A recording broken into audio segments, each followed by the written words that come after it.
for us, very important to try level the series. The focus is clear. A fresh start. A chance to even the scales. Yeah, it was a great knock from Tony. It's nice to have someone in your dressing room, firstly with that confidence, but with the know-how as well. And he plays it beautifully down to deep point. It's a fabulous inning. Numan Ali produces an absolute chopper. आप test cricket से fast bowler का role नहीं हटा सकते क्योंकि उसकी खूबसूरती यही है कि अगर डेथ विकेट्स होती है उस पर कोई जान नहीं होती तो रिवर्स काफ़ी हेल्पफुल होती है. Oh yes, beautifully bowled, and that is the end of the test match. It's exciting. It's a wonderful opportunity for us to come here and level the series. It looks a good wicket, looks hard, looks a bit dry, so yeah, hopefully it will be a traditional Pakistani wicket that will obviously deteriorate as the game goes on. One team looks to level, the other to stay ahead. The contest begins again. Welcome to the beautiful city of Rawalpindi as we head into the second test match. It's the Vigotel Mobile presents Bank Al Falah Test Series between Pakistan and South Africa.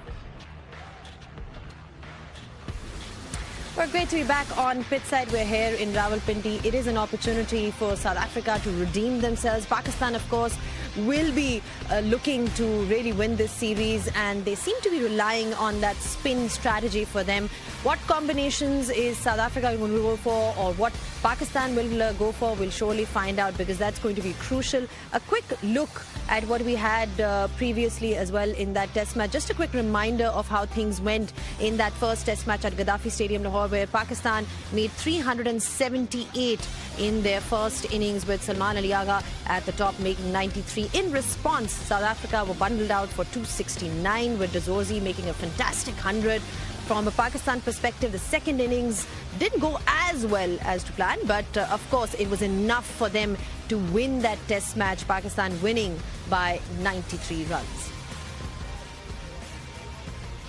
Well, all to play for in this particular test match. I've got two gentlemen who absolutely love being on pitch side now. They've become regulars, Sean Pollock and Waqar Yunus, and the smiles tell you a story. Waqar, all to play for in this one. South Africa can win and level the series. From a Pakistan perspective, they seem to be loving this strategy of relying on their spinners to win. So, looking forward to it?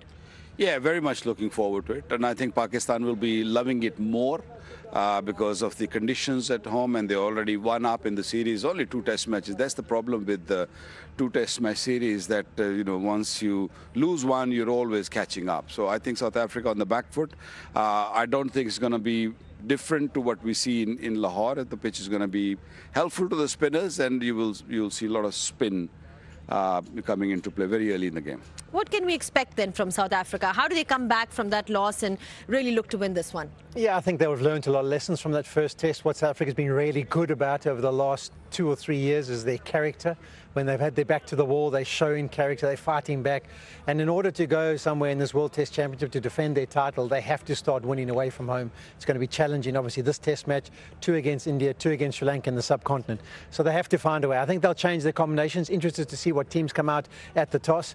But I think they'll be better for that first test. The game plans will be more solid, and I think they have an understanding about what's required. Also, I think is they want to win the toss. I think everyone here, both teams, want to win the toss. Absolutely. That toss is going to be extremely crucial, as we saw in that first test match. Like Polly said, that it'll be interesting to see what team they go up with. Also from Pakistan, if there are any changes at all, and how the surface is looking. Let's not forget that that was crucial in that first test match, how it sort of deteriorated in the next few days. Is that going to be playing as well the way we saw in Gaddafi Stadium? Let's find out, because we are ready with the toss and the pitch report. It's over to Ramiz Raja with the 2 captains. The weather is beautiful here in Rawalpindi as we get ready for the toss. The 2 captains are out here. Ranjan Madugale is going to oversee the toss. Shan has the coin. Tails is the call. Tails is the call. It is heads. And it's come down as heads. Shan, you won the toss. It's an important toss to win once again. What do you make of the conditions, and what have you decided to do? Obviously, again, a bit on the dry side. But again, we don't know how it's going to play. We haven't played here for a while, so best bat first and see how it plays. How many runs do you think? Never enough. So again, we have to, like Aiden said in the last game, the toss doesn't decide anything. You still have to execute your skills. And for us, it's about settling in. And if there are partnerships, we have to make sure we go big. Continue with the same flow, I guess, because that's important for Pakistan. On the cusp of something very special, you've not really beaten South Africa 2-0 before. Look, I think we have to take it one day at a time. Azhar Bhai always says that it's session by session. And if we win more sessions, then we'll put ourselves in the right place. Any team changes? Just one. Asif Afridi makes his debut today. All right, okay, have a good one. Thank you. Thank you, sir. And will your task begins again? I mean, losing the toss, is that 25% of the game, or do you think this pitch is a different one to Lahore? Yeah, you can't believe that, Ramiz. Obviously, we'd have looked to bat first as well, but yeah, we've seen and we've expected the conditions that we've got so far, and got a couple of lessons from that first innings in Lahore, and hopefully we can get those things right in this first innings now when we bowl. Is it different from captaincy point of view to manage so many spin options? Because, you know, a South African leader usually operates with a lot of pace. Yeah, it's different. It's very different. You sort of just get a feel for the rhythm of the game and how settled maybe the batters are feeling, and then you sort of try to change it up from there. But we've got world-class spinners in our ranks, and I'm very blessed with them, and yeah, looking forward to seeing the work that they do this week. Okay, team changes? Yeah, we got two changes. Samarka Jansen and Keshav Maharaj comes in, and unfortunately Vian Mulder and Subrine misses out. Have a good one. Cheers, thank you. Right, then the news from the toss is that Pakistan have won it and decided to bat on what appears to be another difficult pitch for batsmen. But anyway, we've got a pitch expert here. Bazid Khan is here with us. So, couple of questions straight away. When will the ball turn? And how many runs do you think? And what is the best way to bat on this pitch? I'll start straight away. Ball will turn straight away because it looks very abrasive. This is about, say, good length, and you just run your hands on it and it feels abrasive. So it's going to be a challenge for the batters because the ball should turn, should grip.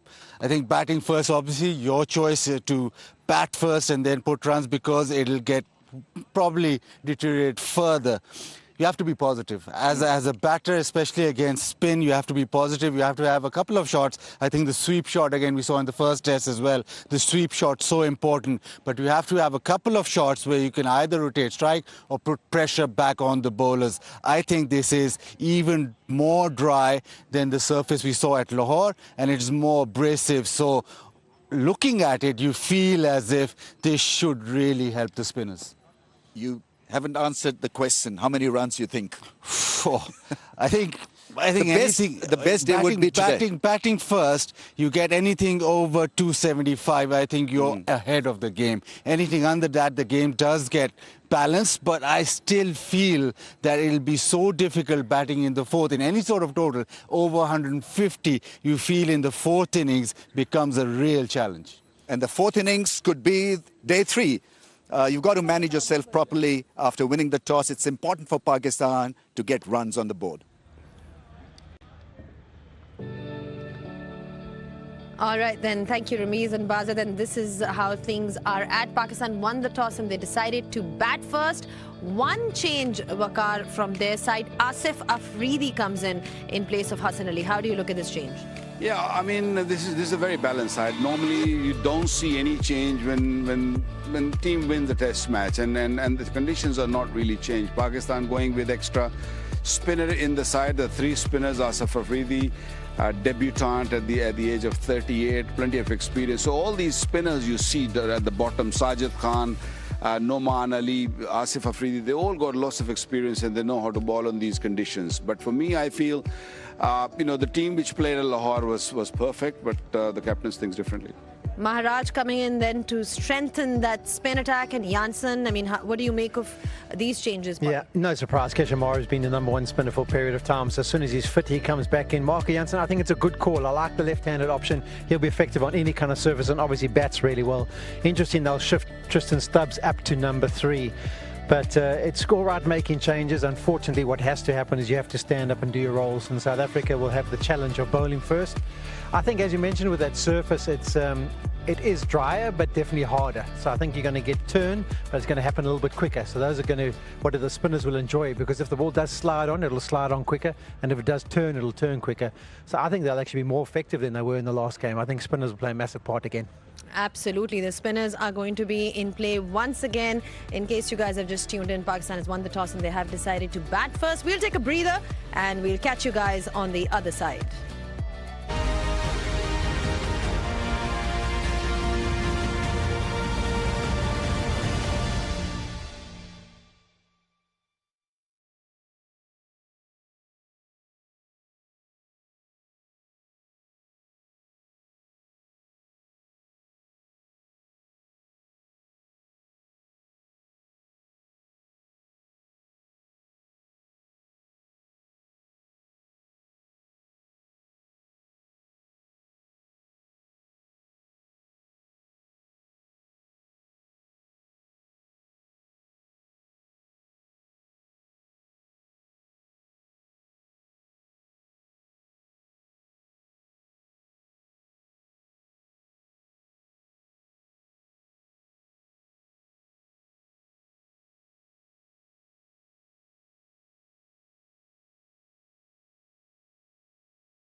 Back on pitch side in this test match, Rawalpindi Cricket Stadium in all its glory, and plenty to look forward to. Pakistan has won the toss and they've decided to bat first. One change, we're talking about Asif Afridi.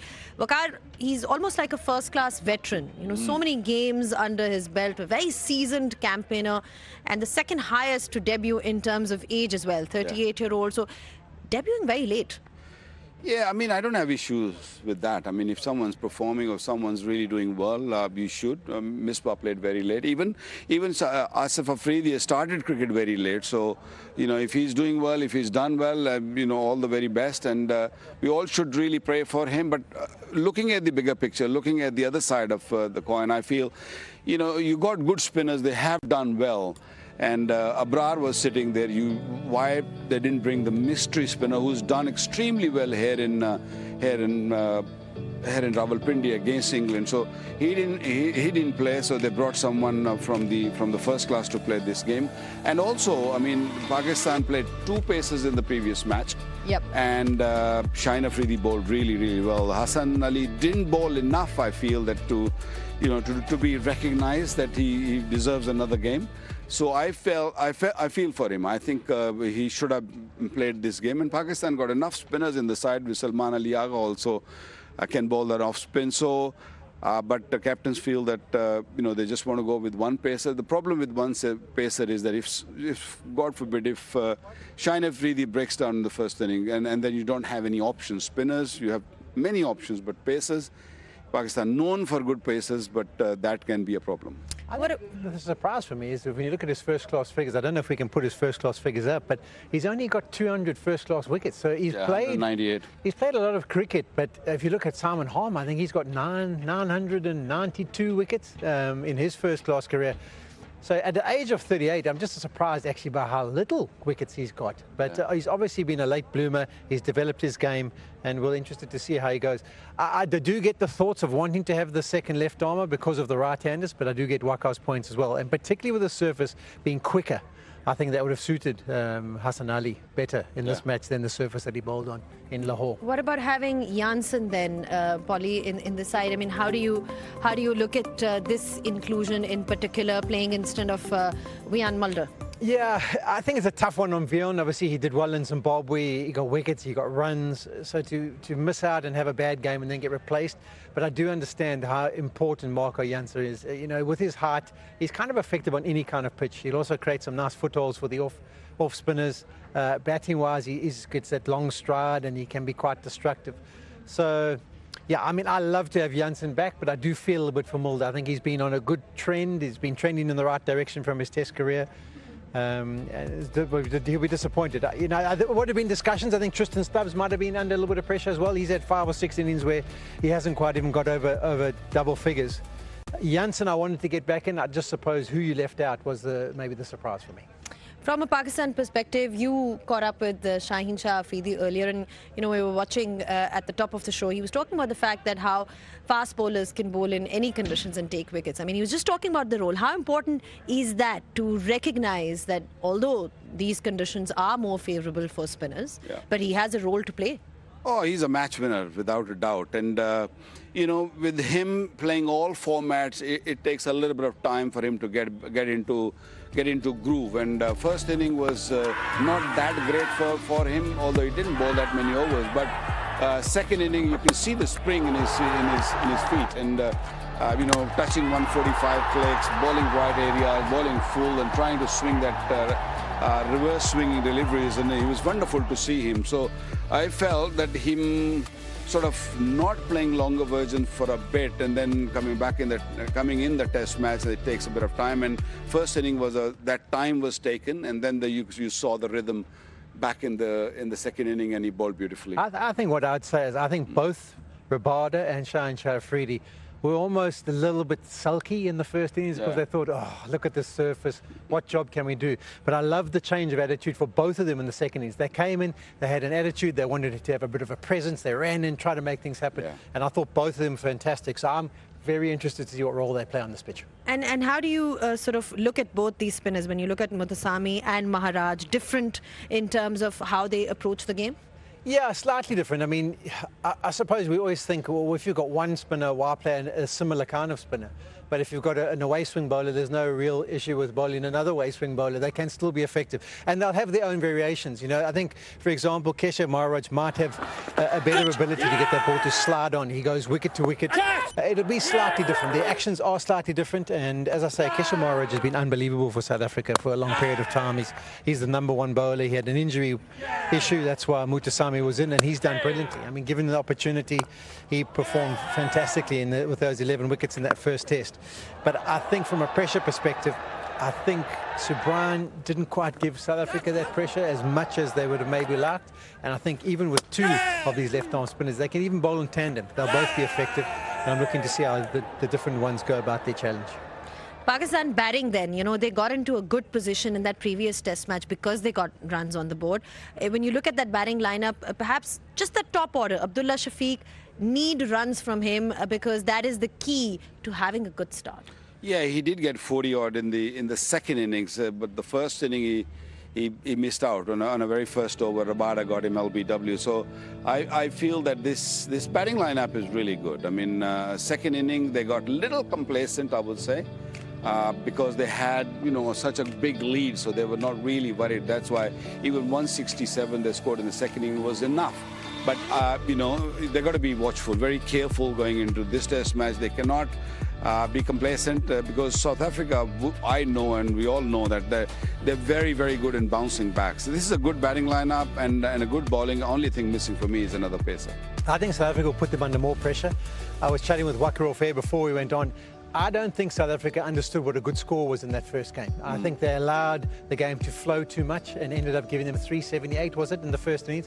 I think South Africa will set themselves a target this time, saying, hey, they can't get over 250. We've got to have the mindset. We don't give them anything for free. We keep that pressure on and we try and bowl them out for 250. Because if we do that, we've got ourselves a chance. If you allow them to get 378 again, you're basically done in the test. All right, then. Thank you so much, gentlemen, for your thoughts in terms of score. We heard from Bazid as well. He was talking about 275 is the number that Pakistan might be looking at because we've seen what the conditions are like.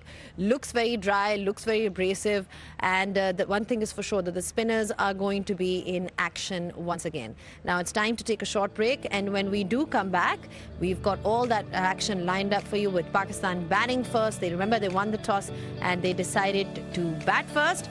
Take a breather, and on the other side, all the live pictures for you, so don't go anywhere.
For us, very important to try level the series.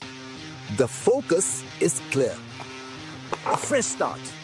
A chance to even the scales. Yeah, it was a great knock from Tony. It's nice to have someone in your dressing room, firstly with that confidence, but with the know-how as well. And he plays it beautifully down to deep point. It's a fabulous inning. Numan Ali produces an absolute chopper. आप test cricket से fast bowler का role नहीं हटा सकते क्योंकि उसकी खूबसूरती यही है कि अगर डेथ विकेट्स होती है उस पर कोई जान नहीं होती तो रिवर्स काफ़ी हेल्पफुल होती है. Oh yes, beautifully bowled, and that is the end of the test match. It's exciting. It's a wonderful opportunity for us to come here and level the series. It looks a good wicket, looks hard, looks a bit dry, so yeah, hopefully it will be a traditional Pakistani wicket that will obviously deteriorate as the game goes on. One team looks to level, the other to stay ahead. The contest begins again. It's a lovely morning here in Pindi, and we are gathered here for Vigotel Mobile presents Bank Alpha Test Series 2025, second test, day one. And it once again promises to be an examination of skill, resilience, and how good you are on a spinning track. You see the teams arriving, emerging from the team coach and going through the corridors, stepping out onto the field of dreams. South Africa need to feel good.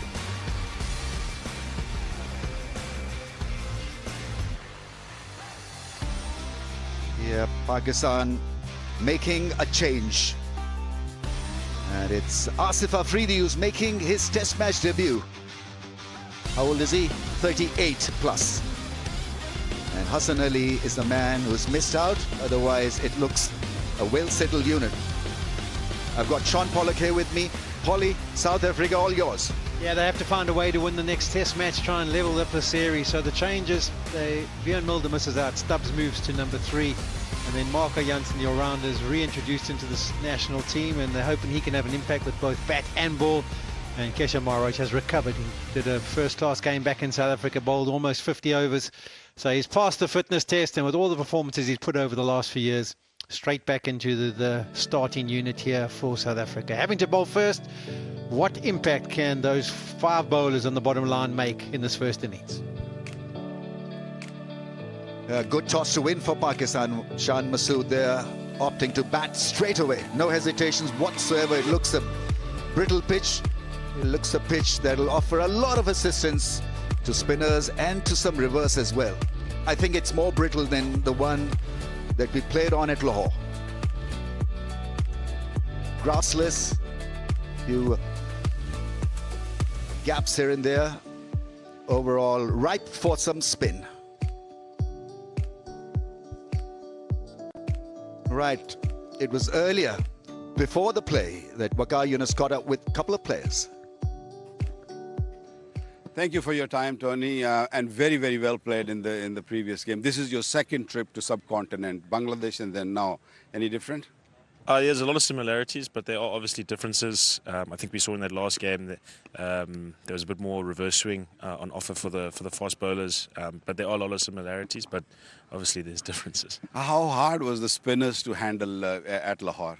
Yeah, it was difficult challenge. There are 2 really good spinners who obviously know the conditions really well, so it was a cool challenge, and I also found myself laughing sometimes because I was getting into some awkward positions, but you kind of just have to make a plan. Yeah, I thought, things were tough out there, but have you seen this surface? I try not to look too often at the surface. I know Ashwell always kind of speaks about not having too many preconceived ideas and then just allowing yourself to react and get information as the game goes on. So I haven't really looked too much, to be honest. From, the opening to number 4, you like this change? To be honest, I'm just happy to be in the team. If Shug asked me to bat 10, I'll bat 10. So I don't really mind where I bat. All right, very well played last game. All the best. Thank you very much. Thanks for having me. Shaheen बहुत बहुत शुक्रिया आपके वक्त का well done पिछले match में बहुत उम्दा बॉलिंग की क्या ऐसा किया पहली इनिंग से दूसरी इनिंग में कि बॉलिंग बिल्कुल मुख्तलिफ दिखी? थैंक यू कि भाई ऑनेस्टली कुछ ज़्यादा नहीं, लेकिन पहले इनिंग्स में ये था कि ओवर इतने ज़्यादा नहीं किए, 5 ओवर ही किए। और आपको पता है ऐसी स्लो विकेट्स पे थोड़ी सी आपको बॉलिंग करनी होती है और जान लगानी होती है। और जब रिवर्स हो जाता है तो आपको कोशिश करनी पड़ती है कि आप लेंथ को पकड़ ले और उसको हिट करते रहे। तो ये था कि यार ज़रा सा जगह पे बॉल करूं और विकेटों को हिट करूं। 4 डे क्रिकेट या लंबी क्रिकेट नहीं खेली हुई, वो भी वजह हो सकती है? मेरी इंटरनेशनल क्रिकेट की यही हिस्ट्री है कि मैं 4 डे क्रिकेट बहुत कम के लिए, लेकिन अल्लाह ताला ने टेस्ट क्रिकेट में जब इंटरनेशनल में जब भी आया हूँ तो इज़्ज़त दी है। जब डेब्यू भी किया था तो उससे पहले 2 ही 4 डे मैचेस खेले थे, उसके बाद इंटरनेशनल अभी 23rd टेस्ट मैच है मेरा। सो ज़्यादा मैं इंटरनेशनल क्रिकेट जितने भी खेलता हूँ, और लॉन्ग बॉलिंग ज़ाहिर सी बात है आप लोगों से ही सीखा है कि जितनी लॉन्ग बॉलिंग करते हैं आपकी बॉलिंग में उतनी इंप्रूवमेंट आती है। बाउंसी विकेट या स्लो विकेट, कौन सी पिच पर ज़्यादा मज़ा आता है बॉलिंग करने का? वो जाहिर सी बात है, एज अ फास्ट बॉलर तो बाउंसी विकेट पे ही मज़ा आता है, लेकिन स्लो विकेट से भी आप फास्ट बॉलर को नहीं हटा सकते क्योंकि टेस्ट क्रिकेट की खूबसूरती फास्ट बॉलर है। All the best today, go well. Thank you. Two stars from the test match at Lahore. Fixtures coming up after this second test match. We have a T20I series. First one will be played here at Rawalpindi, then back-to-back matches at Lahore, an ODI series in Faisalabad after a gap of so many years. I think after a gap of almost 25 years that Faisalabad will be hosting international series.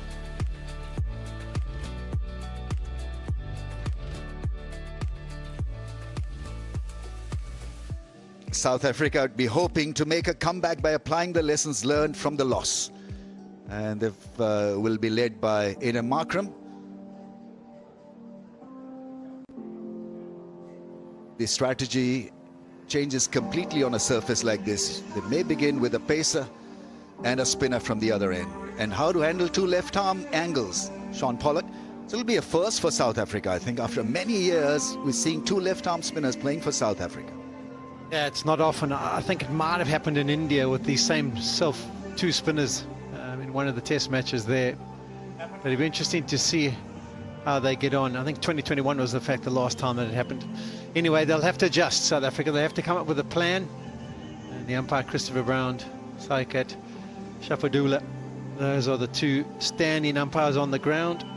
And the 3rd umpire, who stood in the middle in the first test, will be Rod Tucker. He moves to the 3rd umpiring position. Plenty of work to do for the umpires. You get the feeling that this is going to be similar kind of pitch, and a lot of questions are going to be asked. LBWs, bat pads, they're going to have their work cut out for them, but that's what they signed up for, and I'm sure they'll do a fantastic job. South Africa lost little instructions from Aiden Markram. They have to be on point. They realized after the last match that 378 in the first innings was probably the difference. They can't afford to allow Pakistan to do something similar this time around, and they need to be on top of their game from ball 1.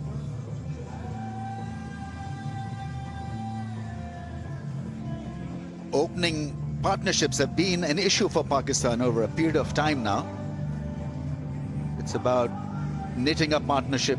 It's going to be such an important phase of the batting innings for Pakistan. If the openers can get cracking, then there'll be less pressure on the middle order, and middle order will face a lot of spin and a lot of pressure. Batted well in the first test match, Imamul Haq. Abdullah Shafiq showed a lot of promise in the second, but he's got a technical issue or two. He's got to sort it out at times. He doesn't play that in-swinging slant that well. 550s, 500s, best of 201.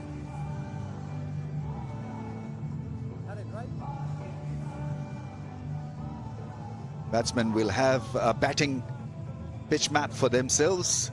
I'm sure they'll be sorting out what angles to play from, which deliveries to defend. Polly, from bowling perspective, what is the best way to bowl on a surface? If you were to have a word with Rabada, what will you be telling him? I'd say I want more of that energy I saw from you in the second innings at Lahore. Charge and try and make things happen. You also have to assess, what is the surface? Is it similar? Is it different? What are my lengths I need to hit? Am I getting some initial movement through the air? What can I bring into play? They're starting with 3 slips in the gully. But at 30 years of age, he has shown on countless occasions that he is able to adjust his his game plan and be able to deliver from a strike rate perspective, from an average, from a wickets. He is just proper, Kagiso Rabada. And you'll be hoping that he can have an impact up front. There you can see the 3 slips and a gully. Marco Jansen in the gully. I think actually Hart might be not an advantage for him, because you have to get down and take most of the slip catches here so far in this series. Take them by your ankles. But here we go.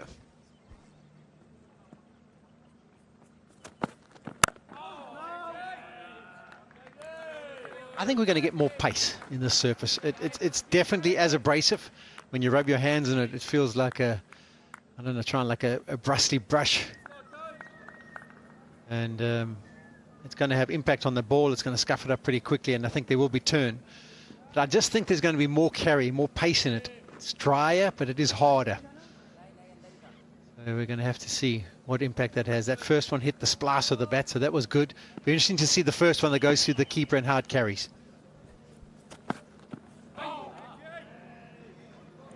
Just a little shocked looking at the slip cordon, really, because 3 slips and a gully, or 4 slips. You set up such a slip cordon on a green track, but obviously South Africa feel that there's extra bit of bounce to show Abdullah Shafiq that slip cordon and maybe get one back into the stumps. I don't mind this to start. I think they've got to be adaptable, that's for sure. And I think Aiden Markham is so. And if it's not going to carry after 2 or 3 overs, you'll see them change.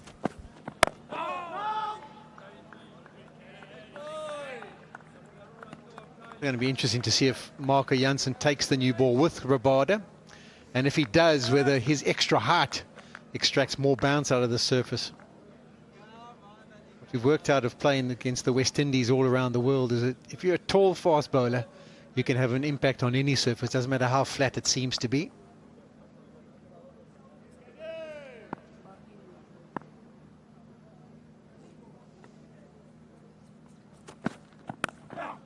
There's the edge and falling short of the fielder, and that is going to be the key for the slips. Where to stand. I mean, he looks disappointed, and rightly so, because the field is set for that outside edge. Can you believe it? Can you believe it? We're talking about the slip cordon. There it sits, 3 of them. They're in position, they're waiting, they're going to be awake. It's the first over, they're expecting things. It took Rabada 3 deliveries in the first test to give Shafiq trouble and knock him over and send him home. 4th delivery of this innings. He finds the edge and he is, I would say, peeved off because that should be taken.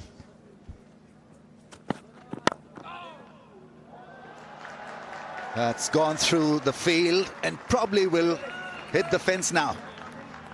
That's a better option for Abdullah Shafiq, because the ball that carried in the slips, or not carried actually in the slips, was a ginger try at defense. Upish and slicing it away from the fielder at point. You want to say something now as a fast bowler. You have to bowl first. You didn't want to bowl first. You were hoping that your team batted first. You then get the new ball in your hands and you find the outside edge. It gets put down, and then the next delivery away to the fence. Not entirely there, Abdullah Shafiq, but he still picks up a single. End of the first over, 5 without a wicket down, Pakistan.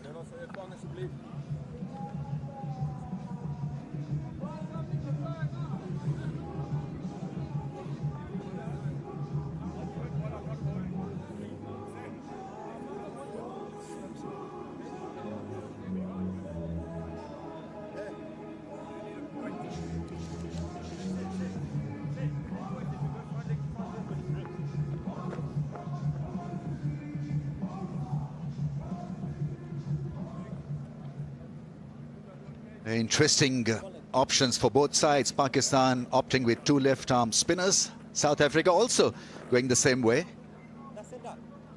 But they've got 2 seamers, 2 pacers, and I think that gives them a little bit more balance. He's pretty tall, so that ball drop is going to be from 20 feet or something.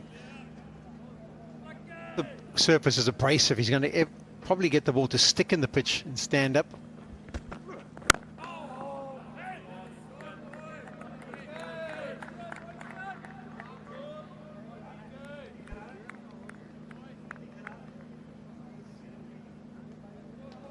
No one likes to drop catches, and you don't do it on purpose. But South Africa, they were desperate for this to go down. It's as easy as it gets. Comes at a nice height. In the morning, they all work on their slip fielding. They would have known that the catches were going to come pretty low. I missed that actually, Paulie. I thought it was on the bounce, but clearly now it was a sitter.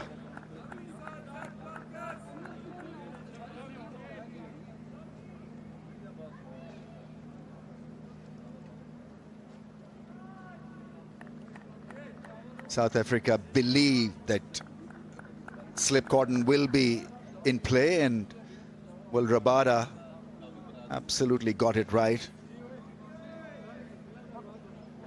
I mean, the fielding effort in the first test match was also extremely iffy from South Africa. They dropped a lot of catches. Otherwise, the result would have been a lot closer for them.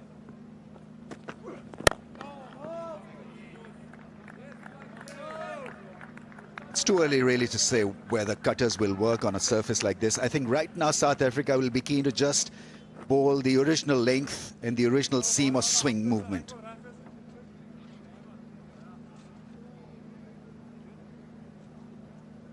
South Africa also might venture to bowl a few more short pitch deliveries in this test match. We've already seen more carry, more bounce, and obviously Marco Jansen with his extra height will extract a bit of bounce. So just maybe we might see the odd bouncer more than what we did see at Lahore.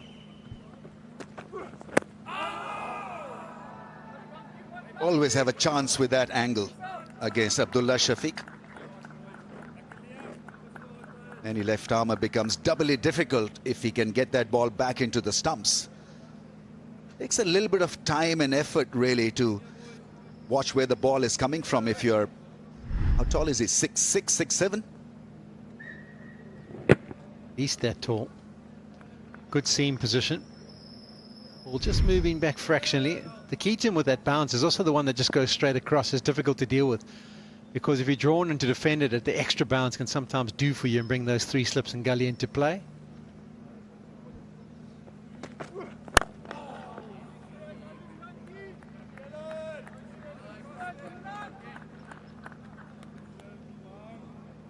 It's not a nice feeling when you know that you've been targeted with that in-swinging or one swing to dismiss you, because it plays in your mind like a broken record. You're thinking about it and it gets stuck in your brain, and it impacts your batting, because then you tend to miss the straighter ball, the ball that are going towards the slip cordon. Got a ball attempted and easily played by Abdullah Shafiq. After 2-5 without a wicket.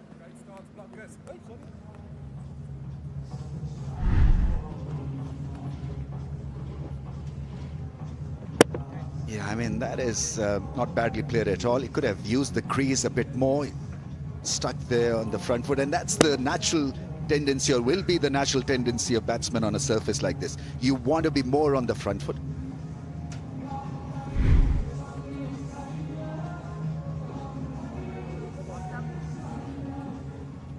That's your off stump. Middle stump.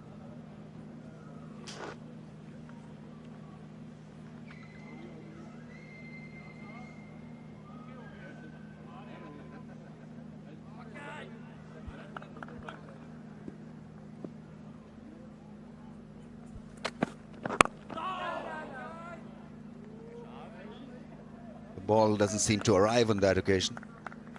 That's the other thing that these two openers need to do, not to break their race. Make sure that you play with a nice straight blade and not go across the line. I think the key is to try and eliminate as much of the risk as you can from a technical perspective. Present the full blade as often as you can. If it's outside the line of the stumps, look to leave it. You don't have to play at anything that's not going to bother. Movement there from Rabada, just nipping back at the left-handed Ulhaq.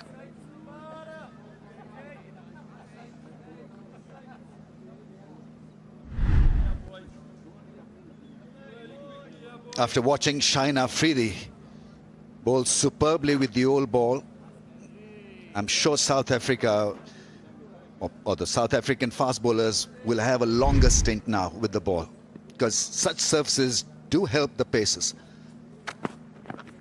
Once again, nice shot back into the stumps. Now, you've got to be very, very good at leaving those. Definitely looks like a better pitch for the faster bowlers. There's something more in it. The carry is comfortable as well. Calvarain, look where he's taken it around waist high, just above the knees maybe, which is a lot better than what we saw.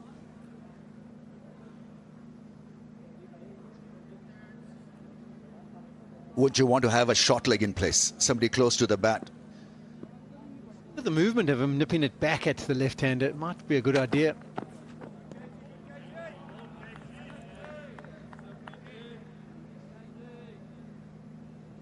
Have him too close, you can obviously have him maybe 4 or 5 meters further back, so that he can maybe stop the single as well if it's just nudged in that area.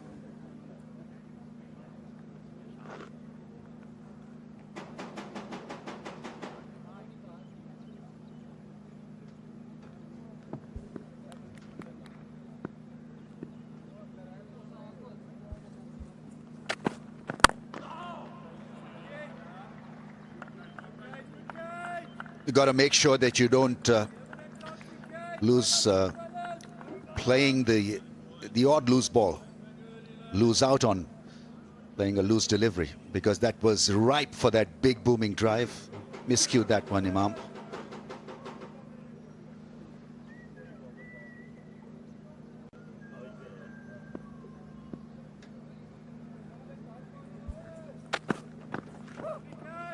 A lot of lefts in this over, 5 without a wicket.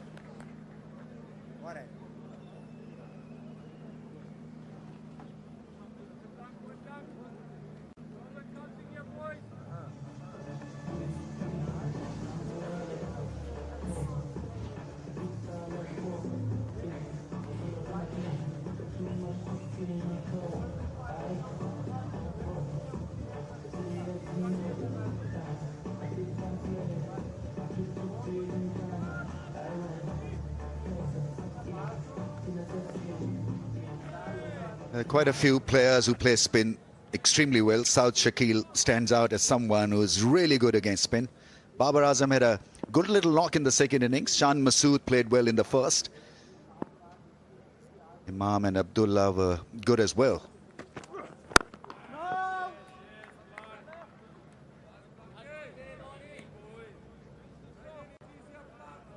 Stat to share with the fans, and it's been a problem since the start of 2024. In fact, in 22 opening partnerships, Pakistan openers managed to put scores of 50 or more on just 2 occasions.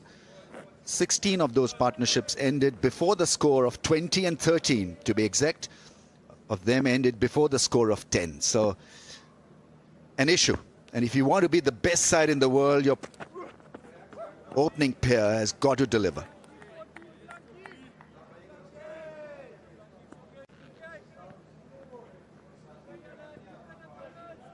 Especially if you are playing in Pakistan.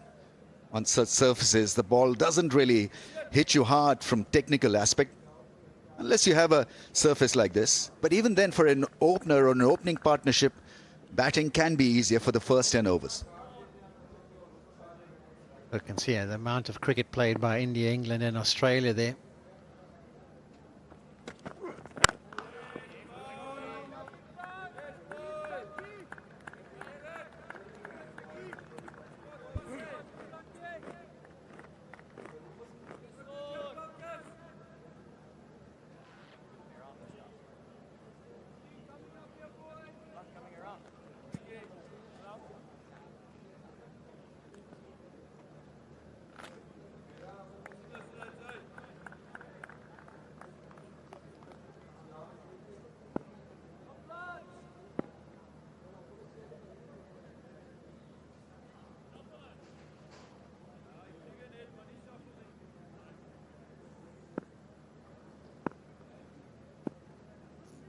Standing out of the crease. That is precisely for this moment where you can be quicker at the ball. Yeah, it's an interesting one that Jansen decides to go around the wicket. He's probably feeling that he's not shaping it enough to trouble Abdullah Shafiq. So Wants to create a little bit of a different angle. I personally would have liked him to stay over just for a little bit longer. I just think the angle and the bounce can bring the slips into place, but he obviously knows what he feels comfortable with. Maybe from the example we've seen with Shafiq struggling with the ball nipping back and going between the gate, it might be the thinking. That's gone through, and it's a boundary. That's nicely played by Abdullah Shafiq. When he is on song, he's such an attractive player to watch. This was a good shot, wasn't it, Ramis? It wasn't a half volley by any matter of means. He had to wait for it, and with the extra bounce that Janssen gets, he had to hit it on top of the bounce, but he held his shape beautifully, got himself into a strong position.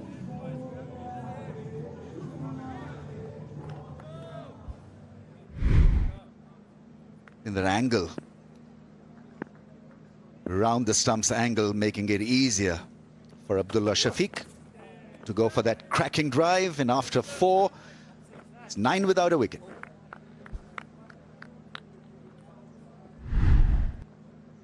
Look at the Marco Jansen action. He had an issue with his thumb, but that's all been sorted. It's very relaxed, very rhythmical.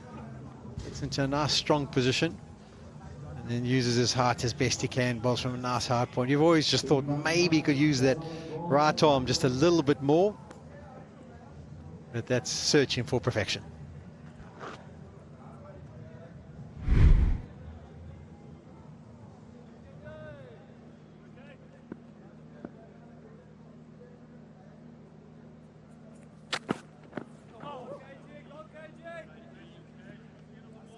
Umpires will once again be under a lot of pressure, and one thing they've got to also control is for the bowlers to keep away from the danger area. This is a brittle pitch, so you've got to make sure that alarm bells ring earlier.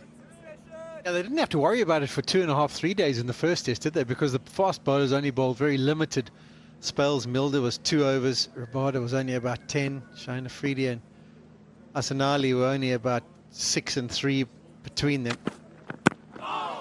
Now all of a sudden, with these guys bowling an extended spell at the top of the innings, the start of the day here on day 1, they're going to create a few more footholds for the spinners to work with.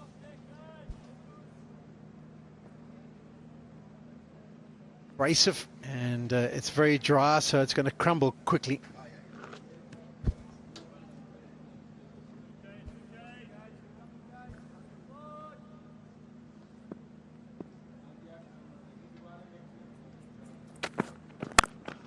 Drive and beautifully played through the offside. That is such a good shot. In total control and brilliant shot. Yeah, you have the understanding here for Rabada. He's bowled a lot of deliveries just outside the off stump, which Uman al-Haq has just let go through to Kyle Verreynne. This time Rabada thought, no, I want to get it slightly fuller and see if I can draw you into playing a shot. That one may be a little bit over pitched. He would have wanted it just a touch shorter than that, but don't take away from the shot. That's beautifully played by Imam ul-Haq.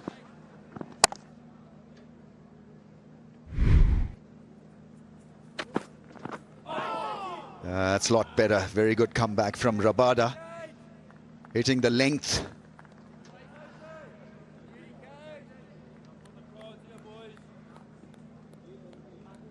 I think the pacers will become more potent with the old ball. Right now, they're trying to just navigate this innings, provide a bit of platform for Aiden Markram.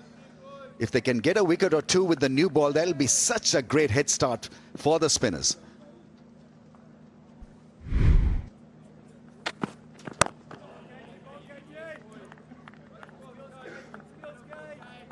Couple of 4-pitch deliveries from Rabada, but other than that, he's been focused on hitting that length and trying to keep the ball as straight as possible. Few variations in length. Still early days. I'm sure once the ball gets to reverse, the length will change. It'll be a lot fuller.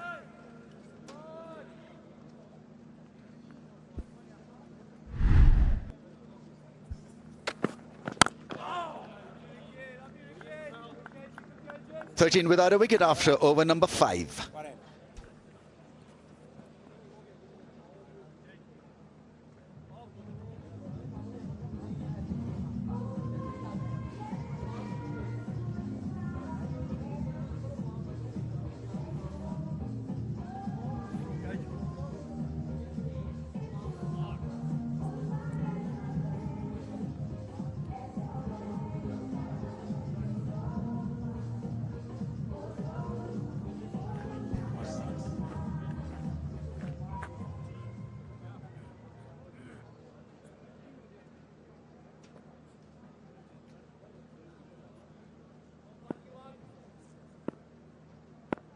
5 overs of pace.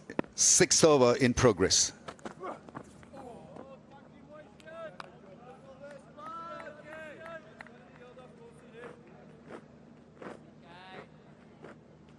We have KFC, official food partner.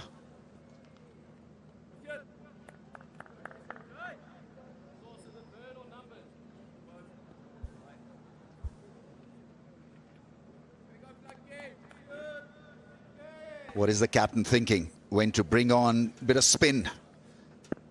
Maybe after this over. 20-odd minutes of pace. Yeah, there hasn't been that much movement through the air off the seam. And I think Aidan Markham will be very tempted. He knows how important it is to get the spinners on while that ball's still nice and hard and the seam is pronounced, and to see if they can get some purchase. I think it's going to happen quickly on day one, and you're also going to get the variation of the ball just skidding on a little bit more in this test. Where's the balance? Working out how long to bowl the faster bowlers on these kind of conditions and when to get the spinners in. There's the first bouncer of the innings.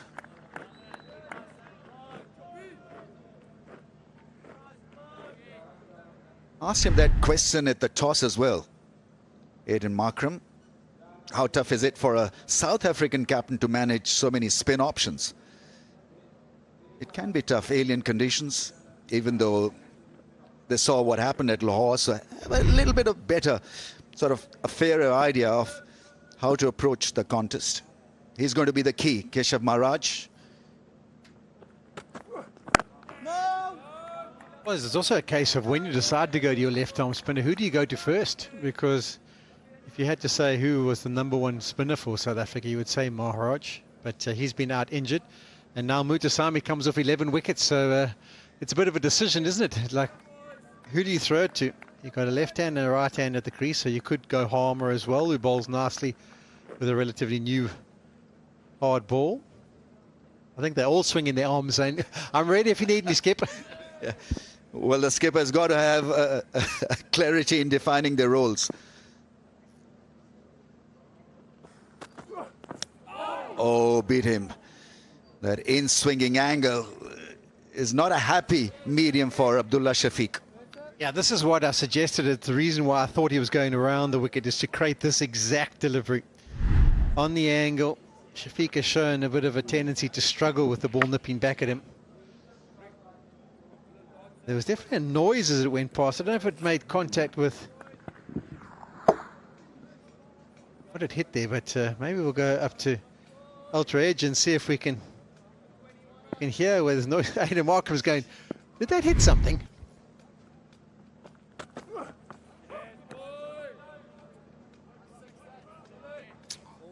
Six overs done, 13 without a wicket.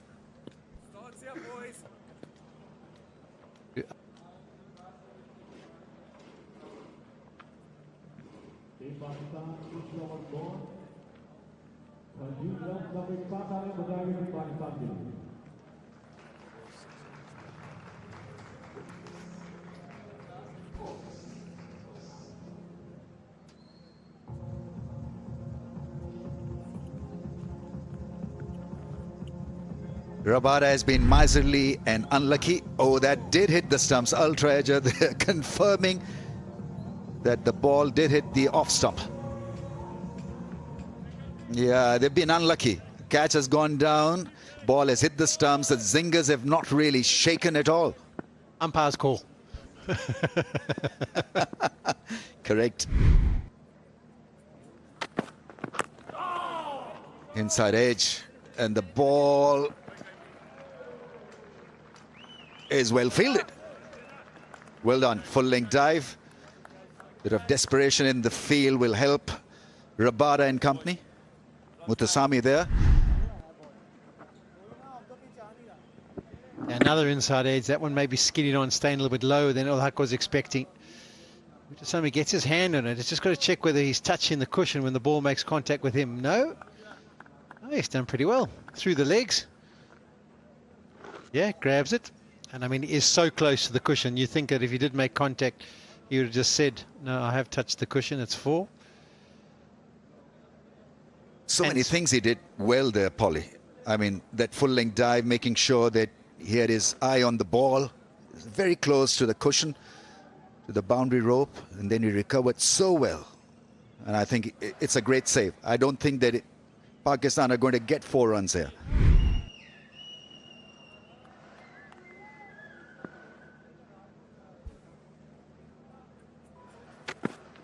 Well, that's a beauty. Slight movement away from the left-hander's off stump.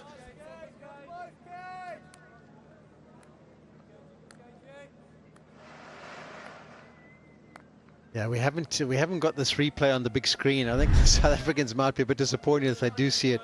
Ball nips back. We heard a little noise. Tick. Just makes contact. And there, as it goes past, you can see it hit the stumps. There's a bit of a heartbeat. Bell doesn't fall off. Catch dropped and ball hitting the stumps. Still no wickets down for South Africa.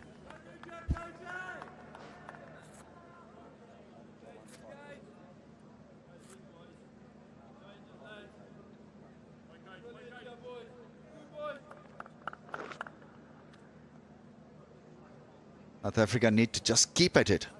Simple as that. Not get disheartened. In a good bowling spell from paces. And it's been good batting from the left-hander. That's the second drive that's played so nicely.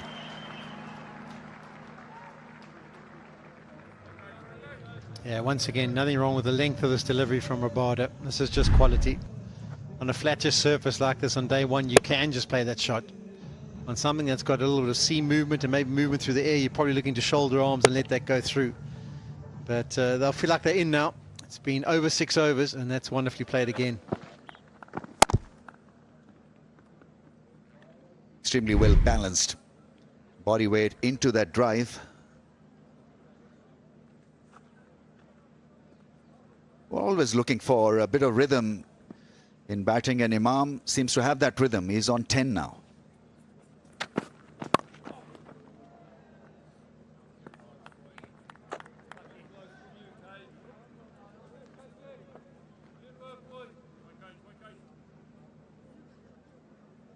Got a brilliant strike rate. Rabada, less than 40. You back him to pick up a wicket now. Marco Janssen's the same. I looked at his strike rate and we saw his facts and figures. I think it was 38 or 39 as well. So that's one of the keys to the success in the World Test Championship was these two at the top, always picking up wickets early. End of the 7th, 19 without a wicket.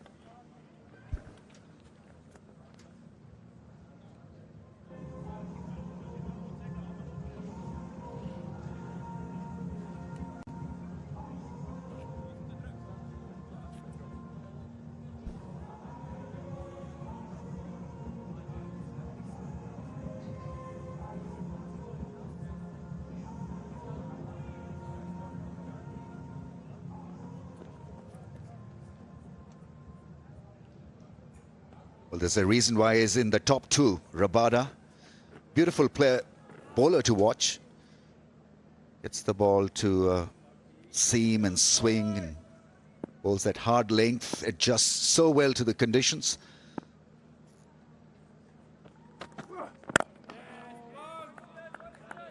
Trying to tighten up around that angle. Yeah, rehearses that forward block. Yeah, the World Test Championship was great to see. We had Rabada, we had Cummins, we had Hazelwood, we had Nathan Lyon and Mitchell Stock and Janssen. It's interesting, at number 7 in the rating, Scott Boland. If everyone else is fit, he doesn't get a game. 7th in the world.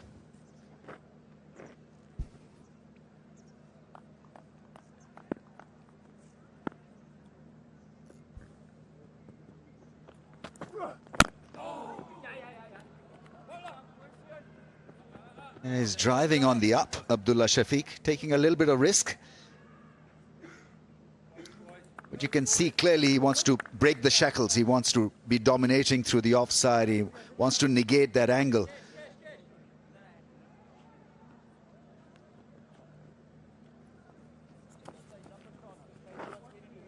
South Africa still pretty keen to use the same field. They have not really made any adjustments.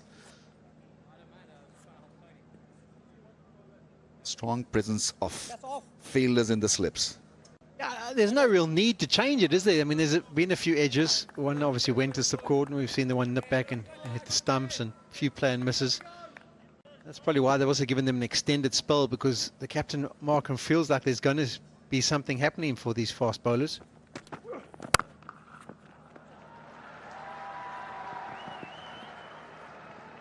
Two runs to Imam.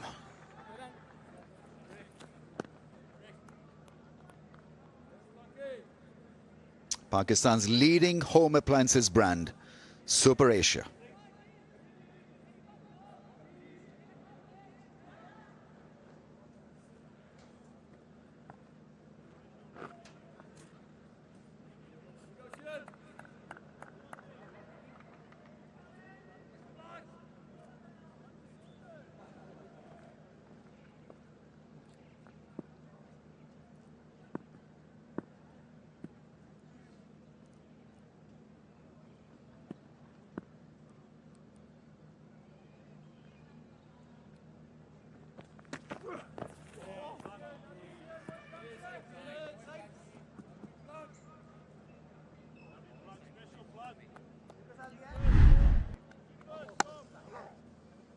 Yeah, it's been an iffy start. Little circumspect, both openers early on. Bit of play and miss.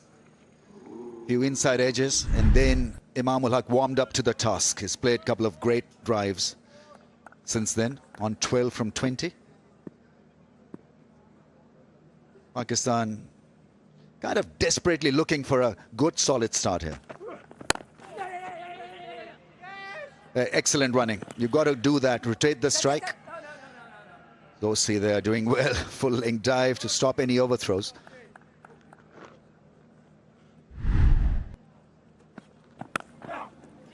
Yeah, drop cash there.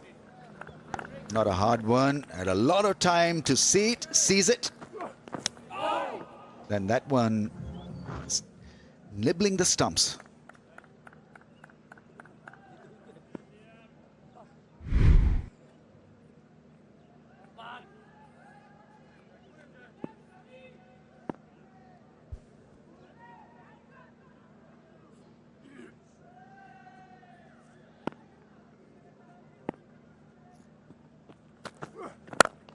Yeah, that's a beautiful drive. Misses the man at mid-on. Now that is class. And it'll give him a lot of confidence as well. He ends the over on a high. Abdullah Shafiq, 27 without a wicket.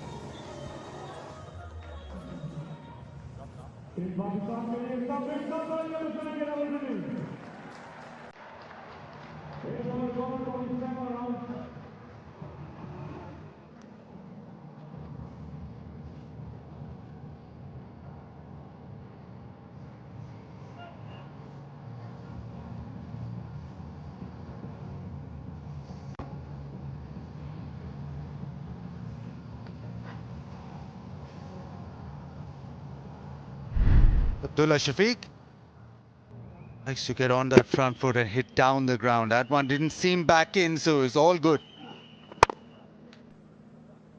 First half an hour of the test match, Pakistan 27 without loss, but there's been a regulation catch dropped in the slips. There's been a ball that has hit the stumps, the bail not removed, so a little bit of luck, but so far all good for Pakistan. Rabada round the wicket. Turns him around, another terrific delivery. Doesn't carry, but a superb delivery. Yeah, both these openers being challenged with quite a few good deliveries. And these South African bowlers have bowled really well without luck. But one has to admit that both the openers have been scratchy, but they've been ready for the opportunities where they could actually send the ball to the boundary line. They've been dispatching ordinary balls to the boundary line consistently. It's a good contest brewing out there in the middle. And Rabada bowled well in Lahore too. Now is the opportunity with the new ball. He created that opportunity very first over. But he's still hitting back of a length. There's still a little bit of movement. For South Africa's sake, they need a wicket fairly quickly. Yeah, contrasting effort from both the fast bowlers, especially Rabada. During the hottest match, he was bowling wicket to wicket. He's been tempting, especially the left-hander outside the off stump, consistently with odd delivery directed towards the stumps, challenging the outside edge. Kagiso Rabada.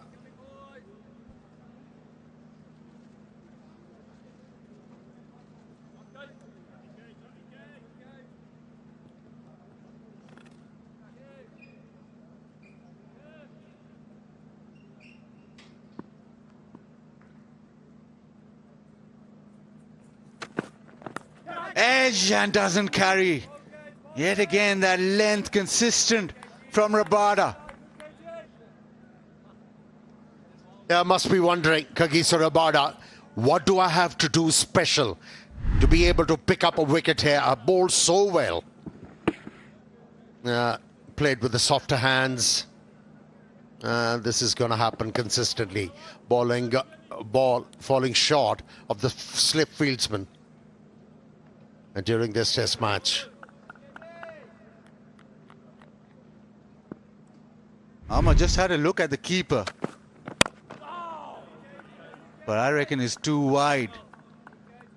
Towards the edge. Perfectly placed in the end because keeper couldn't get to it and it was too short, obviously, for the first slip fielder. Rabada has been very good. Unresponsive pitches for him, but still being able to create. Too far behind Harmer in the first slip. This is not South Africa.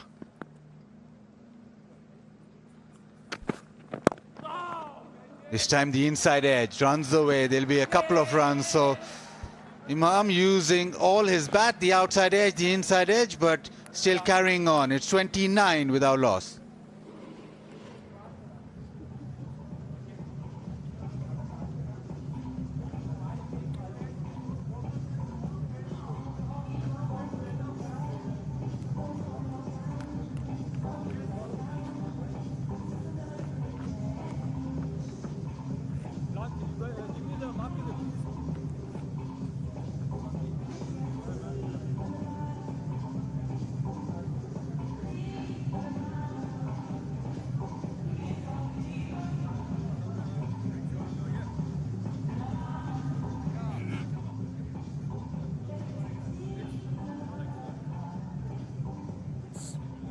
Now, 9 overs of pace, and now South Africa turned to spin. Maharaj, who didn't play in the first test match, a lot of expectation from him on a surface which is supposed to aid the spinners.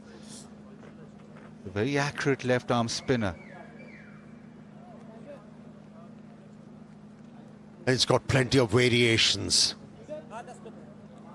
He knows how to drop the ball on a batter. Bowls with a bit of flight as well. Let's see how much of a purchase is going to extract from this surface.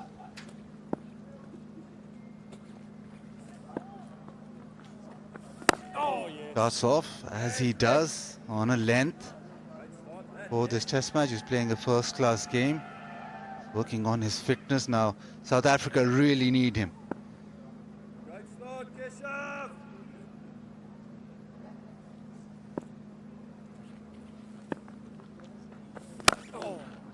Pushed down the ground. Nice little single to get off strike. Yeah, Maharaj is just looking to land the ball in the right areas. He hasn't given the ball a real tweak to get a response from the surface. Just looking to fall into a good rhythm before he starts to experiment.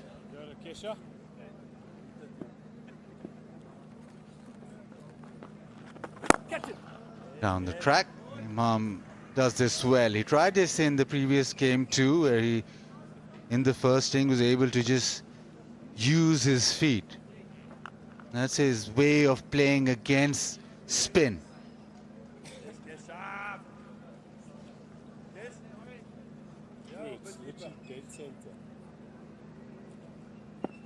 Now Silimidov in place.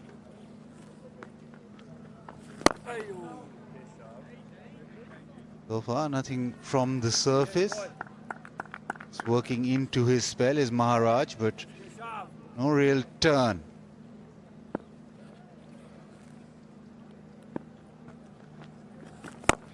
Catch! Oh, chance! Tried to turn this onside leading edge. Maharaj was in the game. It's been his day. Abdullah Shafiq's. He has played quite a few false strokes and he's been lucky to survive. He was looking to hit the ball on the onside. A bit of grip for Maharaj on that occasion, and that should be encouraging, as he wasn't able to hold on to that. It was a difficult catch.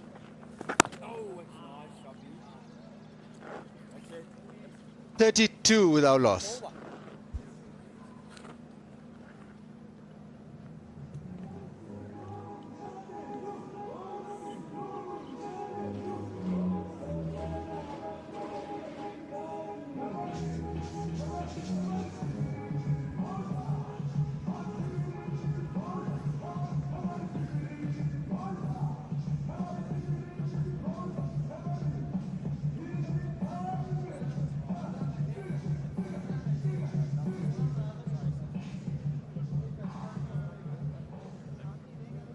.32 Pakistan without losing a wicket, but a few chances that have gone begging.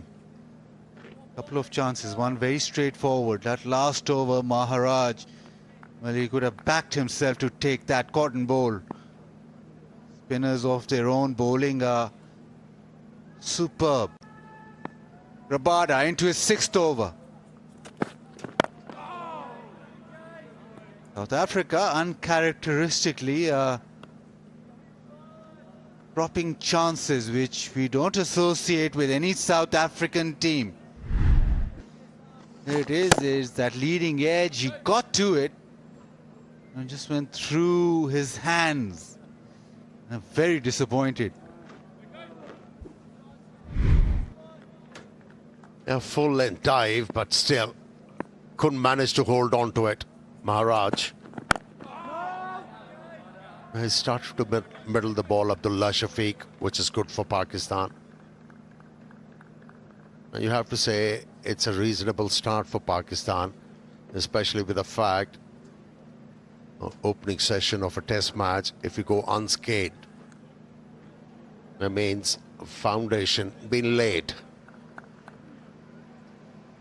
for the middle order to come and build on it.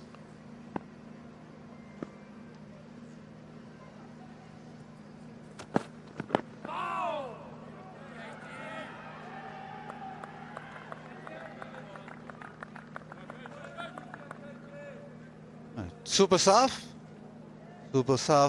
premium detergent powder, clean like a dream. Abdullah Shafiq should be using this to strike the ball cleanly. He has struggled to do so.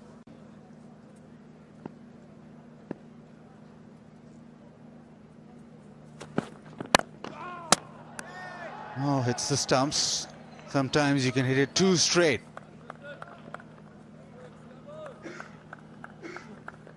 Yeah, the coaches do urge you to play the ball straight back to the bowler, but not that straight. He missed out on a couple of runs there, Abdullah Shafiq, by hitting it too straight. You're always challenging the coaches, the traditional coaches, Amir Bhai. Lovely delivery, just back of a length again. Now South Africa, well, previous test match, they didn't help themselves. 5 catches dropped. They started off in the same vein. They've dropped 2 straight away, so making things really hard for themselves. They lost the toss. They did want to bat first on an abrasive surface, but it's not been true to character from South Africa. Normally so good in the field. Turned away this time. Abdullah Shafiq will get a brace. 34 without loss.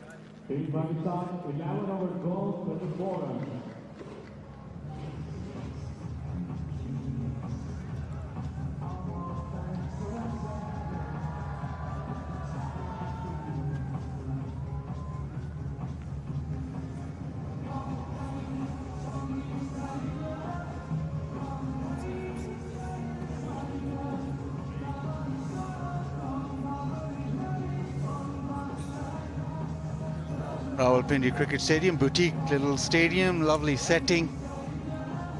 Access from everywhere, anybody can just almost walk in because it is right in the center of the city.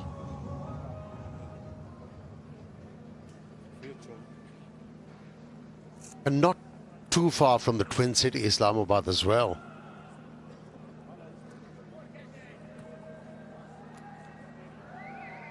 Left-hander over the wicket is Maharaj. Short leg and a short mid-wicket. Off the back foot, trusting the pitch. And you have to when you bat first and on a surface where you think it will deteriorate. So this is the best time to bat.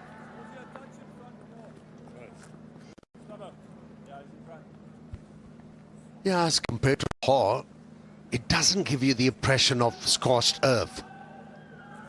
Still so much for the batters to access here. That's a good delivery. Very good line and length.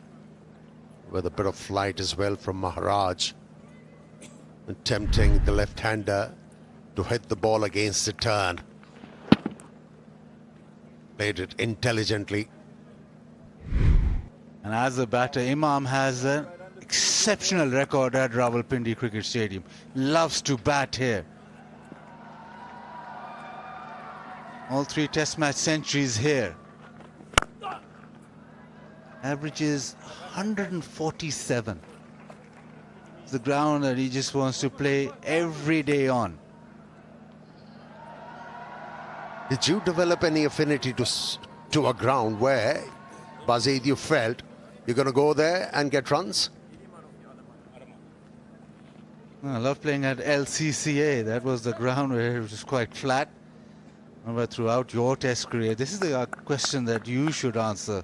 In your test career, overseas or at home, a favorite ground? Well, there were quite a few. But Gaddafi Stadium, Lahore. Home ground? Yep.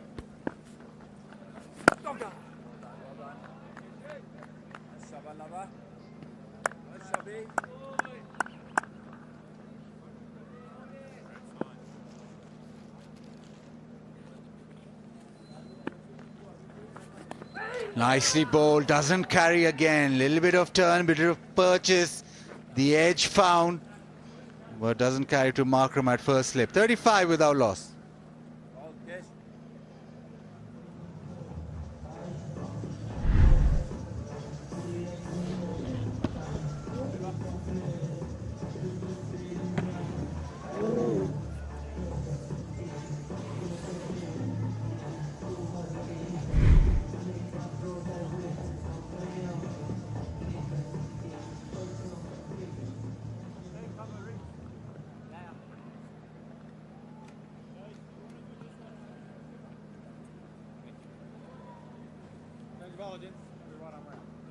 And 12 overs done. South Africa yet to dismiss the openers. It is 35 without loss, and now it is Harmer. So spin from both ends. Bowled quite well in the first game, was quite accurate. And he'll start off round the wicket to Imam.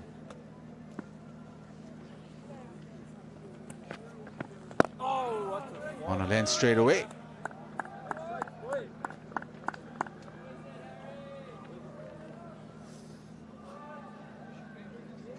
Played from the crease, Imamul Haq. That was the mistake he committed in the first test match played at Gaddafi Stadium. And the second innings where he jumped out without a purpose and it was dismissed and by Harmer. So far he's relied on the arm delivery. Harmer settling into the rhythm. Oh, that's one! Bowled him! What a start from Harmer.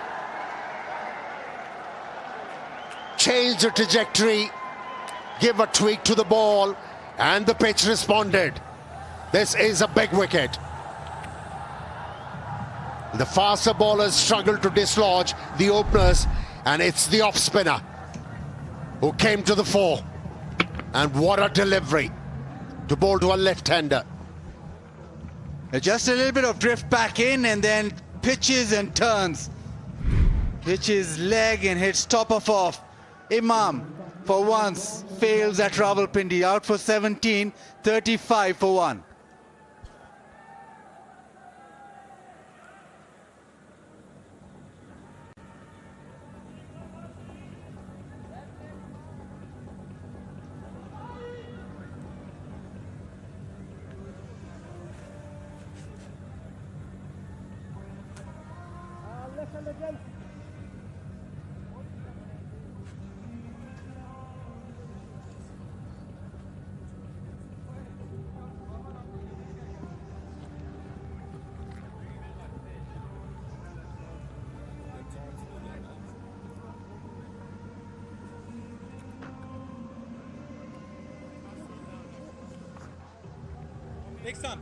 Captain Shan Masood walks in.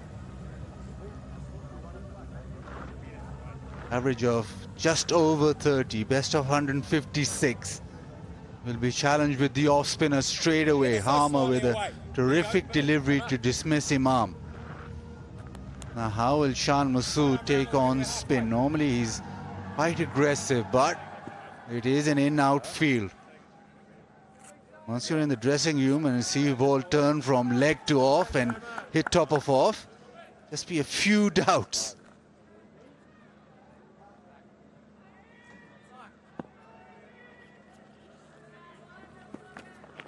Oh, that one just carries on. There's a huge appeal, but at maybe going down leg. And one didn't turn. Seems like he has done his homework. He knows how to bowl on Pakistani surfaces. He's looking to land the ball in that blind spot of a left-hander. That's how he was able to pick up Imam, who took off-stump guard, squared him up with a bit of turn. Job was done. And just regarding is Shan Masood.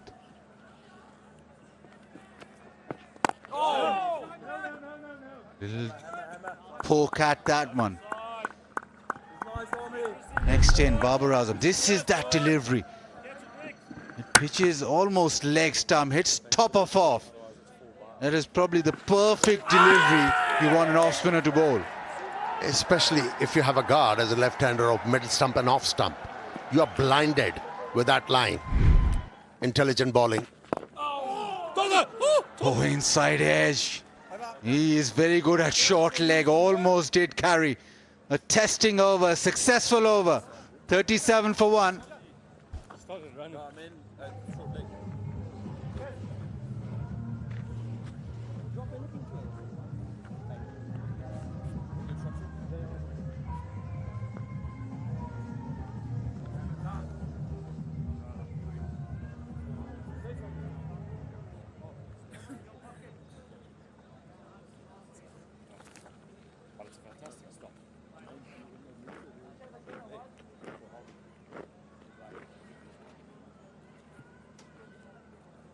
First wicket down, it is the off-spinner, Harmer, into the game. Maharaj now needs to get into the game too.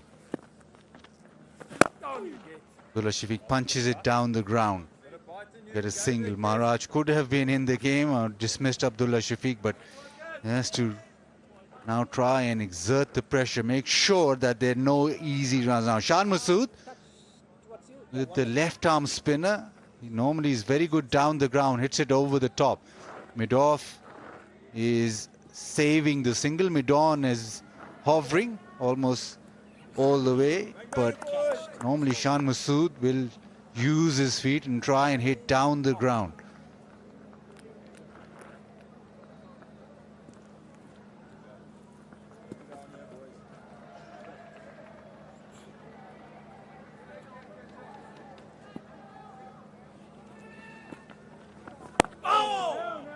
A lot of turn. This is where Maharaj will try and attack Shan. Just outside off stump, but the ball just doesn't spin. He's in with the chance of the outside edge too.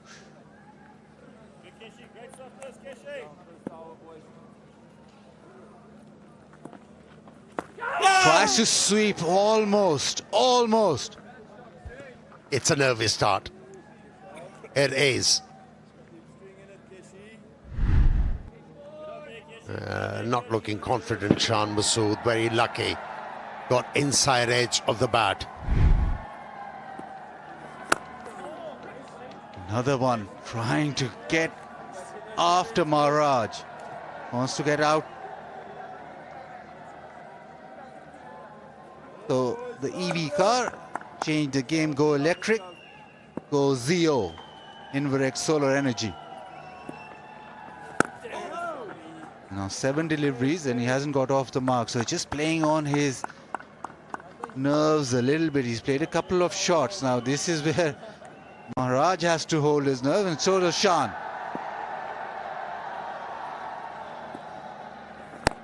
Blocks that. It's a testing over. Maharaj with good length.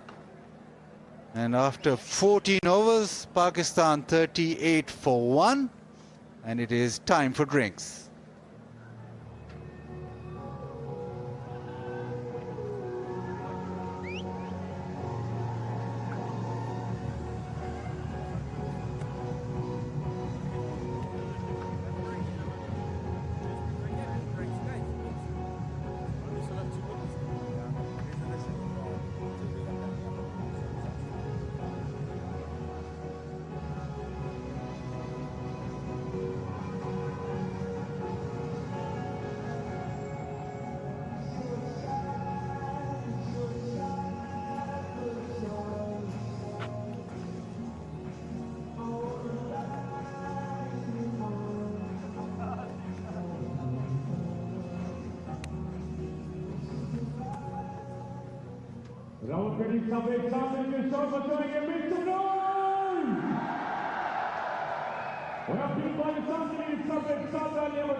Well, that is the situation. 38 for 1 now, Pakistan. I thought it was a pretty decent performance from South Africa, particularly in the first 10 overs. Rabada Jansen asked a lot of questions, and then Simon Armour introduced and picked up the first wicket to fall.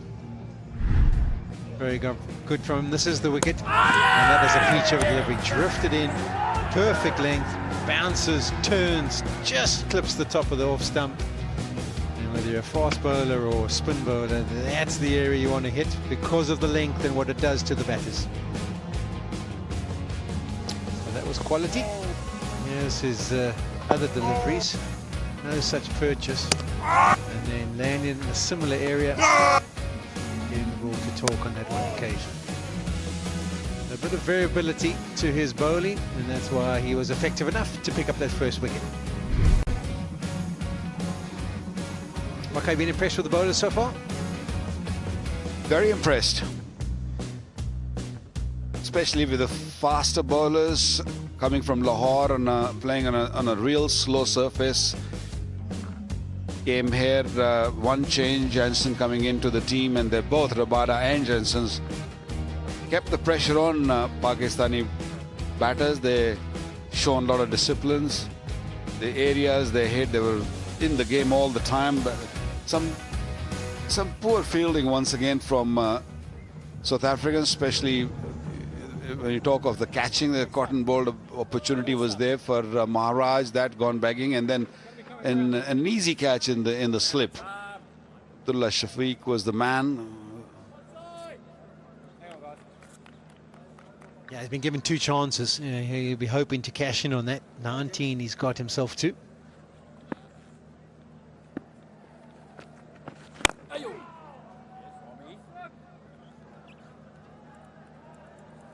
A little bit more carry for the Pacers first morning.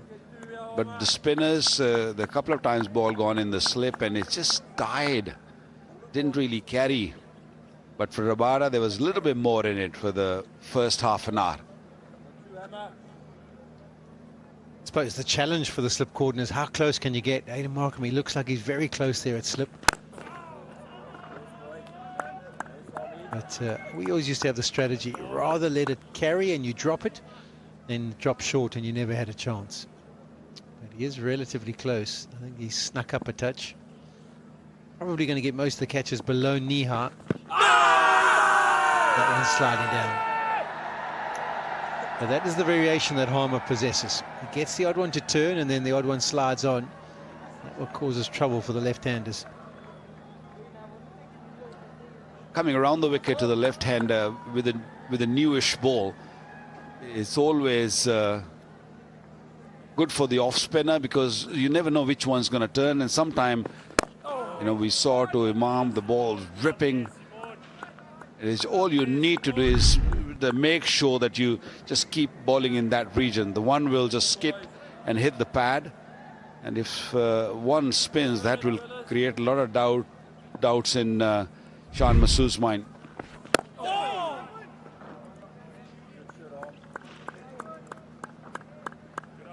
They're creating pressure to spinners.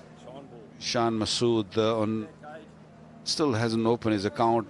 12 deliveries he's faced, so he's under pressure purely by good bowling. Yeah, another fantastic delivery to end the over. 39 for 1.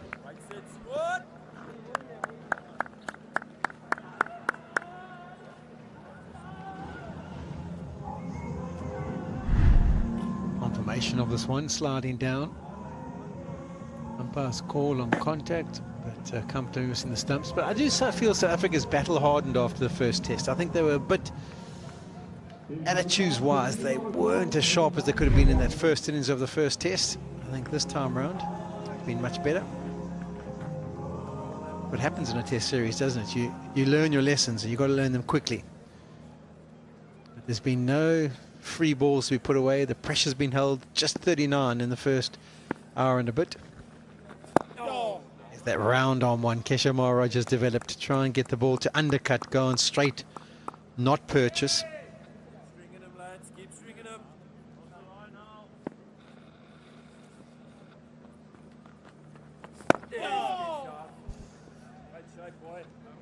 With the Maharaj inclusion has given a big boost to the South Africans. So much experience behind him. He could have already had a wicket of Abdullah Shafiq in that cotton bowled opportunity, but he'll keep things very, very tight. You do wonder if Markram was interested in maybe going to Mutasami before he went to Keshav Maharaj, due to the fact of, well, he performed in that first test with the 11 wickets. But as you say, I think the decision was made by the experience.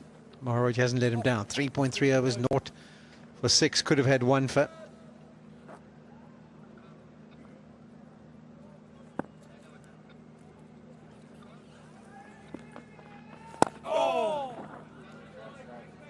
That's a shot you don't want to play. You don't want to close the face of the blade. Rather use your feet and get to the pitch of the ball. But playing with the close face of the bat, it means you're giving opportunity, and that's what Maharaj is looking for.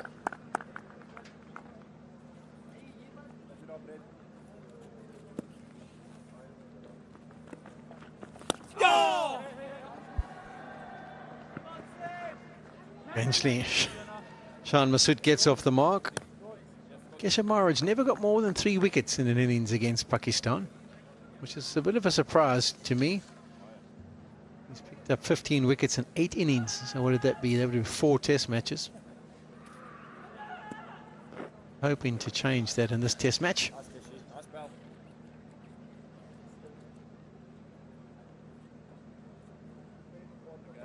That's his second tour to Pakistan. And last time, I remember we played here, the pitch was a little bit more supportive to the paces. 41 for 1.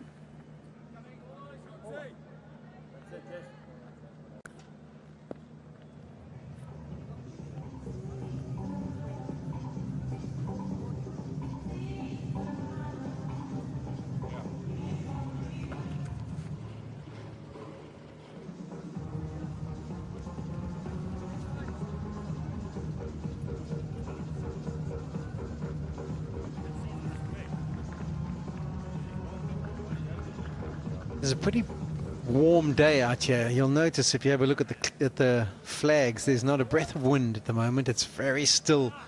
So conditions are not really aiding the spinners from a drift perspective. Use of the feet, and that's nicely played. We got the feeling they was chomping at the bit to get his innings underway, looking to be aggressive, and he decides to pick the first delivery of the Harmer over and executes well. Yeah, it was coming. You could tell that Shan Masood was getting edgy to leave the crease. And once he was off the mark, he decided, okay, I'm going to take Harmer on. He did it in Lahore also, and he's doing it again. This was a beautiful shot, right from the middle of the bat. Went long way.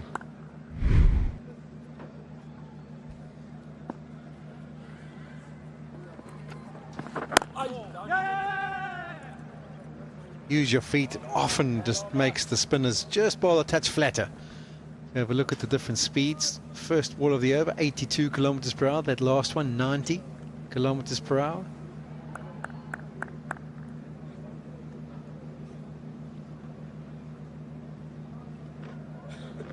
First day of Lahore Test match, 313 runs was scored by Pakistan. They lost 5 wickets. And that's where I thought South Africa lost the test match. They didn't control the game that well. Maybe a little bit of inexperience in bowling, especially spin department to start off. And Rabada wasn't really at his best.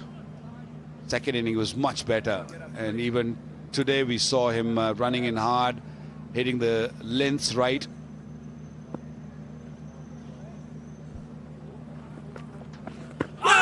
Oh, this could be close. That one's gone on relatively straight. I think Harm is going to be chatting to his captain saying, skip. They're suggesting 2 noises. That's what Markham suggests. But that's what he's looking for. He wants the odd delivery to turn, but also wants to use the variation of the one that skids on straight, because that's the one you're going to trap him in front with. Yeah, very lucky. He's got a little tickle on it. Inside edge, the ball deviated very quickly. Yeah, just maybe a little bit of inside edge. Shan Masood straight away showing his bat also, which he shouldn't be doing. Great call by the captain. Very good call. Noticing the 2 noises. That single will bring up the 50 for Pakistan.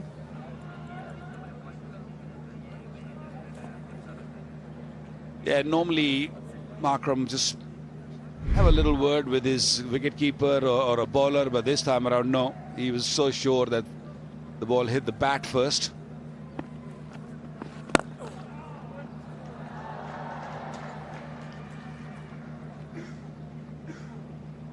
End of the 17th, 51 for 1.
Lot more pressure from the South African bowlers and the fielders. Only one fielder outside the circle, mid-off, the ball going straight at him, but the others are really coming close, not looking to give easy singles away.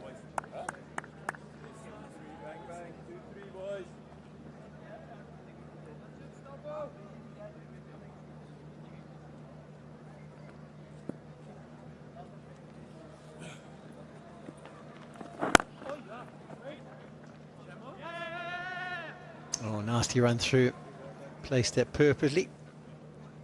Vigo Mobile, the official mobile handset partner of the series. Light up your vibe.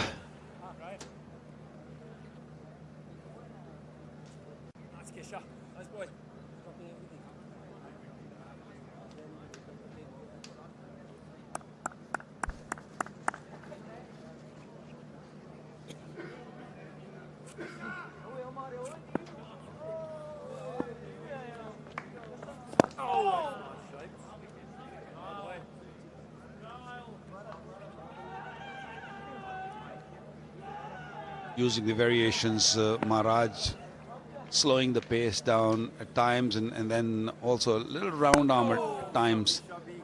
But the area is the same. Just keep ponding on that good length area outside the Abdullah Shafiq's off stump. It's so important, isn't it? I mean, spin bowlers, fast bowlers, you can have variations, but the variations have to land in the right place. Like if you're going to run up and bowl a slow ball and it's over pitched or full toss, what's the point? And that's what Maharaj is so good at. Whatever variation he goes to, the length, the line is consistent. 53 for 1.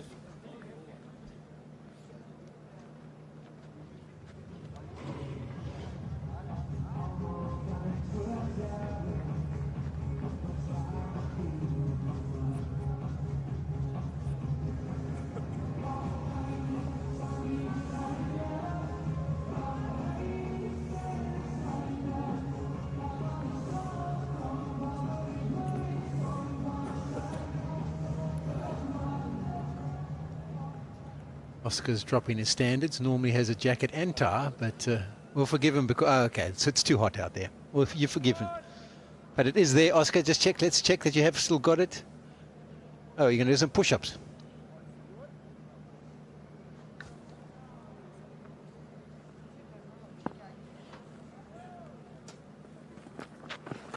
Use of the feet again, and the execution just as good. Oh, what a catch. Get him in. Comfortable. Very nicely taken in the deep and beautifully hit by Shan Masood. He's not letting Harmer settle. Saw him coming out, ball quicker, but he's made up his mind and he made sure that he goes with the shot. And watch this for a catch. Comfortable. Aussie style, no problem. Yeah, I'm reminded of, there was a clip of Babar Azam who was a ball boy at one of the grounds and took a catch very similar to that, so maybe there's potential.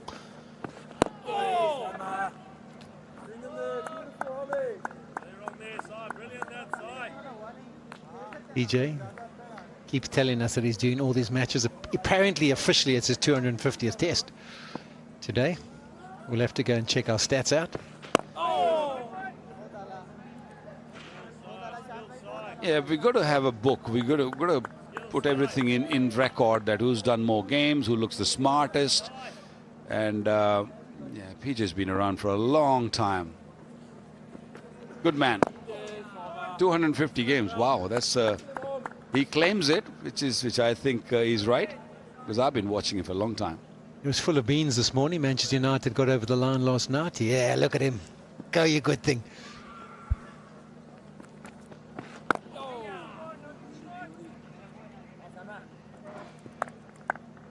It's a great work these guys put in, bringing all these pictures to your living room from different angles, and of course living and listening to the director. Sometimes 59 for 1.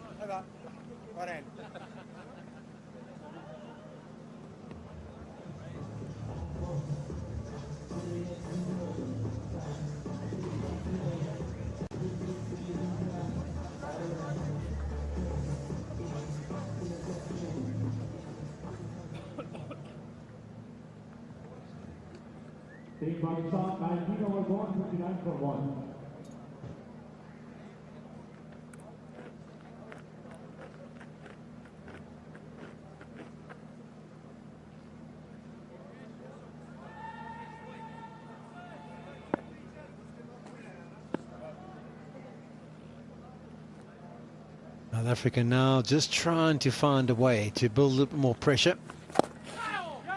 John Massoud has decided he's going to be a bit more aggressive. He's found a way of picking up some boundaries and ticking over the scoring rate.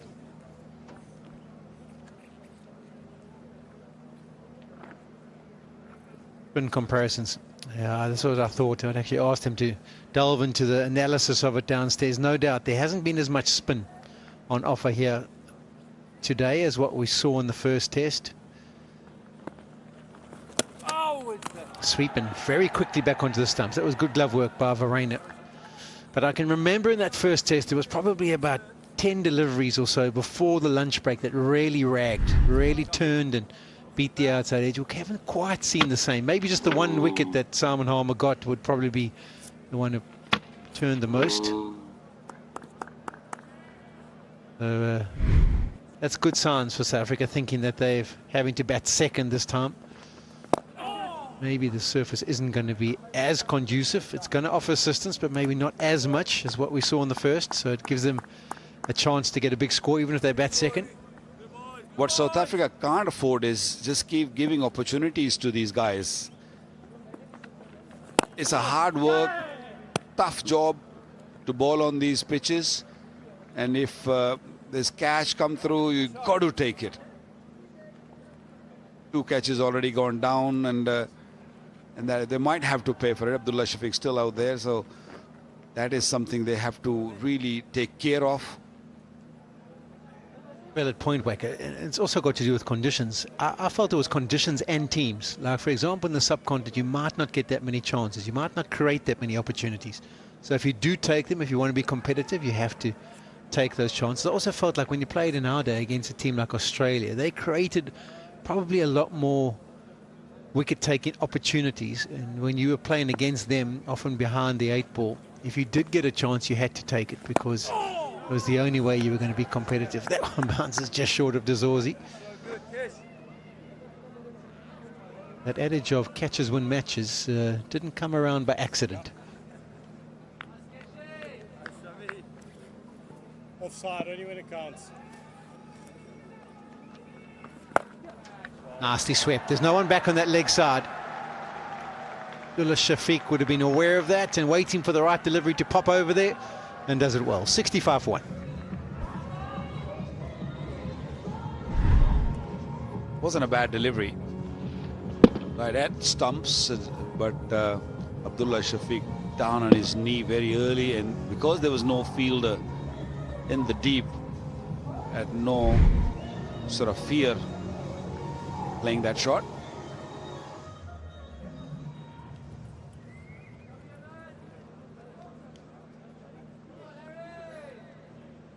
Match summary from the first test, and where the foundation for the victory for Pakistan was laid. 378 in that first innings. South Africa answering them with 269, and then it gets more difficult as the game goes on. 167, 183. So again, Pakistan laying a foundation.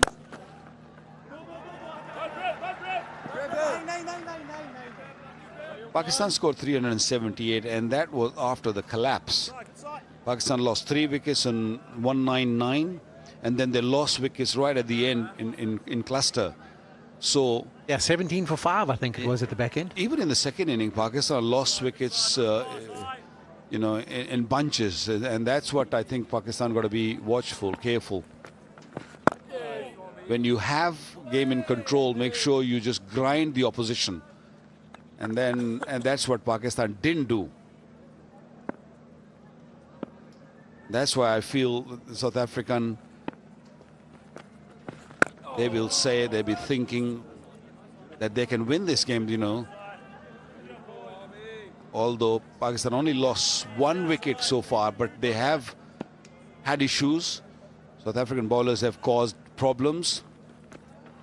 I think it's time to get Sen Mutasamy in. I think just the confidence that he would have gained of those 11 wickets and the respect he would have earned from the Pakistan batters. Saying that these spinners are doing anything wrong, but I just think sometimes it's a confidence thing as a bowler. You kind of just have that expectation because it's happened in the last game. You believe that you're in a purple patch and you can pick up more.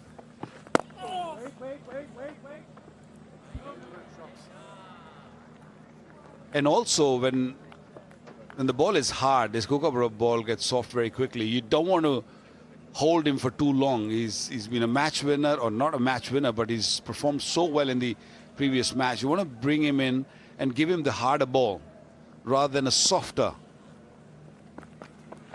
Oh!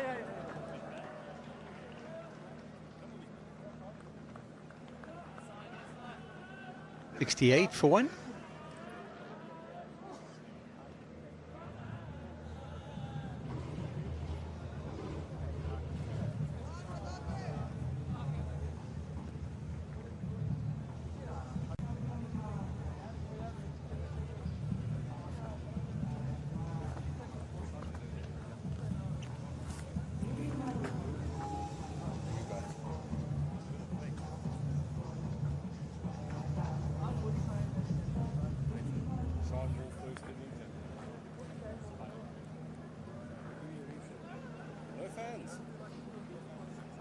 Yeah, Maharaj will continue. Shan Masood's record against left-arm spin is pretty good. He averages 39 and been dismissed 8 times. His actual average in Test cricket is 30. So he has no issues with that.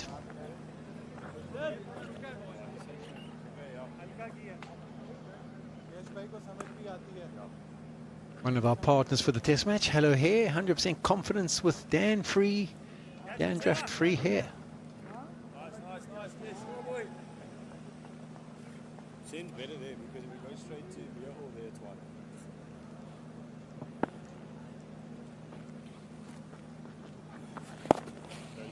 That man's now gone back after the sweep shot by Abdullah Shafiq. I actually quite liked it. I liked the thinking of bringing him in and saying, okay, well, there's no one over there. Let's see you play that sweep shot, because if you get it wrong, then all of a sudden South Africa have their second wicket. But it just took the one boundary and a good sweep shot to convince Maharaj, nope, I don't want to go in for any more of those boundaries. He still stays back for the reverse sweep of Shan Masood. And there's the 2 men back on the leg side. Long on, deep mid-wicket. See the line he's batting on. He's batting on off stump and trying to get his pad well outside, so there's no danger of LBW. Polly, I can understand bringing pushing the square leg fielder on the boundary. Catch it, Tony! Ooh, he's not looking. Zoe, I don't think he got the edge, but he definitely hit the pad straight, which was outside the line of the off stump. But he was looking down, and rightly so. Yeah, taking evasive action, wasn't he? Did it get the glove? Hit straight on the foot, so it popped up in the air. If it was something on it, it ended up in his hands, but didn't know too much about it. We have to have a look and see if there was just a little feather involved.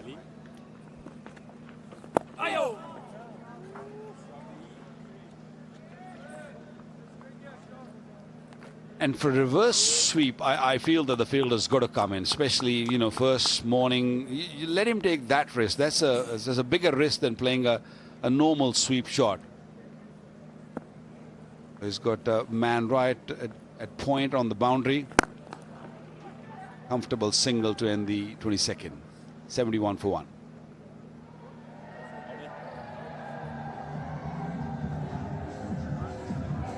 Yeah, you get the feeling that Pakistan are starting to feel and look a lot more confident now.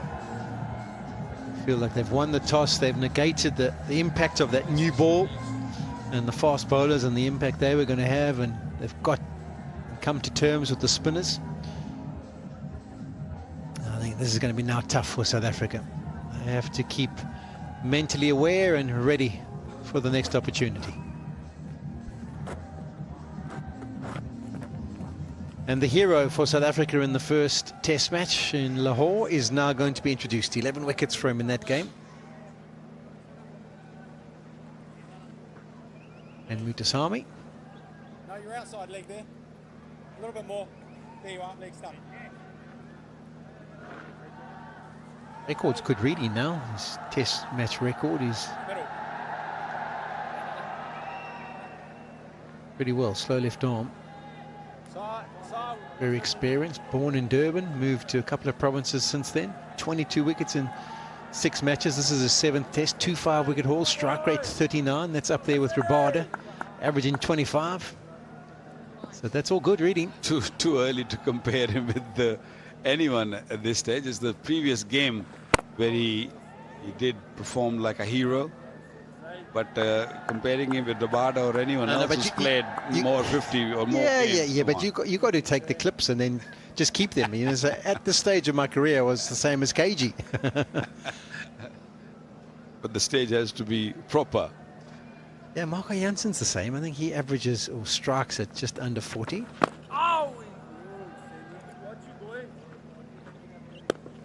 You big on strike rates and averages and all that, is it? Rates I kind of never worried about too much. I don't know about you. I was kind of a patience guy, so if it happened, it happened. I think you were brilliant with your strike rate, but that's because you used to try and make things happen with a new ball, make things happen with a reverse swing ball. Paulie, I didn't even know about the strike rate in my playing days. I came to know that I had this record of having a good strike rate for a long period after my retirement. So we were not bothered about numbers. We were bothered about how we're going to win the game. Wickets, like how many wickets can you average? Can you try and average 5 wickets a test match? That was like 3 in the first and 2 in the second, and you feel like you've done your job. And Pindi pitch used to be really good for the Pacers. You know, cooler weather. Used to the feet. There's a man back there, but it doesn't matter. That is way back. Kakisa Rabada is stationed down there at long on. Shan Masood is setting the tone here. Maybe he's trying to lead by example and not allowing these South African spinners to settle. But he has been fantastic with the use of his feet. Shan Masood always talk about playing aggressively in Test match cricket also, and he's leading from the front, showing his team and his teammates, batters, that this is how we're going to play. And he's played couple of really quality shots using his feet. 3 6s all belongs to him. He's in a very aggressive mood at the moment.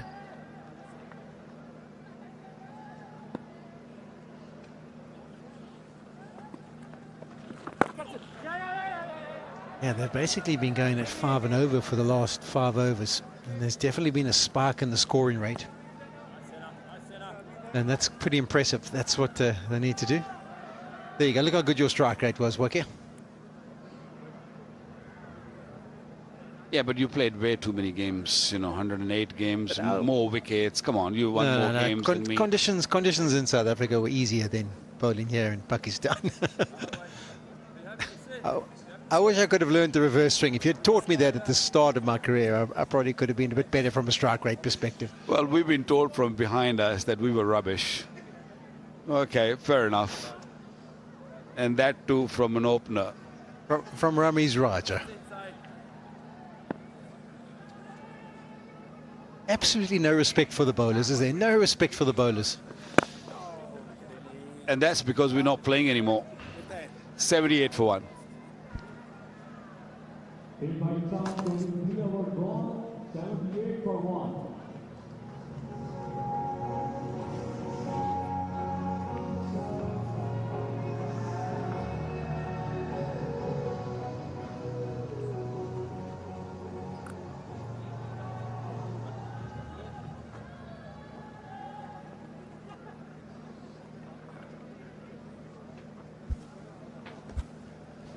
Pakistan looking good after winning the toss. They needed this kind of a scoring line, 78 for 1. Abdullah Shafiq on 31. Shan Masood has been impressive against spin. He's got a strategy and a game plan which is based on attack. It's a nice shot for a couple of runs. Yeah, given the nature of the pitch, it's so abrasive. The ball hasn't spun prodigiously. Yes, there were incidents where odd ball turned, where the opener was removed. Other than that, looks like a good batting track, and it's highly imperative for the Pakistani batters to make sure they get a big total in this innings. Bat the opposition out of the game. Also from Pakistan's perspective, it appears to be a new,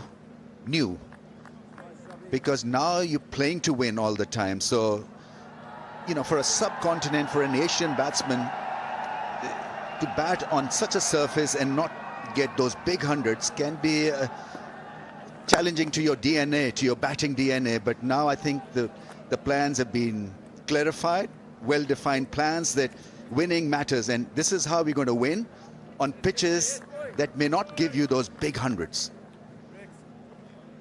So the cause of the team is put ahead of the individual stats. And I'm sure everybody had to buy in to that formula. So that's the important thing, winning the games, especially at home. Pakistan hasn't done that of late. Ever since they decided to prepare turning wickets, Pakistan record at home has started to improve. Was there any bat involved? That is the question. And it's been answered in the favor of the left-armer Keshav Maharaj. But Abdullah Shafiq is not convinced. He has referred to director. We have a player review for LBW. Original decision is out. I've checked the feed, it's a fair delivery. Can we go to front on, please?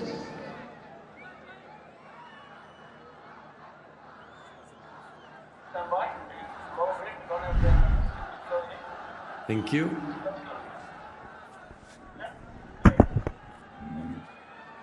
Thank you. It's hard to tell on that angle whether there's any pad involved. We'll, yep. Even if you zoom up on that, while we're waiting. Another angle, thank you.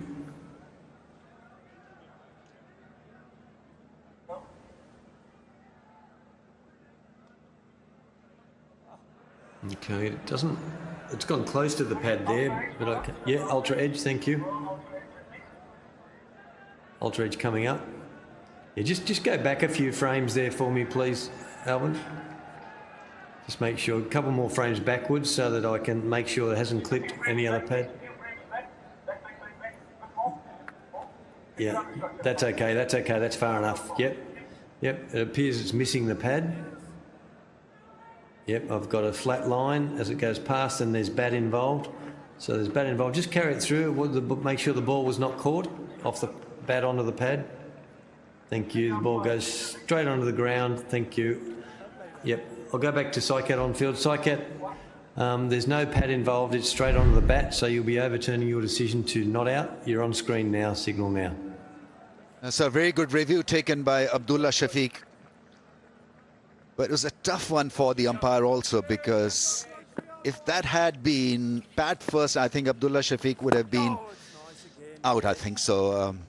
50-50, 81 for 1.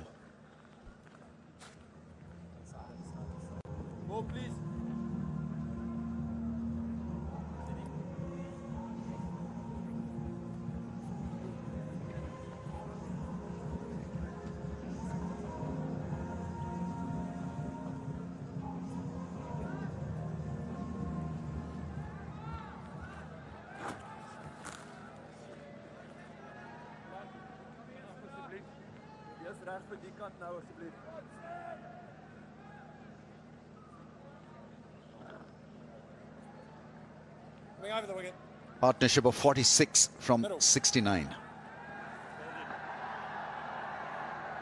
It's another important aspect of batting well in Test match cricket, partnerships, especially on a surface like this, because it takes a little bit of time adjusting to the conditions. Once you're in, then you've got to make it count.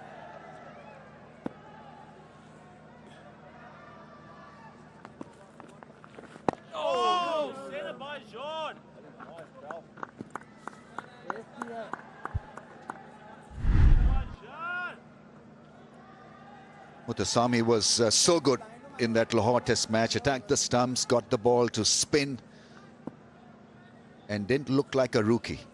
Really bowled with a matured mind. Down the track, gets it past the man at mid-off. That's good batting from Shan Masood. He's absolutely nailing them. 50 partnership is raised. Yeah, a slightly better pitch here at Rawalpindi Stadium. As a batter, you can express yourself because the ball is not turning mile.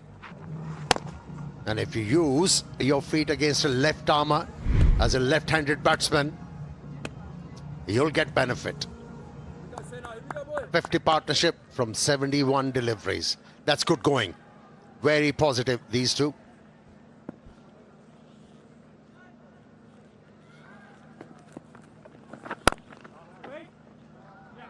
Once you've used your feet, the next ball invariably becomes easier for you to tackle.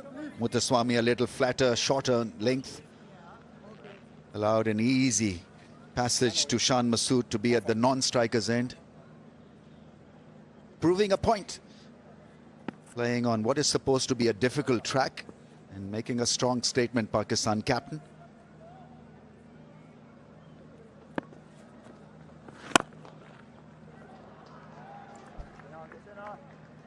And Pakistan made a good change, bringing in Asif Afridi as a third spinning option.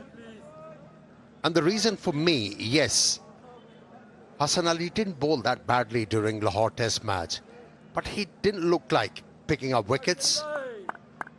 And then Sajid Khan was off the boil during the first Test match. He was all over the shop. He was not convincing, and that's why they have an insurance in Asif Afridi. That's a good change. Also, he's different in style. He's taller. He's quick through the air. And gets that natural loop because he's pretty tall. 57 matches and almost 200 wickets for Asif Afridi.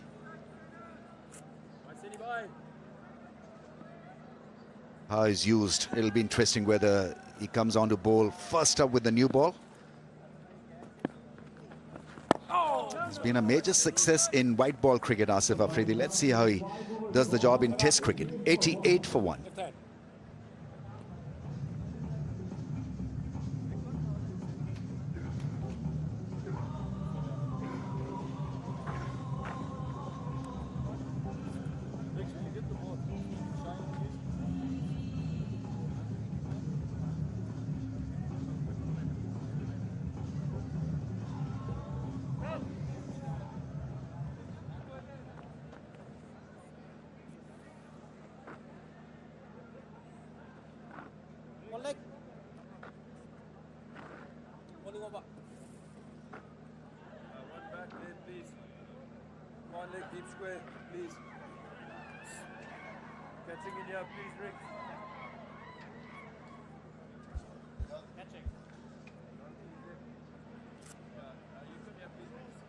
Partnership brewing, 53-run effort.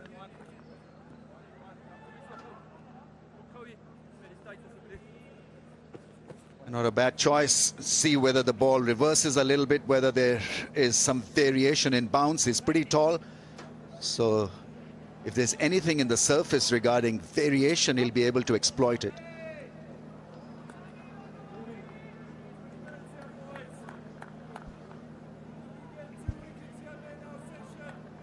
Yeah, he wasn't very impressive with the new ball.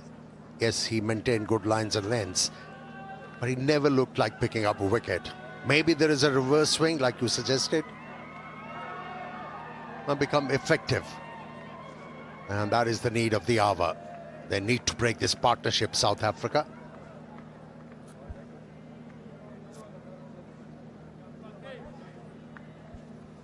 Keeping one side nice and shiny, they're expecting the ball to reverse, keeping the other one as dry as bone.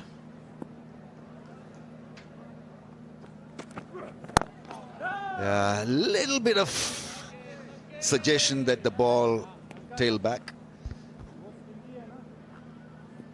Yeah, went for the shine. And that is the evidence. There is a bit of a reverse swing. Not profound though. Manageable.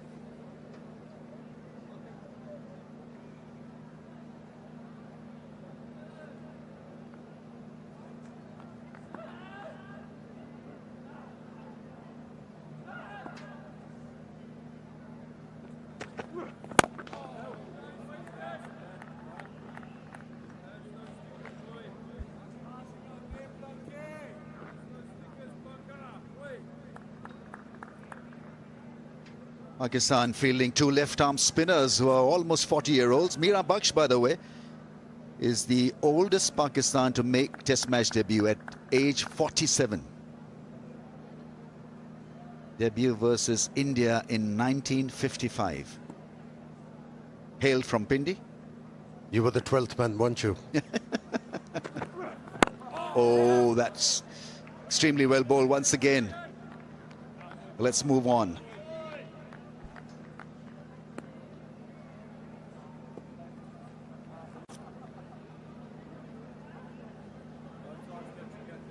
Mira Baksh, 47 years, 284 days. It's a special day for Asif Afridi making his Test debut, 38 years and almost 300 days. Abish Khan, a pacer, Zulfikar Babar, another left-armer, Zahid Mahmood, a leggy.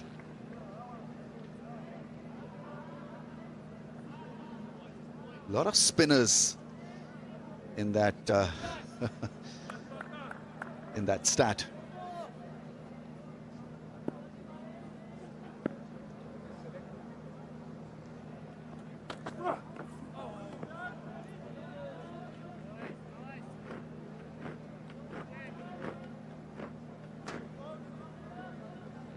With Bank Alfla's 1100 plus branches, open your current account from nearest branch to enjoy various free services and earn Orbit rewards by maintaining or growing your balance.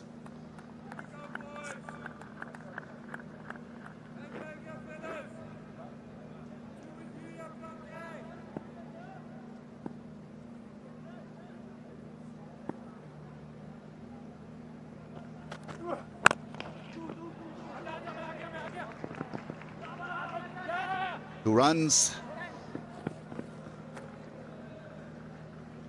There's a lot of method. There's a bit of chivalry because you've got to have a big heart really to produce the goods at pace. And this is not a bad partnership with regard to pace, 56 of 80. So South Africa really have not been able to cap this pair. 91 for 1 in the first session, and it's still 15-20 minutes to go is a very good beginning.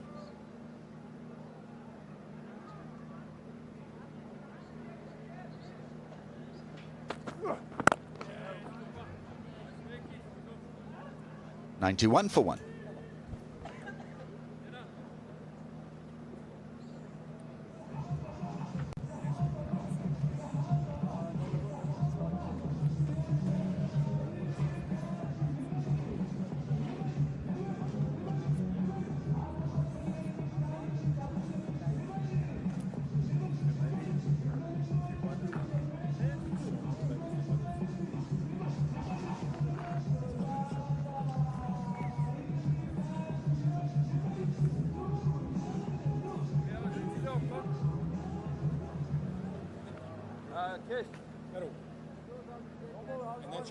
Harmer has picked up a wicket. 91 for 1. Pakistan running away with the show once again after winning the toss and having a great first session. Maharaj has changed ends. Will that mean change of luck for him? He's supposed to lead them into action. Experience of over 200 test match wickets.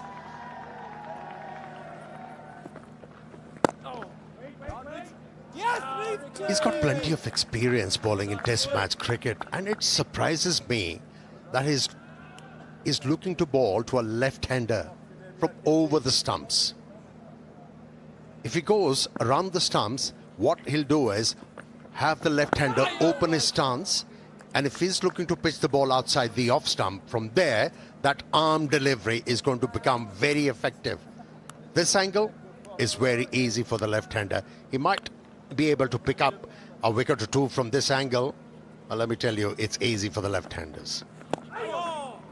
Unless you make him drive through the rough area. And well, first session, we haven't seen a lot of rough develop. So the ball has not really jumped and teased and challenged a left-hander.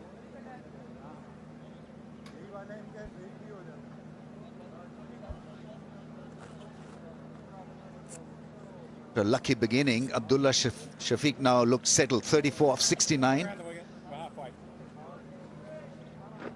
Dropped when he was 0.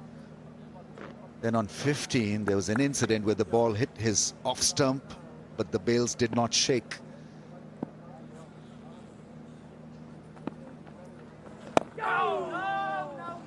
That's a lovely length.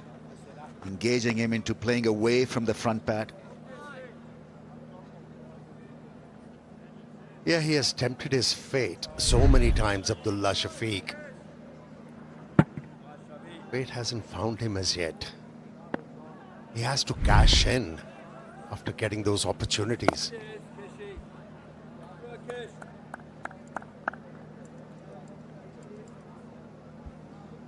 The fact that Pakistan have not played a lot of sweep shots just tells you that they are in control.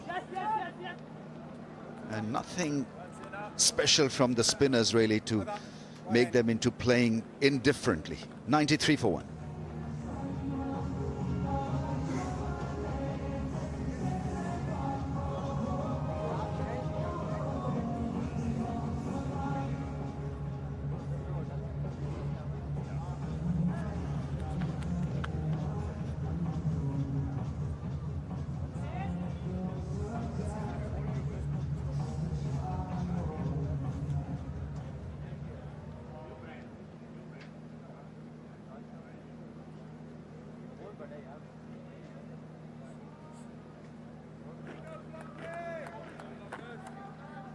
Bit of an anti-climax session for the South Africans. They were hoping that things will work in their favor, but the pattern is the same as it was in that first test match.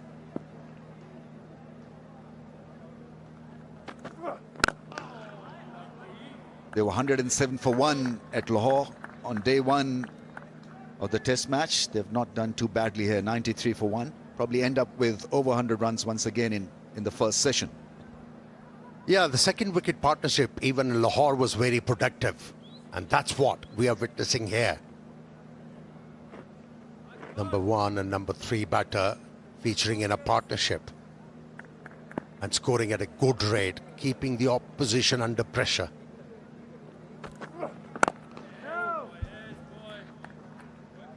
Well, if you're a Pakistani fan, it's a figure-free moment for you.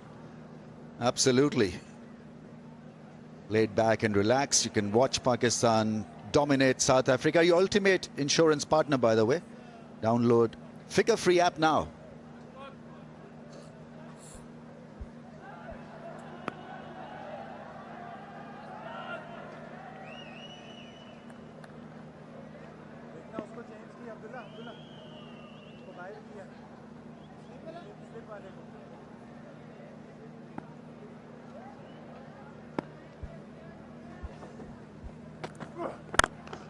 Nice.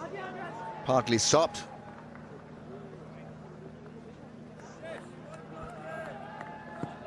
It seems like he has started to pick the line and the length very early. Abdullah Shafiq. He started to back himself and started to bat with a bit of freedom. augurs well for Pakistan in this test match.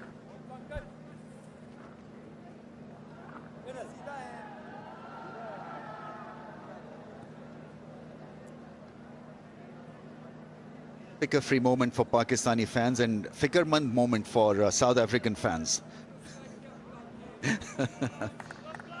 Only a handful there, but I'm sure they'll be rooting for Pakistan. Full toss, that's well collected by the keeper. Full length dive. Looking for that Yorker length probably. Jansen. Yeah, it was an effort ball from the left-arm fast bowler Jensen. Wasn't well directed, but good job behind the stumps. There's Proust up. An ill-directed delivery.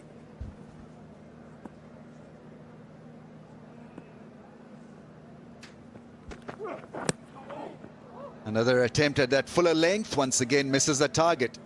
Tailing back to Shan Masood, but the target is off.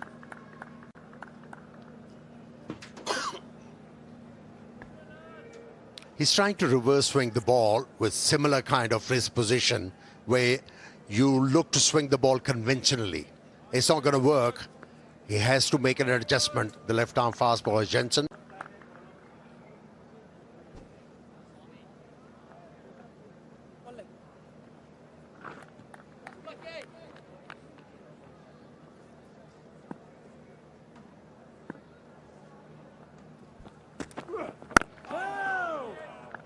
As the other movement, the outswinger played well by Shan, 94 for 1.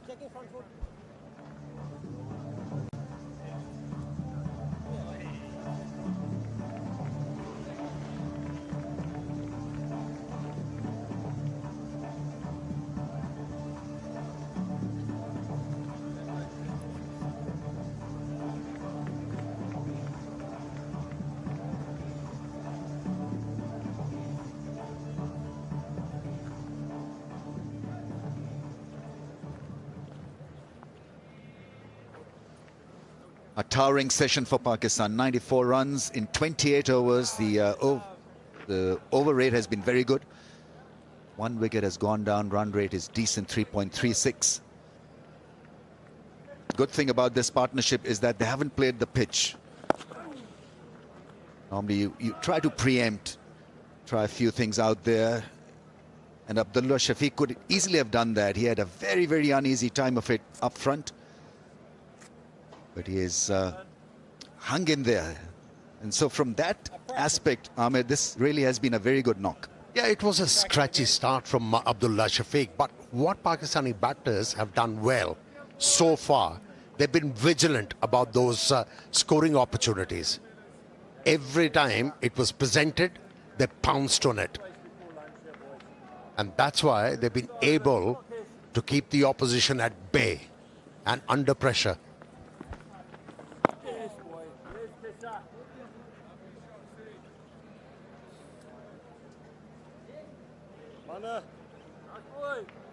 No real turn for Marat, so you've got to minimize the damage.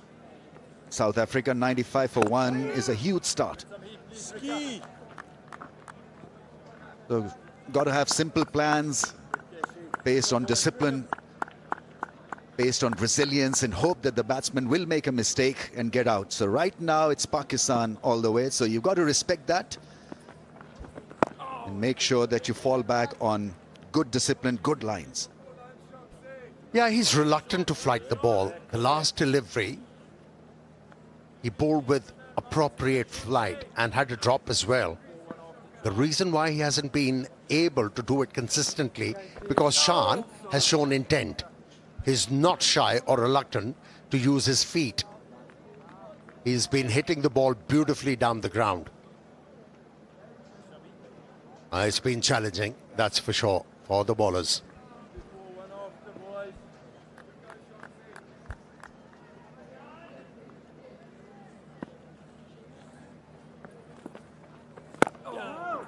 Nicely played, and it's 95 for 1.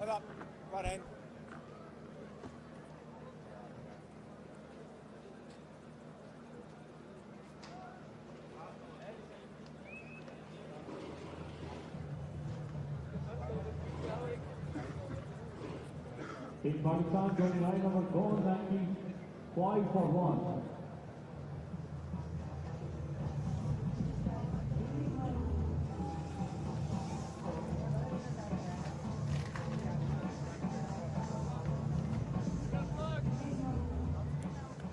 A lot of Arsenal in the ranks, in the shape of Babar and Saud and Rizwan and Salman Ali Agha. They bat deep, they bat well against spin. The platform is set, courtesy this partnership.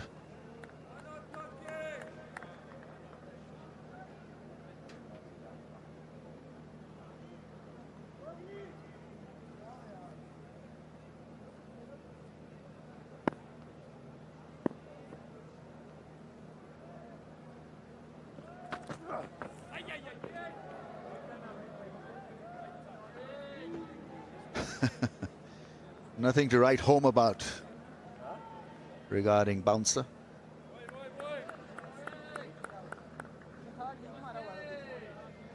I think there's got to be a persistent, a consistent strategy regarding the short pitch ball. I think they can eke out a wicket if they go at it as a strategy, not a one-off thing.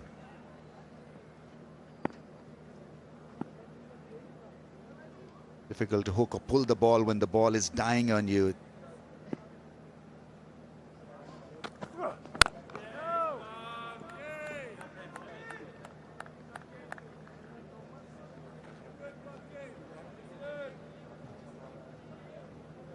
It's a selfie moment, Vigo Till, selfie moment.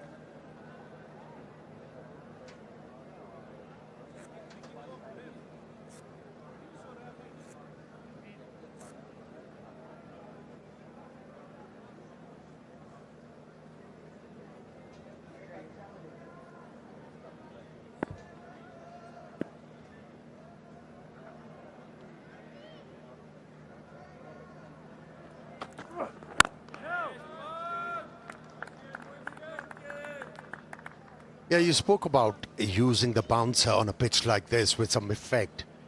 There's also one other thing which the left armer can try with that angle.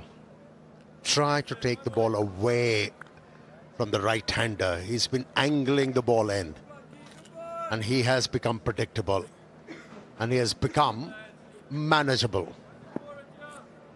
Oh, that's best bit of news for the commentators.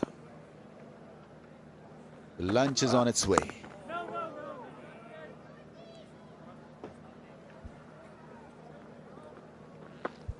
That's another option, taking the pace off, ball a cutter, but it has to be pitched up in Test match cricket. That length was okay in T20 or shorter format, but you've got to have batsmen driving at it.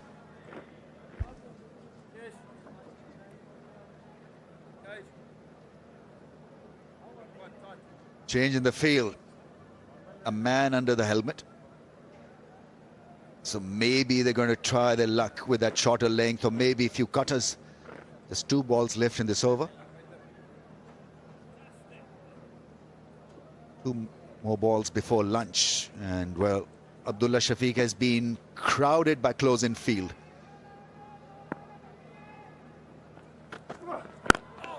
Shot plays it with a straight bat, and I think you can do that on this surface. I think there are certain surfaces where you're better off really playing the ball and defending off the back foot rather than going for the pull or hook shot or looking to duck underneath a short ball, because that can be a little difficult compared to playing it like that, the last ball that he played.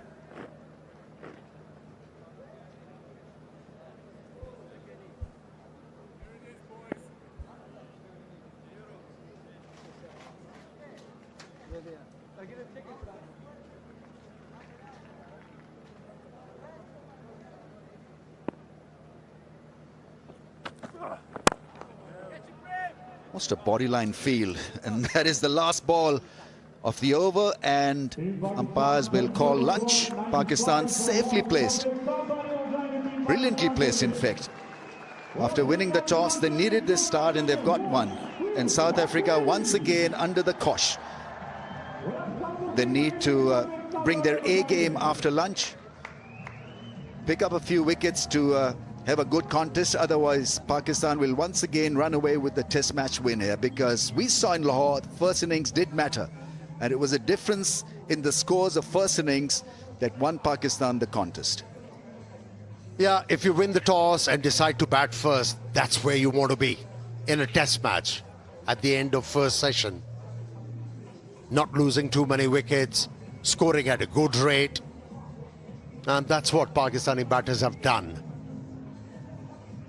Only lost 1 wicket. Yeah, bulk of bowling was done by the spinners. Imam looked good for his 17 before he was dismissed by Harmer with a beauty. And then this partnership is growing.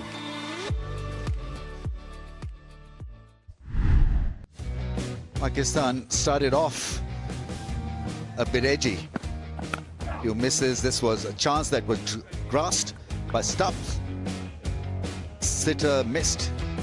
And Abdullah Shafiq then was on knot, and then he started to flow through the offside. Some lovely shots.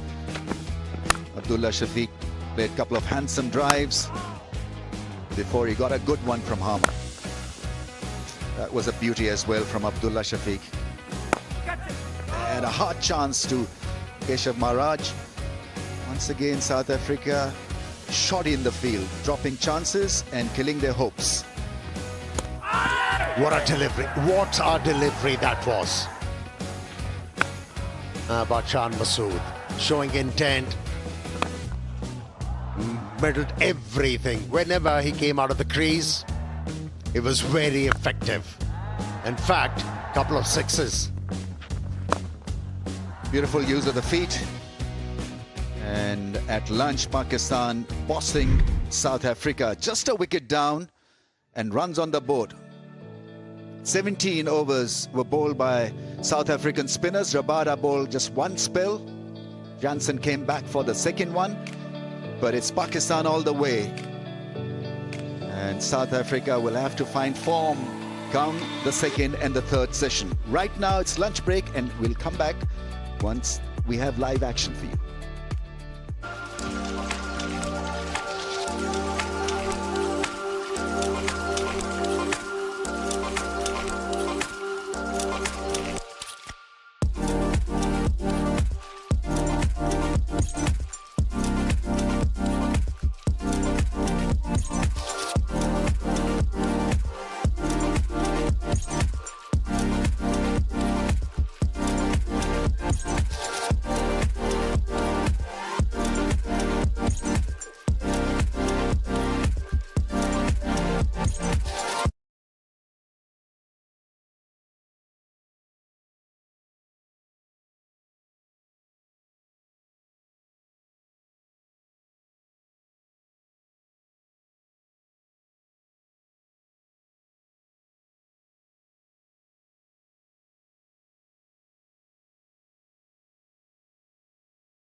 Nothing.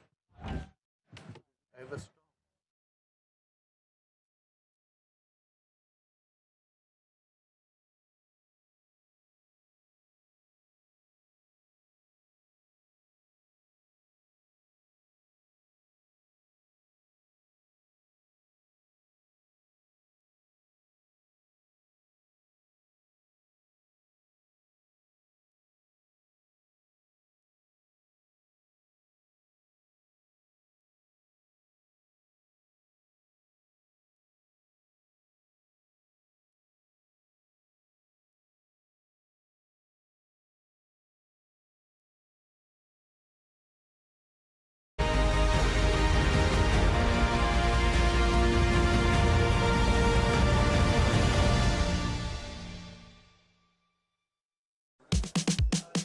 बात सुन, थोड़ा सा यूं हो, थोड़ा सा यूं, थोड़ा सा हाथ बांध, चल यार। यार ये तो सुन रही नहीं है डायरेक्टर की। क्या कर रहा है? थोड़ा सा मुंह बोले, सही है, थोड़ा सा उस तरफ, आधा फेस कर देना है, उस तरफ देखने, एक तस्वीर तो ले ले, थोड़ी स्माइल देनी है, स्माइल। खड़े होने आपने क्या करना है, क्योंकि आप लोग की तस्वीरें ठीक नहीं आ रही, तो आप नहीं, मैं चले भाई, स्टार्ट कर। स्माइल करते हुए ना दांत थोड़े से दिखे, थोड़े दांत दिखने चाहिए। हाँ, स्माइल करते थोड़े से, और ये जबरदस्त, बिल्कुल बहुत अच्छी लग रही शर्ट आपके साथ। आप क्या के प्यारे नहीं सुन सकते। आगे तो मेरी खराब है, प्यारी भी नहीं। ज्यादा है ना। Well done, good good good bro, good. आपने ना देखो पैन नहीं जाया करना, ठीक है? किसमें? ये तस्वीरों में। ये बताएं जो आपको चाहिए कि यार तीनों चाहिए, तीनों मुझे चाहिए, मगर चाहिए ये भी कर ले आप, ठीक है? बट तो फ्रंट वाले ना उसमें स्माइल अच्छी सी देना, ये से नहीं देना, नहीं, थोड़े से दांत दिखने चाहिए। ये तस्वीर आपकी पूरी क्रिकेट हिस्ट्री में सबसे बेस्ट आई है, क्योंकि मेरे डायरेक्टर आप। यस, ये तो स्माइल दे रहे, ये थोड़े से दांत, ये यूं करके यूं करना, यूं कर।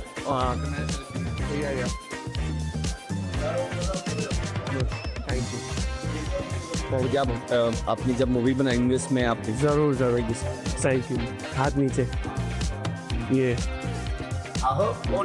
और 1 सेकेंड, एक आपने हाथ ऊपर करके वो स्टाइल करना, जो स्टाइल आएगा वो। हाँ जरूर आएगा, आप ऊपर कर, तो इस तरफ से ऊपर कर रहे आप, बिल्कुल साइड में यार, थोड़ी सी स्माइल, दांत दिखने चाहिए यार। ये चलो भाई, ये पकड़। Abrar Ahmed could well become a movie director after what we saw from him. Pakistan, the happier side after the end of that first session. 95 for 1 is what things are looking at. Stumps at lunch, beg your pardon. Abdullah Shafiq at the top, 37. Not out in just 82 balls. And Shan Masood steadying the ship after Imam got out. And he is not out on 38.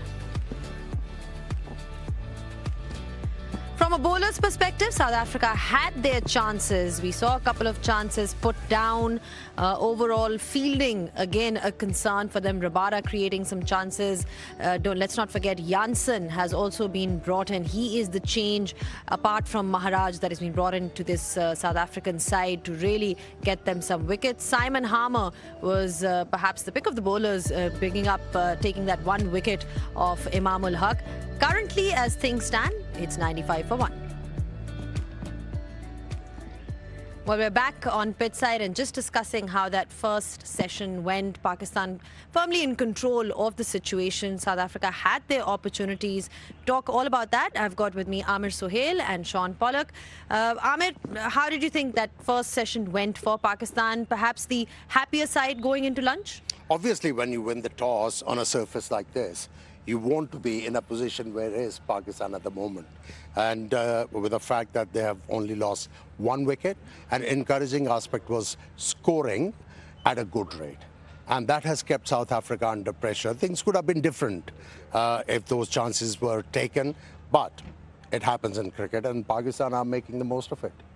Well, South Africa got an opportunity early on in the day today, Polly. So there were chances that were created, but not really taken.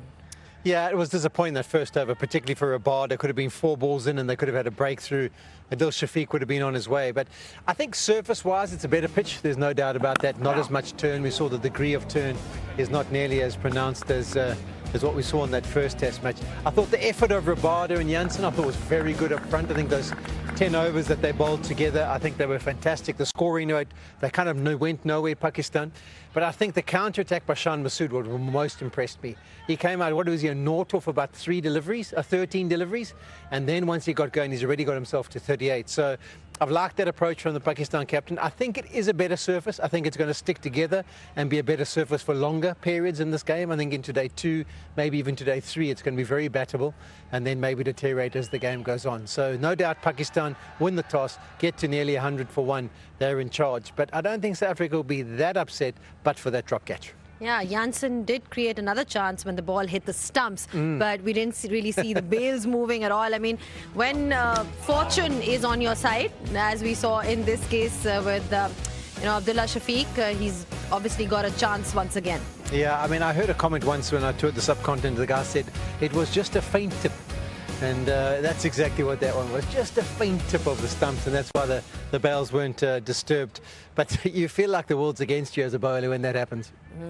Just on Shan Masood then, Polly spoke about his positive approach. Even himself, he's spoken about it a few times, that how they need to look to be positive as a batting side, even in Test cricket. And that's what we saw from him today, Ahmed.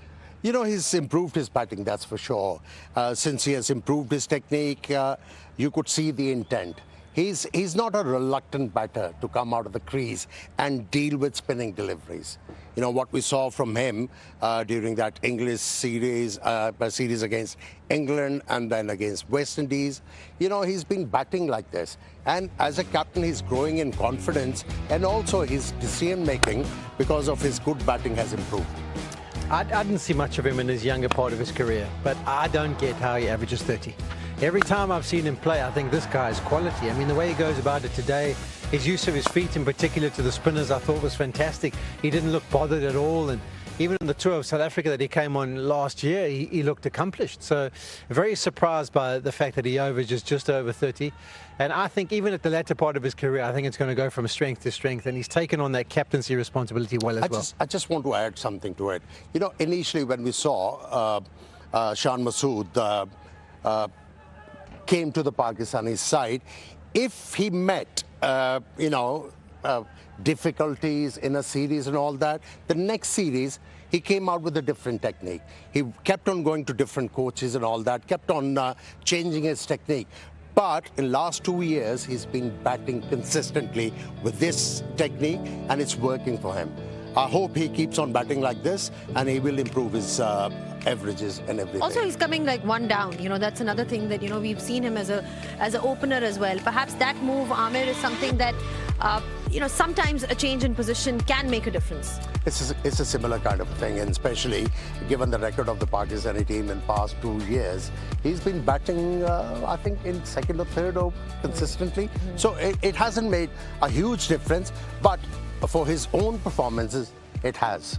I think also Amir will maybe attest to this. When you're the captain, you kind of play with a little bit more responsibility, because when you're just the individual, you go, well, my scores count. But when you're the captain, you want your team to win even more, and you take on the mantle of, I'm going to show more responsibility, more desire to really want to get a big score and not throw away opportunities. Keshav Maharaj then, whatever you saw of him, Polly, what did you make? He did have one chance as well, half a chance that was. Yeah, the caught him boldly, but disappointing. I mean, you can't blame anyone if you drop your own catches. But I thought he was good. I think the areas he hit, particularly his first 3 or 4 overs, I think he showed the control. He came off a first-class game where he bowled almost 50 overs for the Dolphins back home before coming across here. And yeah, he didn't look short of a gallop. I thought he was very good, almost back to what we've seen. He'll just be disappointed that he was unable to take that catch. Abdullah Shafiq then, I mean, when you look at the way he's sort of come into this particular test match, there's a lot of talk around him that, he needs to score runs. Scored 40-odd in that second innings in the previous test. What did you make of his batting? He got his chances. Now, what are you looking at from him? See, what is refreshing when it comes to Abdullah Shafiq? Yes, you are competing against opposition, but at the same time, you're fighting against the opposition. He's fighting with himself. To stay at the crease and bat correctly. He was scratchy, no doubt about it. But what I really enjoyed with this batting, he was ready for those bad deliveries where he could dispatch the ball towards the boundary line. So I think he needs one big innings and he'll be there. Imamul Haq getting out early. Remember, he scored a lot of runs in that first test match. So I think South Africa would be pleased that they got Simon Harmer got the better of him. Yeah, I think if you put that wicket onto the highlights package of the first test, you would have said, oh, that's the norm. But we didn't see deliveries misbehave like this. Well, not misbehave, but turn as much. And that was an absolute peach. Simon Harmer, ball drifting in, pitching on the straight on day one of the test match in the morning of the first day. And then this really purchased and turned properly. Just clips the top of the stumps. Well, nothing he could have done about that. Nothing he could. Almost like similar to that Brevis dismissal we saw in the last test. That was just quality. And we haven't seen ball ball's turned like that for the rest of the innings so far. So he's probably counted himself a little bit unlucky, but Simon Harm will say that was a pretty good one from me. What did you make of the conditions from, when you compare them to from whatever you saw at Gaddafi Stadium, Lahore today? See, the abrasiveness suggested there will be turn. But since this surface is very hard, and also only a couple of deliveries actually spun. Other than that, it has been beautiful to bat on. And Shan actually suggested that he's not sure about that pitch because everybody was anticipating a square turner, but he was not sure whether this pitch is going to turn or not. And I think now they got the start. Yes, in Lahore they were close to 400, but here you can actually score 500 runs and bat the opposition out of the game. And certainly, yes, the behavior has belied the look of this pitch. What should South Africa's approach then be after in this session post-lunch? Because obviously, they'd be looking to get the control back towards themselves. Yeah, I don't think they did anything wrong. I think I would love a little spell from Rabada after lunch with one of the spinners, maybe Kesha from the other side, and just to show some energy and try and break that partnership that's developed. And then I think they have to be smart about their field setting because there is the ability, it's easier surface, so they can pick up boundaries, protect those, have a bit of an in-out field and make sure that it's difficult to score quickly and you still got your catching opportunities. See, Lahore pitch demanded the spinners to bowl at the pace of about 84 to 90, but here, as a bowler, you have to be below 80 kilometers per hour to get some purchase from this surface. All right, then. So it's going to be an interesting session post-lunch. Pakistan will be looking to build this partnership. Shan Masood is out there playing really well, and South Africa will be looking for some wickets. We're ready now for the session after lunch. It's over to the boys in the commentary box. South Africa will have to make it happen, otherwise the ship will sail and they will have not a lot of opportunity to crawl back into this contest. It's about making it happen in this particular session. It's not going to be easy to bowl to a pair that's looked completely at ease. 60 of 105 ball partnership. Maharaj and company will have to spin a web. And somehow early blows are needed by South Africa to make it an interesting session for themselves, because the last one clearly belonged to Pakistan. They were in command and they had a set strategy which was based on good common sense footwork. Didn't play a lot of sweep shots, but they managed to use their feet and were proactive, which was the case in the last test match also. Not wanting to drop anchor unnecessarily. The balls were there to hit. They were quite prepared to take charge. Rabada just bowled one spell of 6 overs. Marco Jansen bowled a couple of spells. Maharaj 10 overs, none for 24. That wickets column from the spinners need to impress for South Africa to make progress in this test match. I've got Waqar Yunus here with me. Waqar, Pakistan in a very, very good situation here to have another good session. Like last test match, they're in control once again. What they need to do is start well after lunch. Last test match we saw a couple of occasions coming back from the break. Pakistan just was a little comfortable, a little too comfortable, and lost wickets in cluster, and that's what South Africa is hoping, that they can do the same again to Pakistan. And they both look really good, Abdullah Shafiq and Shan Masood. Shan Masood in particular came in and upped the ante and made sure that he scored quickly. A couple of big shots from him, 3 sixes, so hit off his bat. But it's all about sessions, and first session belongs to Pakistan. And South Africa bounce back and pick up early wicket to put Pakistani batters under pressure. Pitch looks really flat. Batted quite nicely so far. No real demons, no real spin we have seen from the surface, apart from maybe one delivery which got them wicket of Imam ul Haq. Things are looking quite comfortable for the batters. Let's see whether there's any variation in the surface in this session, because the jury is still out. I think this pitch will have something in it for the pacers and for the spinners. Reverse swing from pace, but it was a dull session for South Africa, except for one ball from the off spinner Harmer. Nothing much has happened, partly because how Pakistan have played South African spin. I think they've not allowed them to get all over them like a rash. It's good common sense batting, especially from Shan Masood. Every time he's gotten out of the crease, it has been with good, meaningful intent. Now this is going to be a critical start here. Rabada has got the ball. He's got to somehow bend his back on a lifeless pitch and hope that there's some variation of the gaps, of a bigger bit of debris on the surface. 6 overs, none for 19. And it's also about giving South Africa a bit of control back to the South African captain. We saw a little bit of reverse just before lunch from Jansen, so hopefully he'll get something out of surface. He's definitely bowling with purpose. Even in the first spell, he created a chance. Abdullah Shafiq was dropped in the second slip. Very first over, he got Abdullah Shafiq.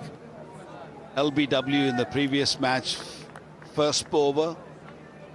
And this time he created a chance for the slip cordon, but they couldn't hold on to it. It's again a very crucial period for both teams. Pakistan, yes, in control, but this pitch is a little different.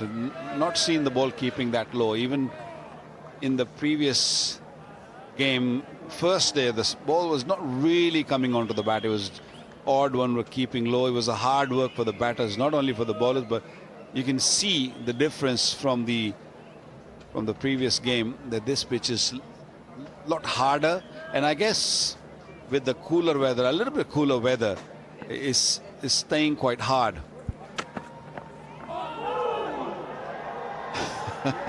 He's got this ability to do that. Rabada there asking a question, a query from the keeper, whether there was a little bit of an inside edge. What is he thinking, South African captain? Probably lets it go. Got to be watchful playing that shot in particular, especially when it's reversing. Ball coming in, cutting off the seam. And the wicketkeeper was sure there was this inside under edge.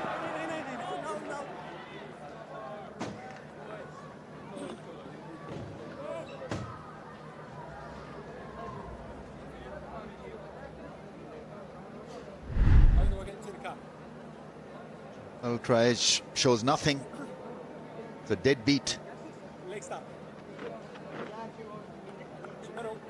The ball is not exactly skidding, but it's sliding off the surface compared to Lahore, where the ball was doing a lot of stuff. It was keeping low and kicking from the length. This, from that standpoint, is a much better surface.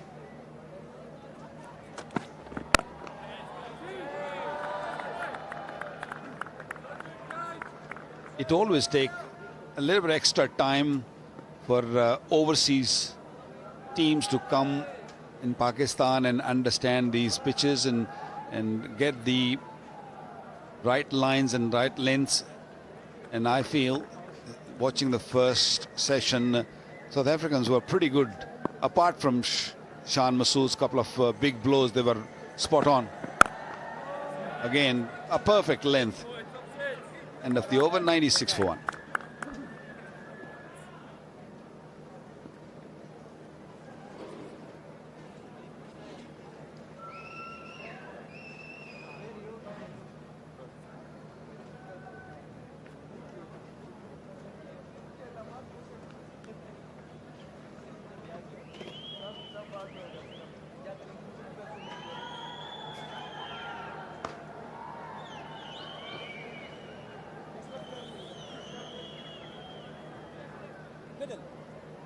96 for the loss of 1 then. There's a lot of interest in Babar Azam. His fans have come here once again to see him bat and bat well. So pace from both ends. Marco Jensen coming on to bowl. In the meantime, it's a Tapalti moment for him. Yeah, he looks very relaxed.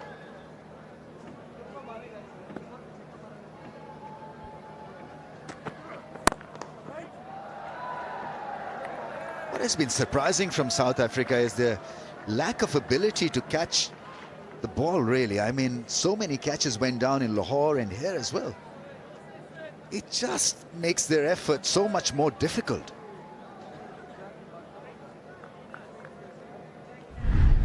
When you're used to of catching a certain height, and then you come on a different, as Lahore, where they dropped number of catches, this should have been taken. And even this morning, you know, too easy of the catches, one in the slip and one cotton ball. I thought cotton ball was pretty easy. This is regulation for a slip cordon. Okay, you can say that this was difficult. He was sweeping and ball was traveling quickly.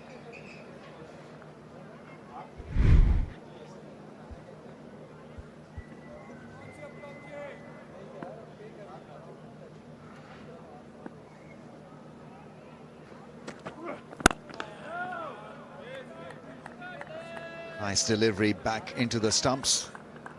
It just robs them of being in a powerful position. Salman Ali Agha was dropped when he was on 36, went on to score 93, and today, this morning, it was a sitter, really. And that too, it wasn't late in the day. This was the first over, and you're all get up, you're all looking to catch everything. And he just dropped a catch. And the worst bit is that Abdullah Shafiq's still out there. And every run he's going to score, it's going to hurt.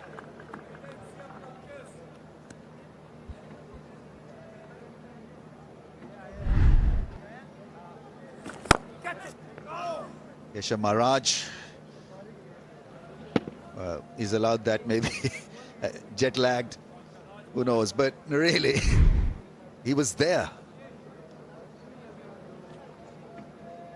Is normally a safe pair of hands. He hardly drops anything, especially to cotton ball. He's very, very good. Yeah, good, very good from Shan. Full face of the blade, playing it straight and running. As he plays the shot, he runs for the single, keep rotating the strike. Left hand, right hand at the crease always causes more issues to the bowlers.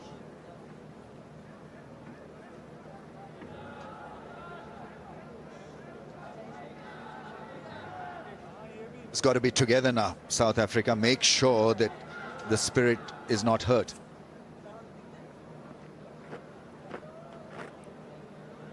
Because bowlers definitely will feel short-changed when sitters go down. It's about sticking together, especially in this session. It's an important one for South Africa, 97 for 1.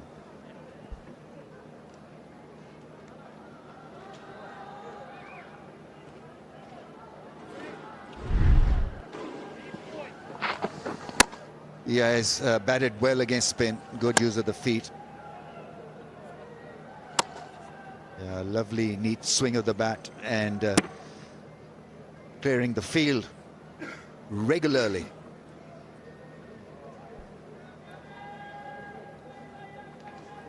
Not much from the back foot. And Masuda used his feet very, very nicely. Little nervous to start off. It took him 12 deliveries to get off the mark. But once he was off the mark, his second shot was a 6.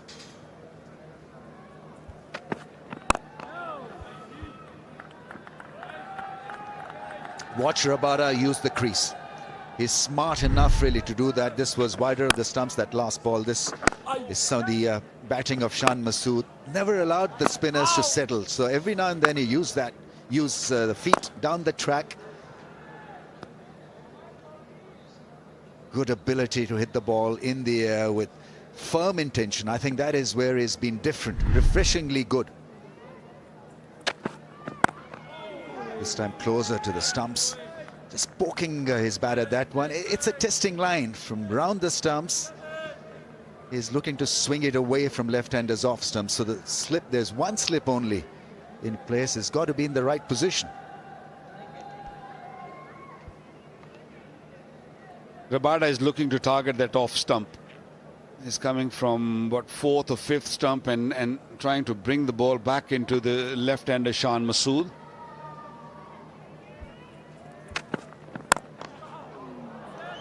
That was extremely well timed, but straight to the fielder. That's a good pitch, isn't it? That's a real good surface to bat on. Balls, what, 32 overs old, and bowlers are getting a little tired. It's the best time to bat. First day on a pitch where there's no grass on it, there's no real help for anyone. It's just a batter's time. Tell us about the mentality of a fast bowler, Waqar, when he's bowling on a surface like this, mid-phase of the innings, the ball 33 overs old. What is Rabada thinking? What does he need to think? I don't think you can do much on the surface. You got to be a team guy and make sure that you bowl good deliveries, keep asking questions. And he did ask question again to Shan Masood. Poked at it outside the off stump for a boundary, but that also brings 100 for Pakistan. I think field has to be adjusted because Rabada is a real hope here.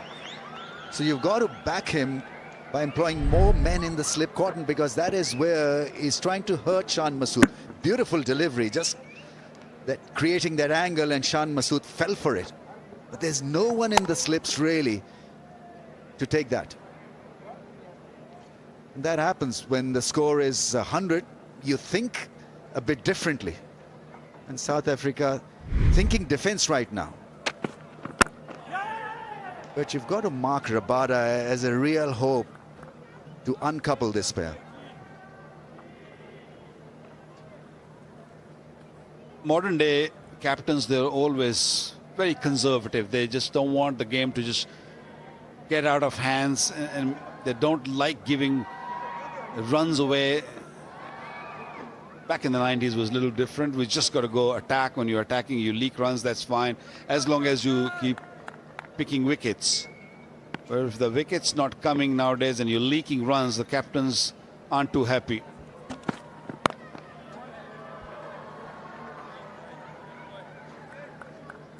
Very laid back shot because he had ample of time to play that one. Picks up a single of the last ball of that over. 103 for 1.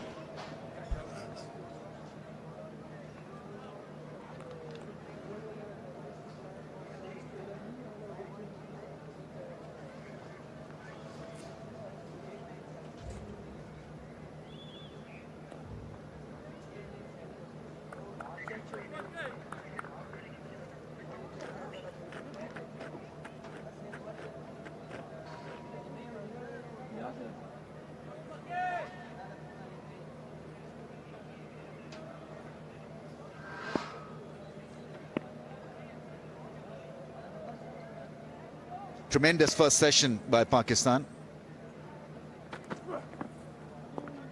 That's a better line to Abdullah Shafiq. He wants to feel the ball in his bat.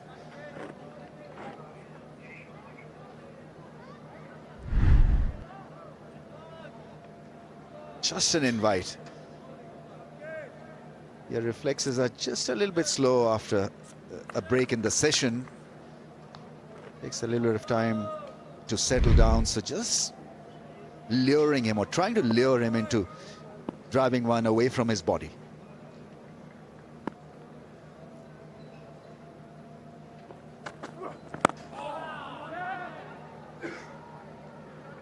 When you're playing with 2 pacers and 3 spinners, as a captain you should always keep spinner on one end and keep your fast bowler fresh.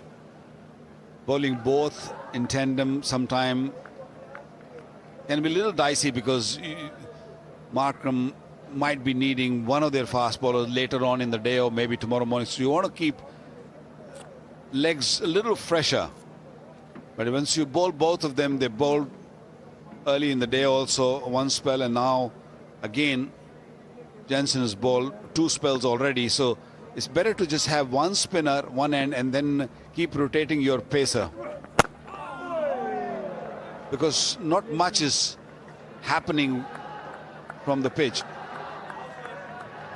And they all expected the ball to spin, so just keep your spinner on. I know Shan likes to get on, likes to play those big shots, but that's where he can create opportunity also. This was another reverse swing Yorker. Well played, Shan.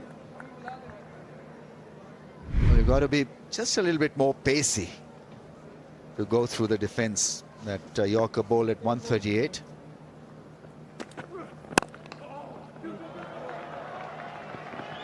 He's ran beautifully, Shan Masood. Good understanding between the two. 2 runs taken.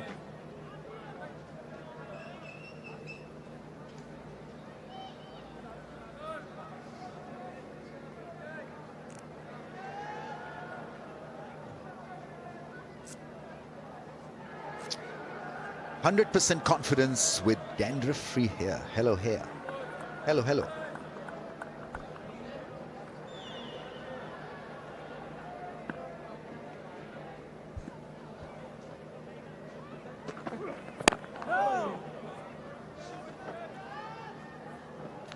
Ideally, he would want Shan Masood to be driving him, be more on the front foot. Shan Masood pretty keen to stay on the back foot and just slice the ball rather than driving through the offside.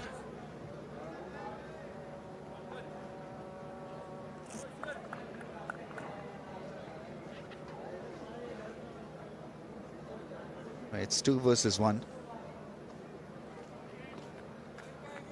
So you know that the 2 players there don't have the caliber to beat the guy who's handling stuff on the other end.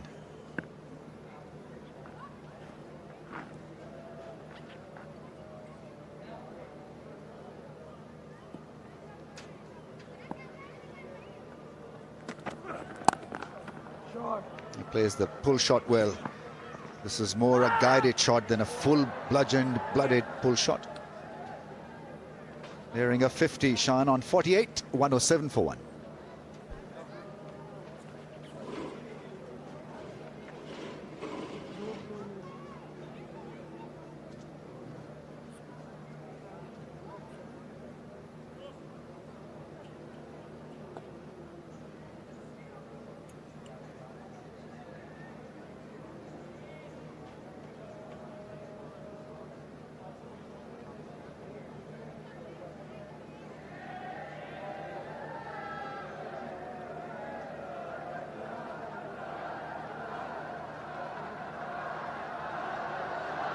Good thing about the Pindi Stadium is that fans are very near the action. They're on top of the action.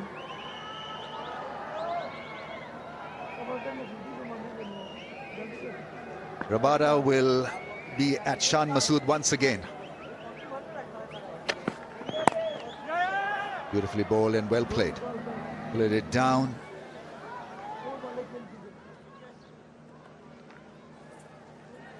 Great thing about Test cricket is that there are matches within the Test match.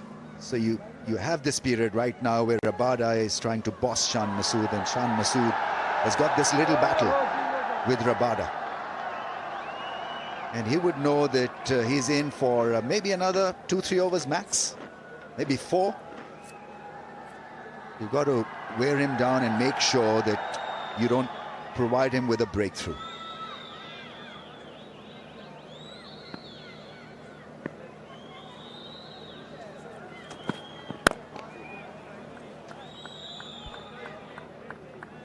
Just before this delivery, Rabada brought the point fielder in the circle. He was back on the boundary and bowled a delivery which was a little fuller, and I like that. I think To give yourself an opportunity, you got to bring Abdullah Shafiq on the front foot, ask him for drive, put a gully fielder, and that's a backward point who was on the boundary at just a delivery ago.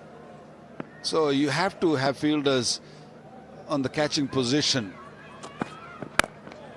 Yeah, that's good bowling. That's all you can do. You asked me that question, what's Rabada thinking? I think all he's thinking is that I'm just gonna get out of the over by giving minimum runs and create that pressure by bowling dot ball deliveries. Maybe my partner on the other end, if bowl more dot deliveries, will pick up a wicket. Batters can get frustrated. Now that has got to be a deathly sound for a bowler. Of the bat, middling the ball, and Abdullah Shafiq had plenty of time really to play that off the front foot. It's disheartening. Shape away with a bit of bounce. Working away Rawada.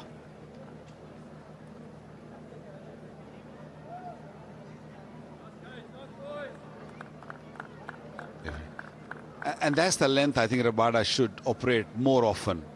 Just that fifth stump line, and if he can take the ball away from Abdullah Shafiq, because sometime Abdullah Shafiq gets a little loose and look to drive the ball. From here is compact, unless or until the ball is new and he just moves off the seam. It's a different ball game. But this is not causing much problem to Abdullah Shafiq. He's ready to defend. He's right behind the ball. But anything outside the off stump, just bowl few deliveries and see what he does. 92 deliveries he's faced for 39. He's a very patient player.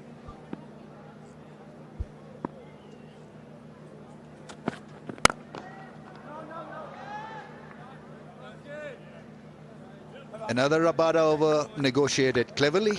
108 for 1.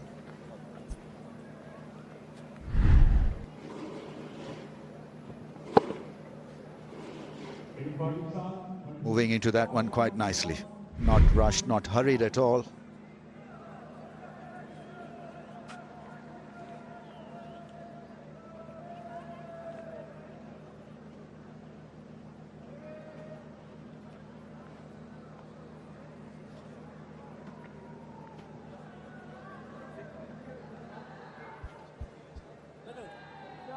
Partnership growing quite nicely.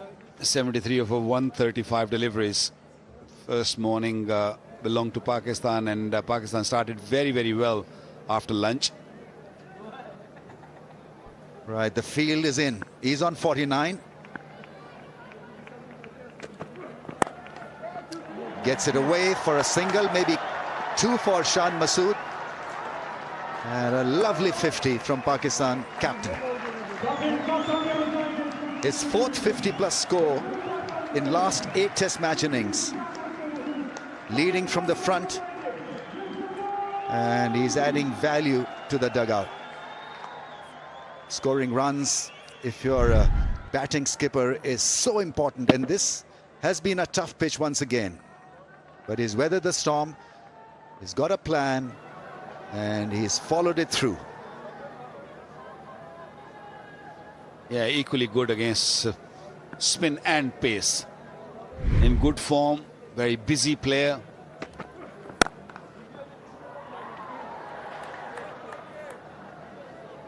Few deliveries after getting 50s are very crucial, because suddenly you just relax, you're happy, you achieved a milestone, and that's where the bowler's mentality comes crucial. He should be thinking that you know, I can create an opportunity, because Shan Masood is a touch relaxed watching that last delivery.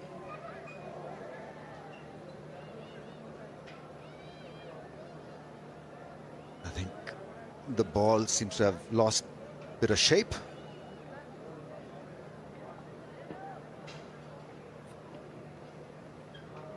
Or maybe the string had come off, and so it's been cut.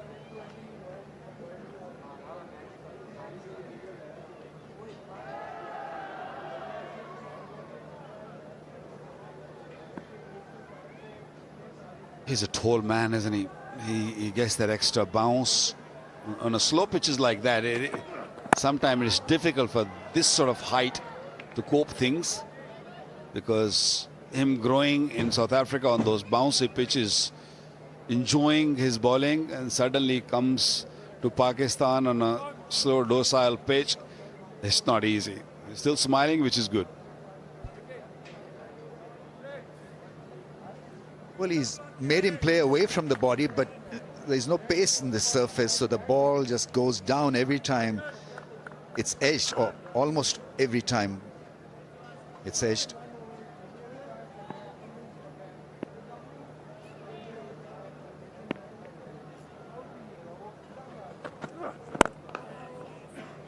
That's one thing that he's done so well. Played with a straight bat.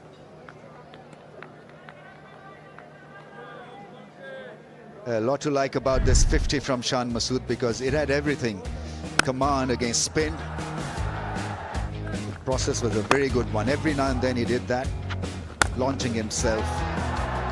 The spinners easily putting the ball away from the infield, and then there was some close edges, some balls that he didn't really get on top of that, on those, but still managed to survive them.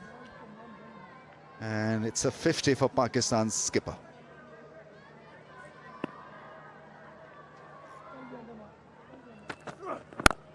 Once again, plays it with a straight bat. The wagon wheel of Shan Masood will let us know that how good he has been down the ground against spin. He hasn't played the sweep shot at all, not even a single one, I think, but it's just a very good spread of offside and leg side play. Those 3 sixes that he hit were off spin. I think the reason why he didn't play those sweep shots is Markram putting the fielders out straight away as he walks in. Sometimes you have to attack and keep the fielders in, so make him play those sweep shots, which are risky early on in the game. Control Abdullah Shafiq into the 40s. And it's 112 for 1.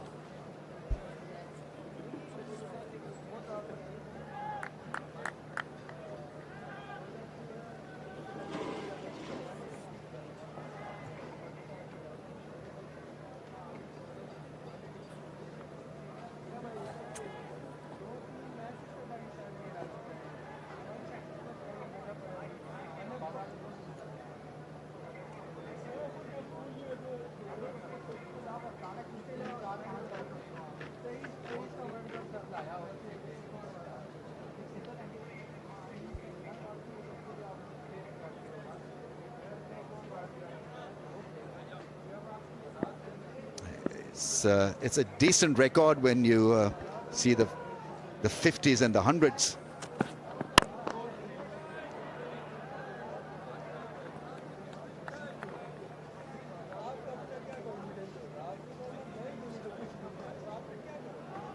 Sometimes test match cricket can be boring, but it can change very quickly.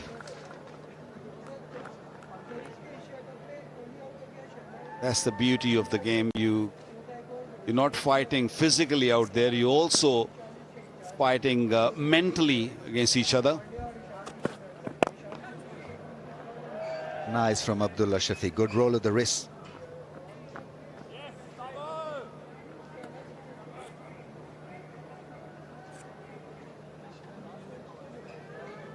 It's chai time here. Tapal tea moment.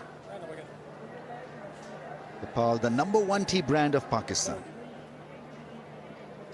Fraction. Leg stop.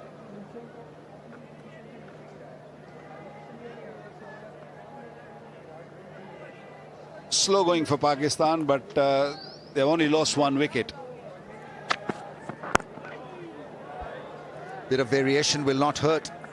I haven't seen South Africa really do something out of the ordinary, like the cutters, like the bouncer strategy. Because generally it has been a regular impact, regular traffic. Hit the length and look for batsmen to make a mistake.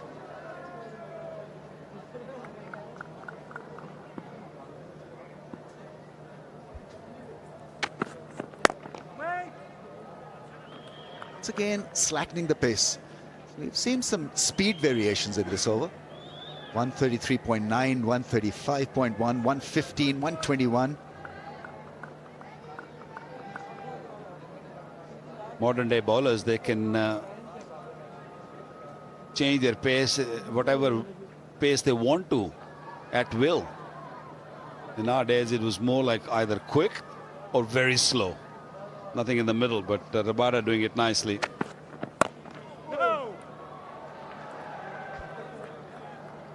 Yeah, suddenly from 121 to 134.6. But this pitch is not helping him. That's the issue. That's the problem.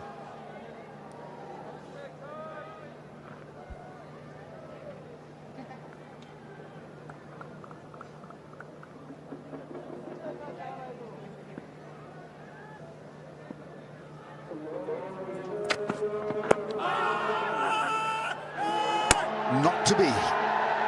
He's going down the leg side, hit him high on the thigh. More cosmetic appeal than anything else. It's 113 for the loss of one. They're not going to take the DRS.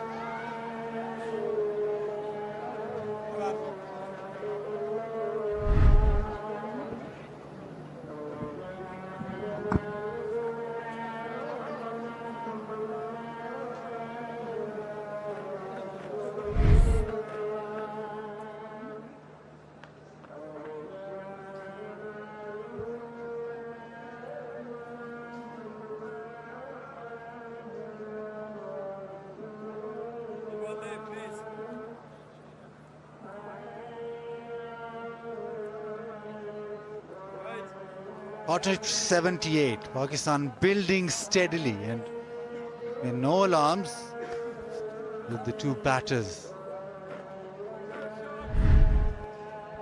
It's over the angle down leg side. Wickets missing.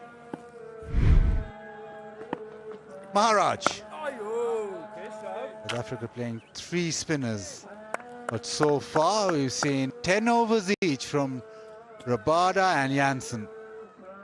Is now Maharaj's 11th over. First ball after lunch.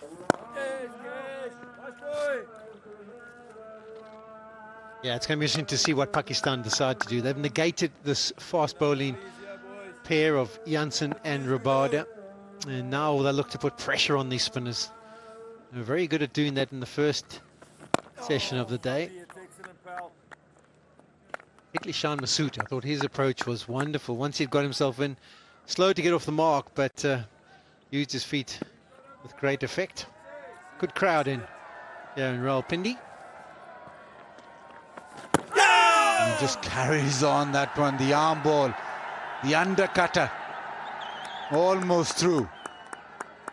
You had to ask me, what is the strength of Keshav Maharaj? It's his ability to continue attacking the stumps. Whether it's one-day cricket, T20 cricket, Test cricket, so many of his deliveries will end up in and around the stumps line. Oh no, is that down? I think it is.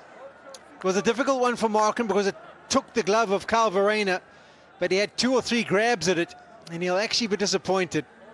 It wasn't easy, but he'll be believing that he should have been able to hold on to a nice round arm delivery there from Maharaj. Oh, what's happening with South Africa? Can't catch a cold. Outside edge off the glove, so that has made Markram's job difficult. And he's spilt it. Third cash drop. But turn from Maharaj. Opportunity created and opportunity missed. 113 for 1.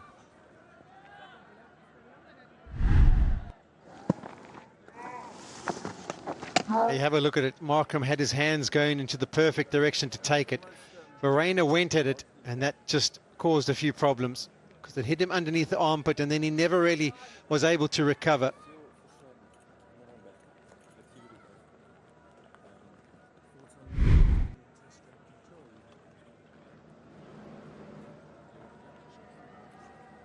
A spin from both ends. Plenty of batting to come for Pakistan. But South Africa dropped 5 in the first test. And in 38 overs, they've dropped 3 already. It is surprising. We always associate South Africa with being a side which very seldom drops any catch. They've drawn 3. Harmer into the attack.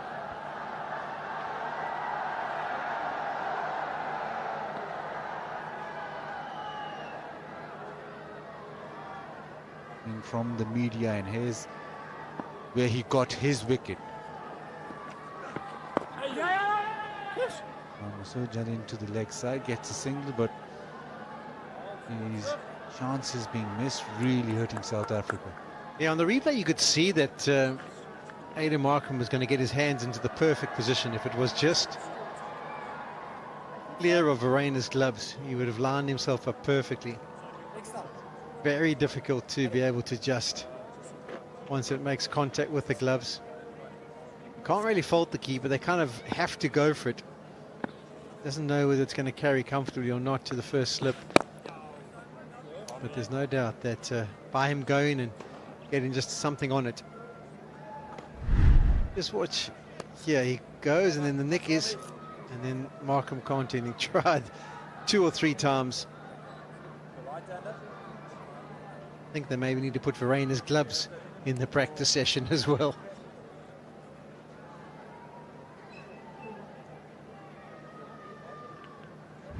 And nothing wrong there.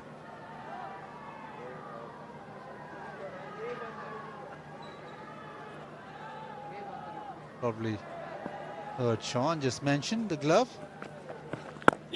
Nicely bowled. Now this is the matchup that Harmer will like. Shan Masood, when he started off, was slightly tentative against the off spinner. Now he's got both long off and long on back.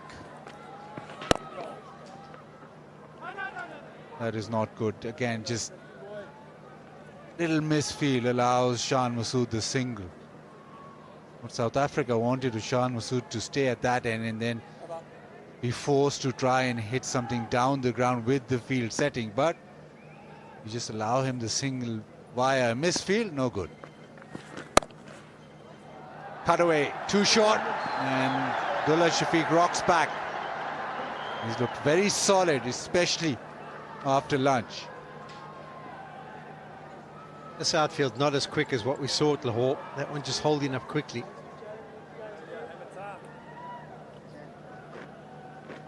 You can see Simon Harmer missing his line like that as well, but this cost the 2.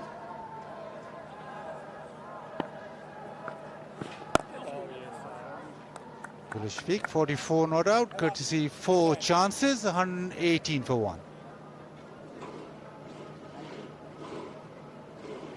Come on.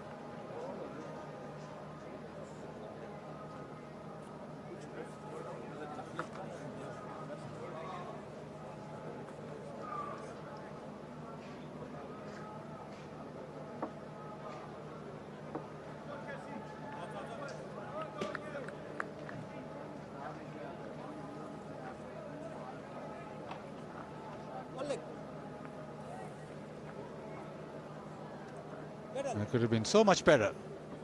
But as it stands, Pakistan 118 for 1, the partnership 83.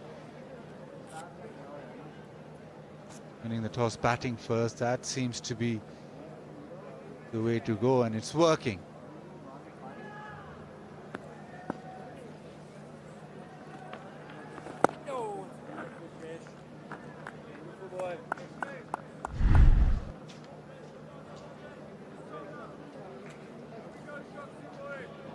Dropped his arm, got the ball to really bite off the surface.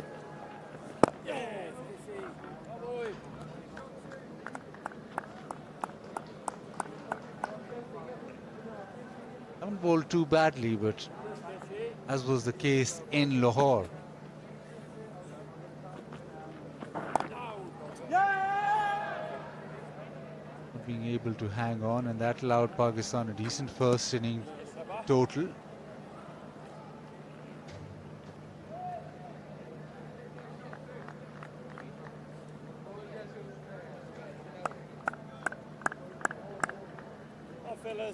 First innings runs so important.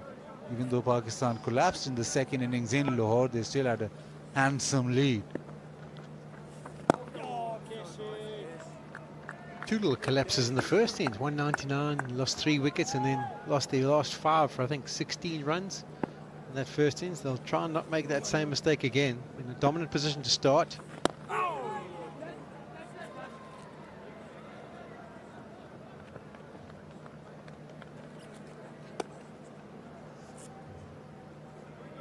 Super Asia, Pakistan's leading home appliances brand.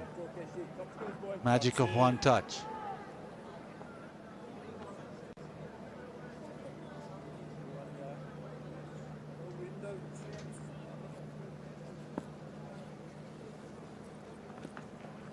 Oh!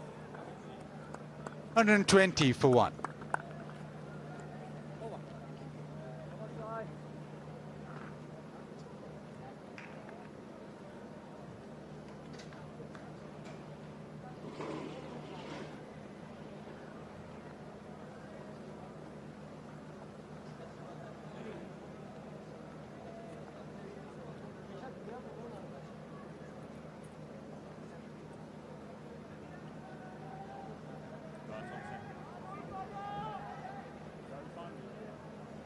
One wicket, so in a strong position with the bat.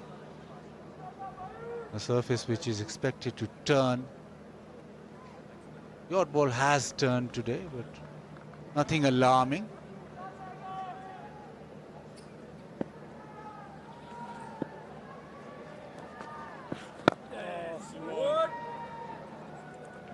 On the Rawalpindi Stadium. You know exactly how it is to spend long hours in the field here. Played a test match in 1997. Pakistan played 3 debutants. That's a beautiful shot, punched into the offside, be a couple of runs.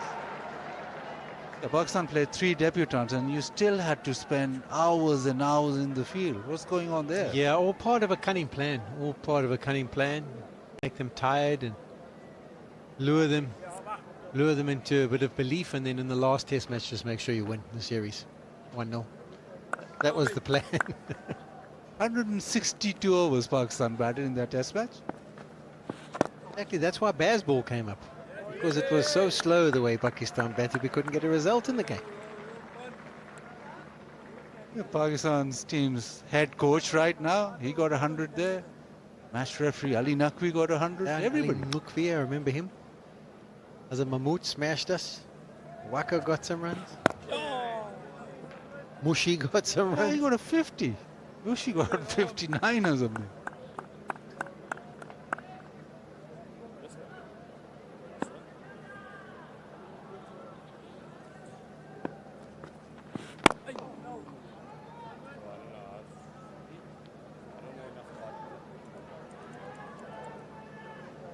Yeah, Azhar Mahmood loved playing against South Africa. 100 here, a couple of hundreds in South Africa. No. 122 for 1.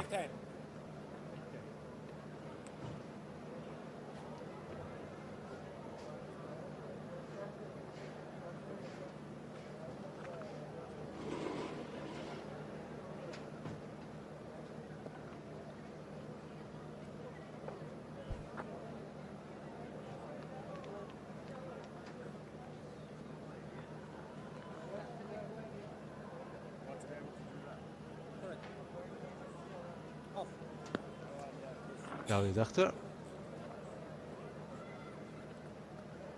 lot of South Africans remember him. He didn't play against us, but we remember him.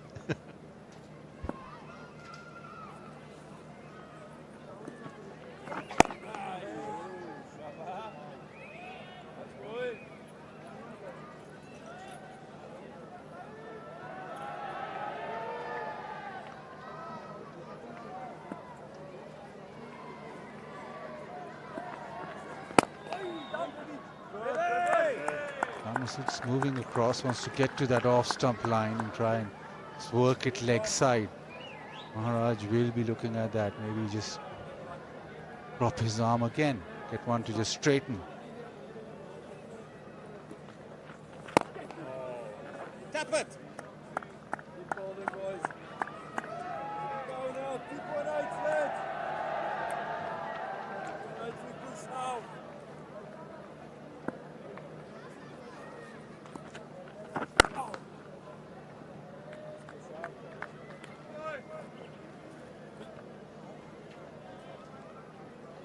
Pakistan calmly building, and everything's very calm in that Tapal Tea Lounge.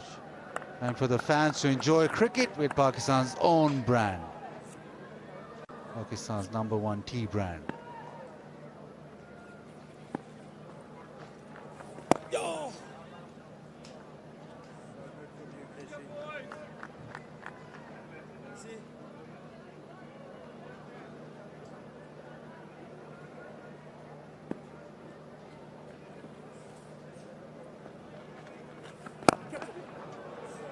Push down the ground, another single.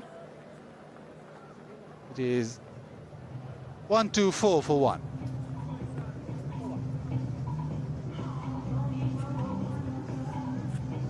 All right, let's just show you. There's the one where he comes nice and high, and then he's got the one where he's more round arm. Subtle variations, but they make a difference to what the ball does through the air and off the surface. And with the round arm one, you can see the extra drift, and that was the catch that went down.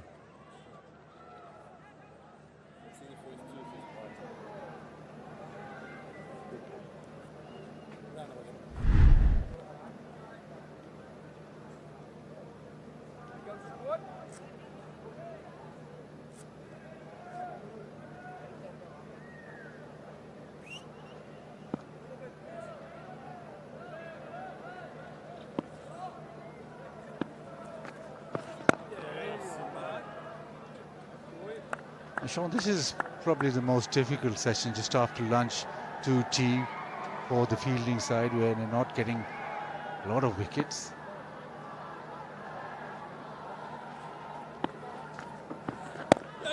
What's happened there? Foul dropped. Foul dropped out of his back of his pants, so it's classed as a dead ball. I thought he dealt with it pretty well with just the one hand. Still mellowed it. Yeah. Maybe there's a kind of method can be applied a little bit more often. So what I was getting to before we were rudely interrupted by that little one-hander. The towel drop. Little back heel too. And beautifully played. But particularly on such a session where you need somebody to just G you guys up, who would be in your team be the one getting on to everybody, trying to sort of make sure the energy is up? Yeah, in the early days it would have been Jonty Rhodes. Herschel Gibbs was pretty good. Obviously Mark Boucher behind the stumps would try. Makaya was very noisy, and he would sometimes be a sound with keeping us awake.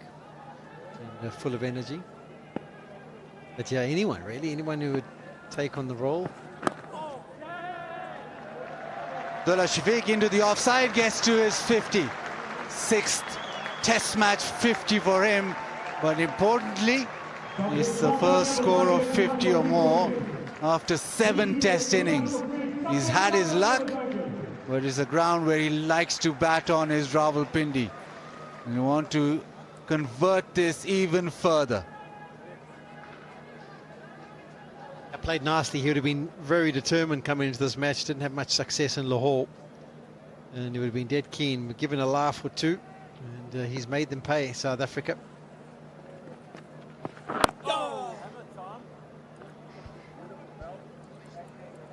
And Rawalpindi has got a couple of centuries, so he does like to bat in this particular stadium and surface. Today he was given a few let-offs, and then even the one that hit the stumps and the bail didn't come off. Pakistan carrying on 128 for 1.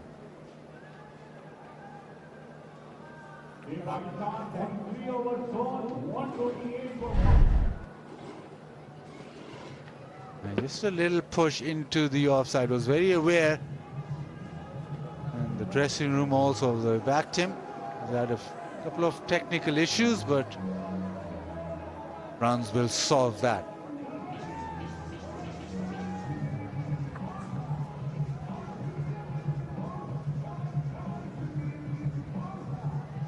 The singles coming in all directions. Now he has to make this count. He's had the start, he's got to 50, and he's looking comfortable.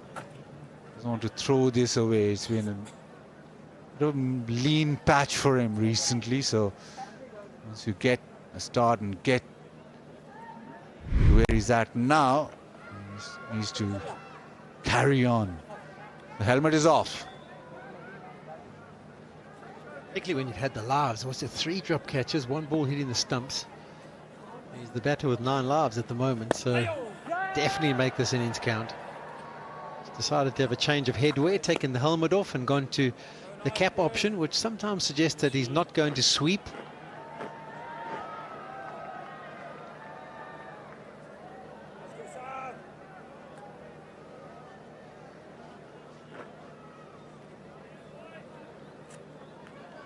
Dropped on 0, 15 and 41.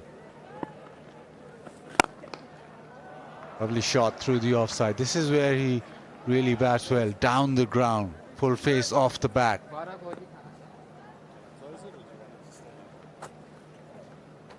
Going back to the South Africans and their mindset, I think it's a difficult one for the spinners.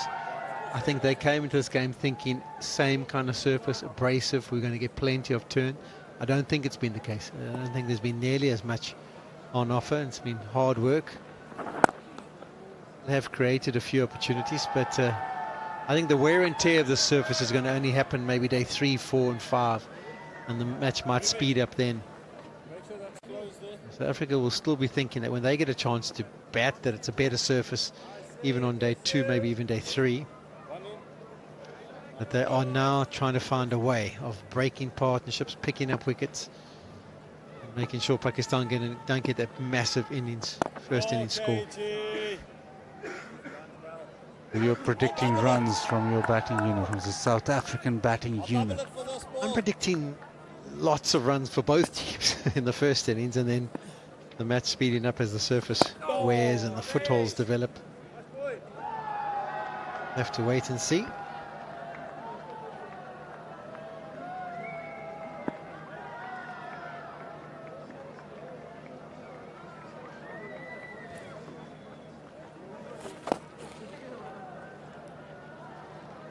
Now into the onside, another single.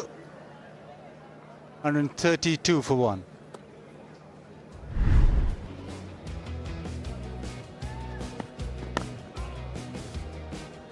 This is the 50 package without the chances, and there's been some wonderful shots. Wonderful presentation of the bat. Swept nicely. Played some good shots against the spinners. Sits there on 52.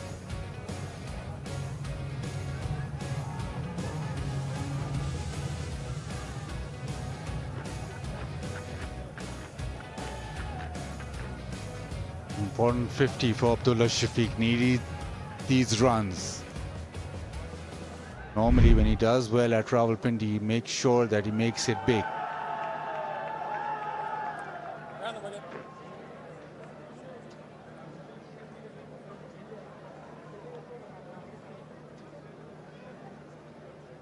Ron Pollock saying that there will be plenty of runs. The match will only speed up at the back end. It's going down memory lane, aren't you? But did it speed up though?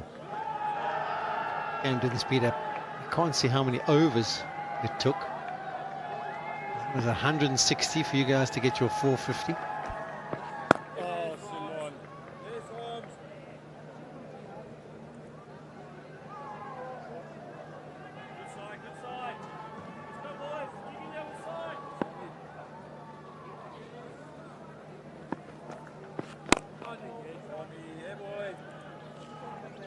Boys, under threes. Pakistan batted 162 overs. And South Africa for their 403, 167 overs. It was a blockathon, wasn't it? Duration of the game, we had it covered. We were going to bowl you out. If you gave us a few more days, we'd have bowled you out for 220 and knocked off the score. 1-0 South Africa. Or do you want a timeless test match? Of course. The scoring rates in those days were a little bit more challenging. Have a look at those overs on the side. 58-62 for the spinners.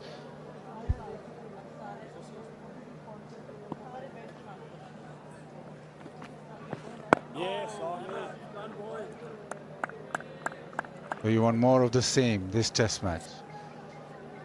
Or slightly quicker? Scoring rates probably quicker now, isn't it? Already. Almost going at 3 to the over. 133 for 1.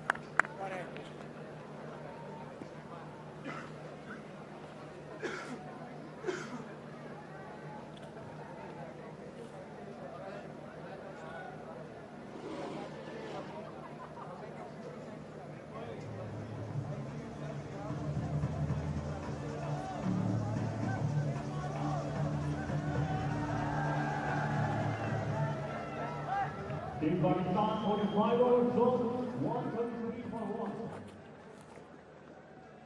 Just the one success for South Africa. Harmer extracting turn and hitting Imam's off stump. Expected a lot off that, didn't we? I mean, that was his first over, one of his first few deliveries that just ragged and hit the stumps, and we thought, okay, well, the spinners are going to have their way once again, but it's proved not to be the case.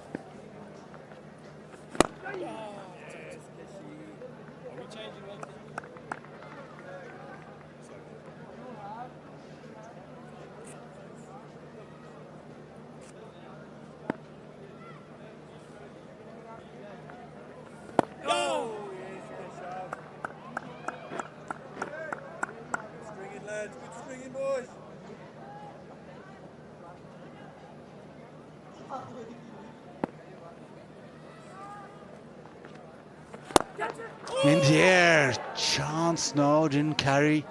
That's exactly where Maharaj wants him to hit it. A slightly round arm again from Keshav Maharaj, and I think that's the one that goes up. And as soon as it goes up, you see the big booming drive from the right-handers.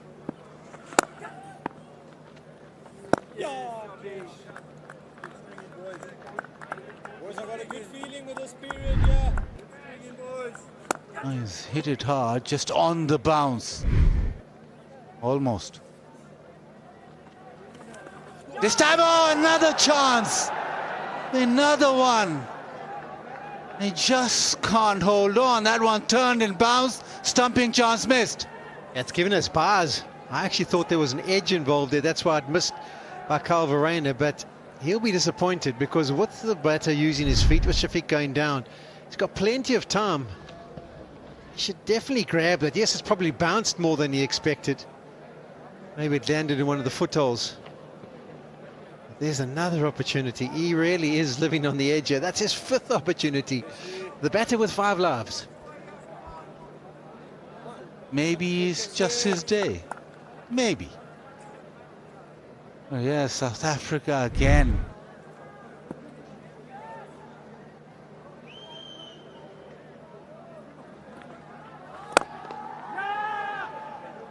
Partnership brought up, and 135 for 1. South Africa still with 1 wicket as it is time for drinks.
100-run partnership. Abdullah Shafiq on 53.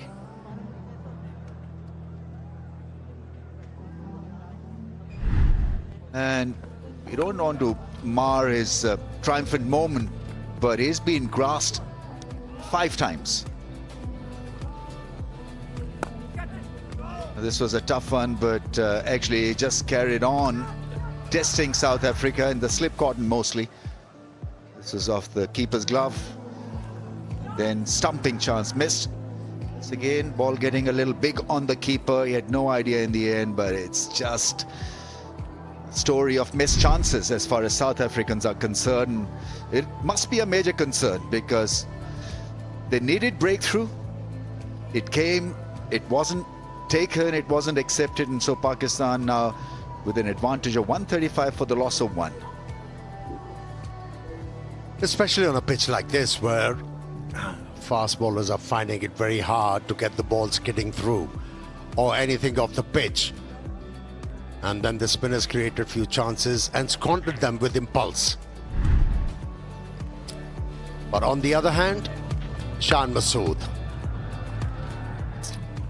was brilliant to watch. Came out with an intent, went after the spinners, was never afraid to use his feet and trust his arms. Yes, at times scratchy, but was well in control. Shan Masood, captain of Pakistani team, leading from the front.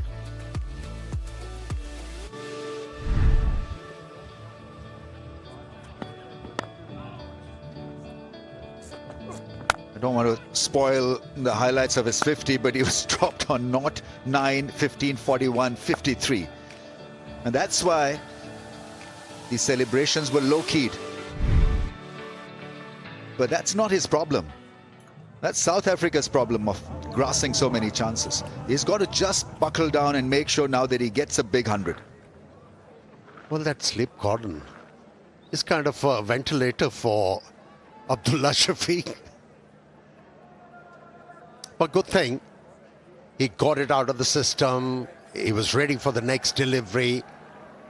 He's shaping well for a big one.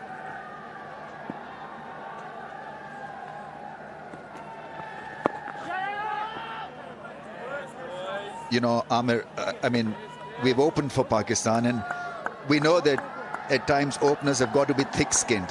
You know, you'll edge one in the slab, it'll be missed, it'll be dropped, but you've got to carry on because it's a difficult job opening the innings on any surface. So when you talk of Abdullah Shafiq not missing a beat even after being dropped so many times, it's just a testimony to how strong he is upstairs in the mind. You've got to be stubborn at this level.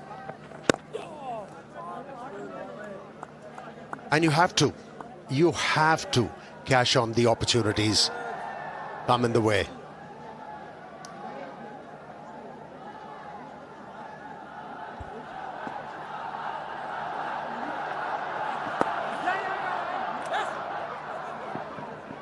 Quite crazy when I was sitting outside. The crowds are getting just a little bit impatient. They want Babar Azam in.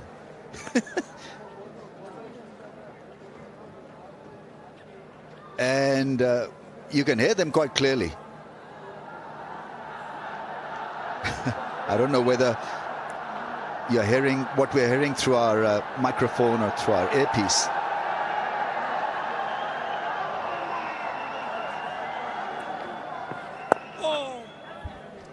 Take him to the nets and ask the spectators to go there, because this partnership is very important if you talk about a balance of this test match and test match series.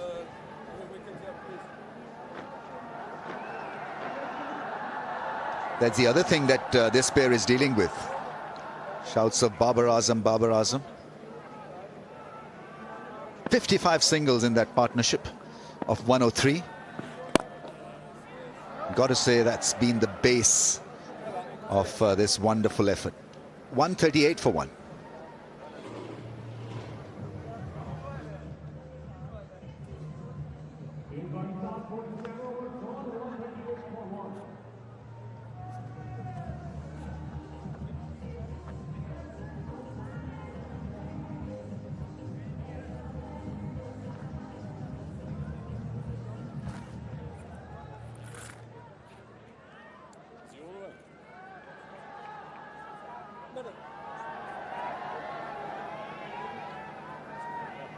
A lot of white ball cricket comes your way. South Africa are here for a proper tour.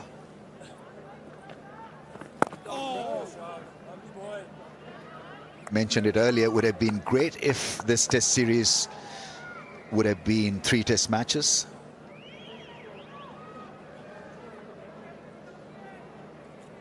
Test matches, I think the first one was a bit of a shock for the South Africans. This one is turning to be not an easy one for them. But I'm sure they'll bat just a bit better. They should. After putting up a fight in the first test match, and take a leaf out of this partnerships book. And the captain has to lead from the front. He's been off the boil. The South African captain, Markram. And also he's been reluctant to rotate his arm. He can be a handy bowler in these conditions. But these conditions have really tested his acumen as a captain.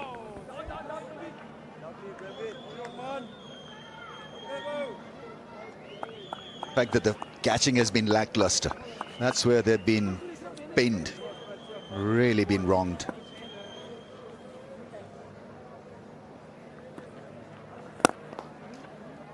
So many singles have come through mid-on and mid-off. 139 for 1.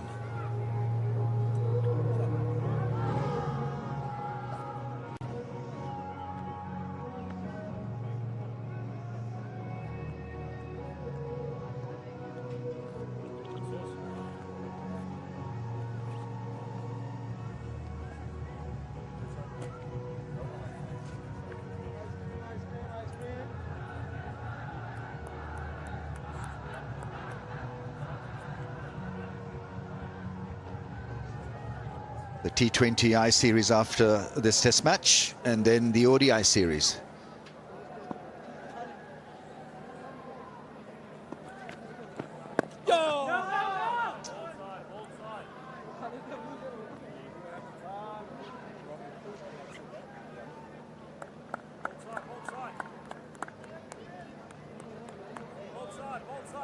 They've caught the 6 drop by South Africa, because that's been the highlight other than this partnership.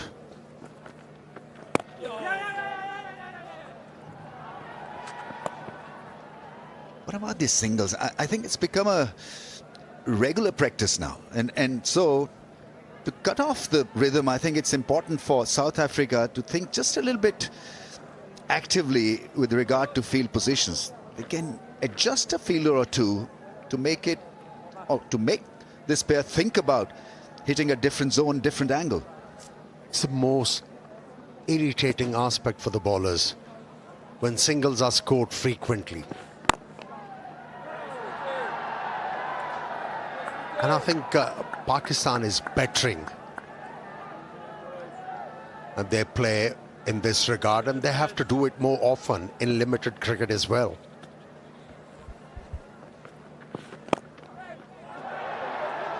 An easy shot for Abdullah Shafiq. He should come back for 2.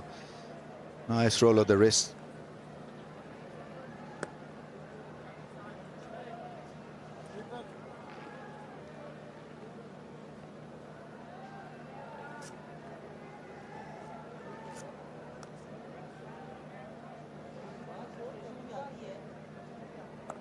Can be another punishing session for South Africa. The sun is out. It's just a little bit warmer compared to the first session. The pitch is playing straight against the odds, because if you had a look at it before play, you felt that it was probably a 3.5, 4-day test match. Either it's quality of bowling, quality of fielding, or the way these two have approached batting that is making it tough for the spinners and for South African bowlers. 1-4-2 for 1.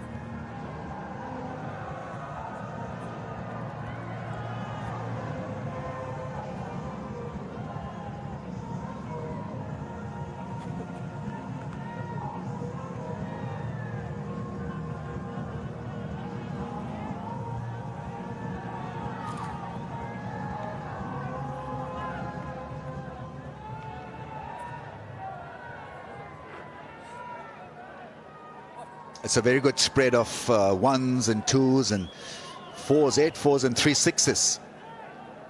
To go with 64 singles.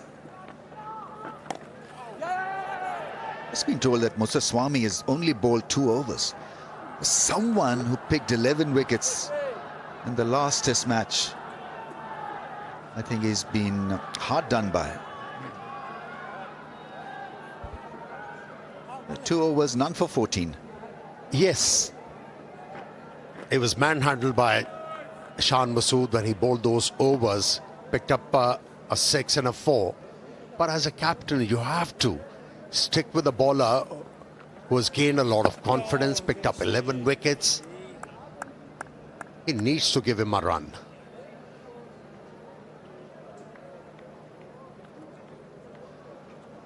This game is not about skills and picking up wickets. It's about how you manage certain individuals, and if they're feeling good, if they're confident, making use of that confidence, or the confidence, in fact.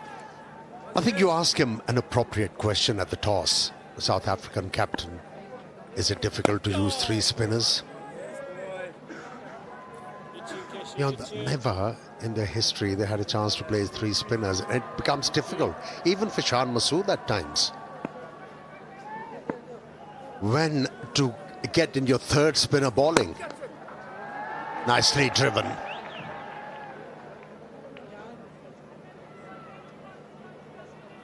He has definitely struggled in Markram. Now using these 3 spinners.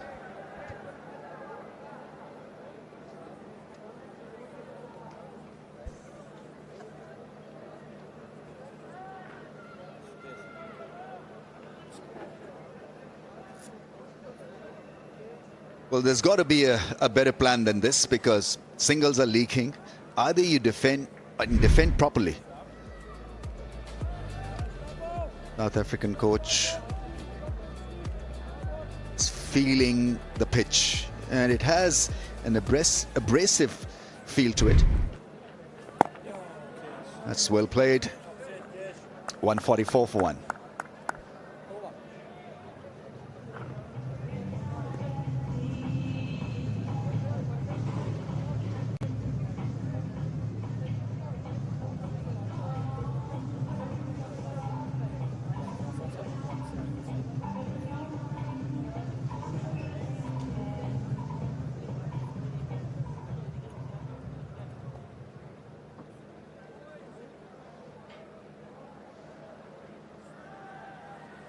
Pakistan marching on, 144 for the loss of 1.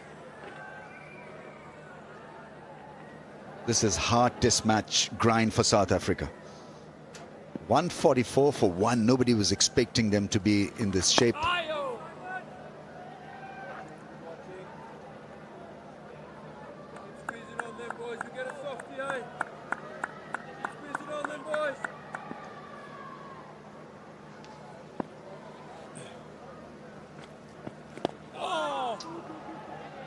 Yeah, a bit of turn for the offie, but played away nicely for another single.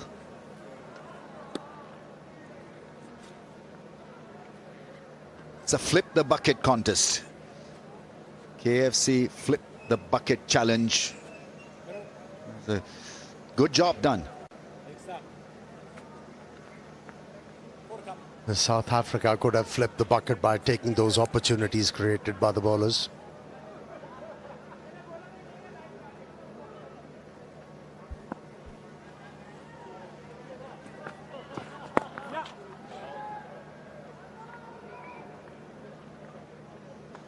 Instead of bowling around the stumps to the left-hander, why not the right-hander? I mean, talking about openers, they need to be stubborn. How about the bowler who's been stubborn with his thinking? You've got to be flexible as a bowler with your thinking. On a pitch like this, you have to experiment. You have to create different angles to be able to get the better of batsmen out there in the middle. But so far, it's one dimension. Get Muthuswamy in. Let's see how he bowls on the surface. Getting the ball to spin sharply. Well, South Africans probably have Abdullah Shafiq. Not given by the on-field umpire. Adam Markram, the focus is on Adam Markram. Yes, he'll go for it.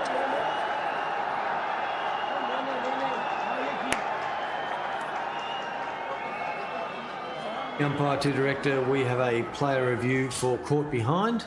The original decision is not out. I've checked the feed, it's a fair delivery. Can we go to front on, please?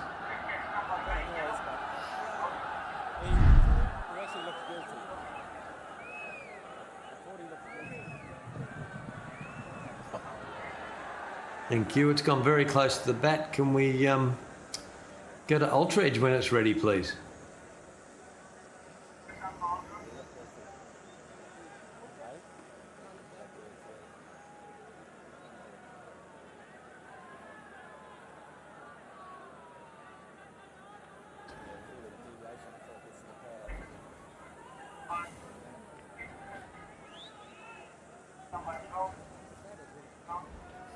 Chris, just waiting on ultra edge.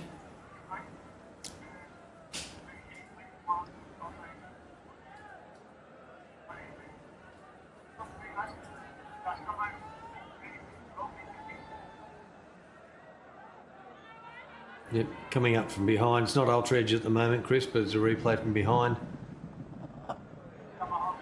Appears it may have clipped the thigh pad. Coming up now, ultra edge coming up. I've got ball next to bat and I've got a spike. So Chris, I've got a spike as the ball is next to the bat and I've got no gap between bat and ball. So you'll be overturning your decision to out. I'll let you know when you're on screen. Chris, you're on screen now, overturn to out. Yeah, Abdullah Shafiq squeezed down the leg side. And so his chancy 50 comes to an end, but he fought extremely hard. It was an important partnership that he got working with Shan Masood. He goes after scoring 57 of 146, 2 down for 146, and it's Babar Azam who's coming out.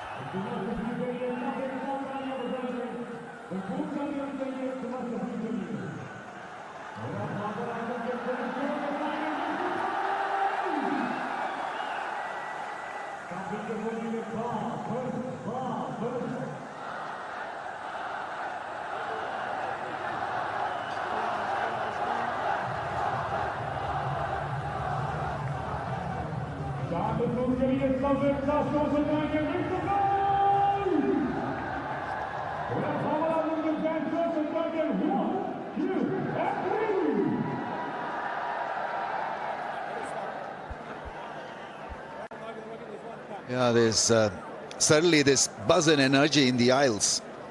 Fans cheering Babar Azam. 61 matches, over 4,000 runs, 29 50s, 900. Some say that he hasn't done justice to his test match potential. Average of 42.57. But he's been given a great platform here to let everybody know of his potential as a test match batter.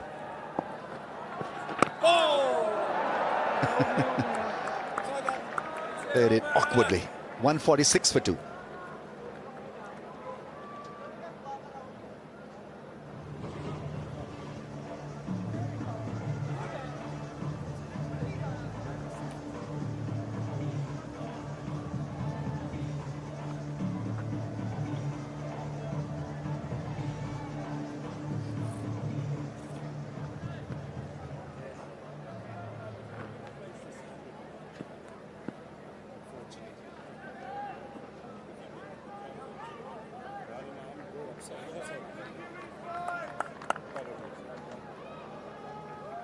Shan Masood will have to get cracking again with a newcomer, new partner he's got in Babar Azam. Oh, very close to short leg fielder. Now you got to be careful of his skills as a fielder at short leg. In cricket, as a bowler, you bowl so many good deliveries without any luck. And then, on an ordinary delivery, you manage to pick up a wicket. And that too of a set batsman. That is the beauty of the game.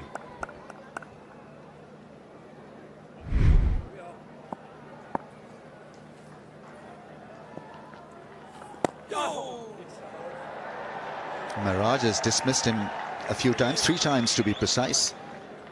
That's not a nice stat to mention at the start of Babar Azam's innings, but it's a reality. Left armers can get the better of him. Always a relief to get off the mark. You're not throwing a caveat. That is the reality. He has struggled against the left-arm spinners, without any doubt. Not only Maharaj, Sri Lankan left-arm spinner, Prabhat Jayasuriya posed many problems to him.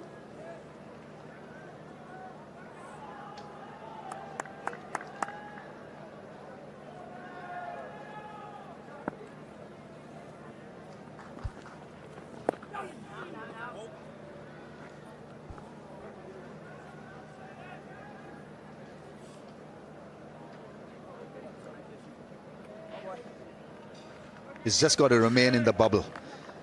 Make sure that he doesn't get distracted by losing his partner, Abdullah Shafiq.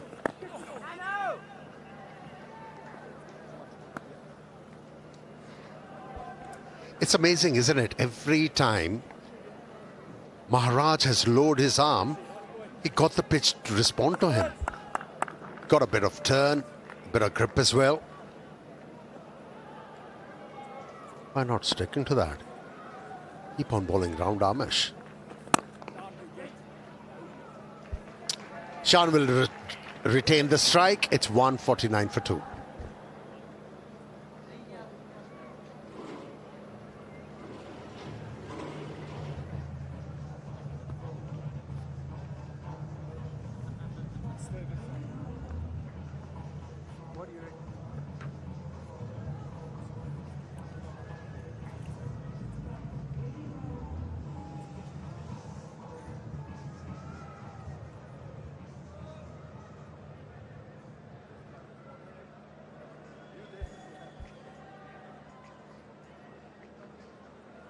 Shan Masood leading from the front with a very fine 70. Pindi has not been his happy hunting ground, but he's batted so well. You wanted your top order to be functioning after winning the toss, and he's been exemplary. And there's a batting plan which has worked so well for him.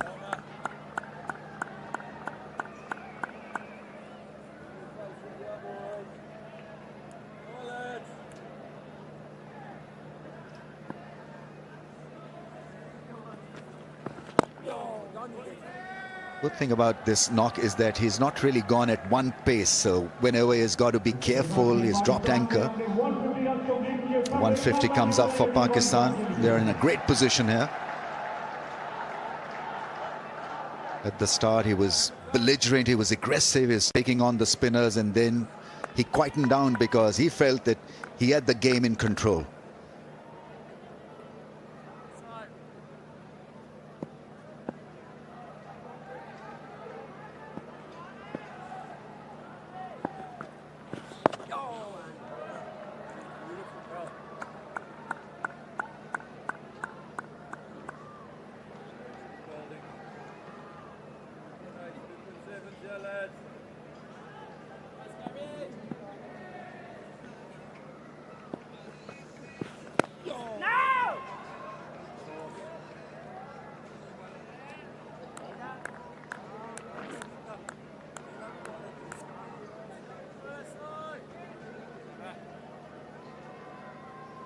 Can be just a little bit more relaxed as a spinner bowling to a new batsman. Yeah, you can bowl from that angle, just outside the off stump, make him drive.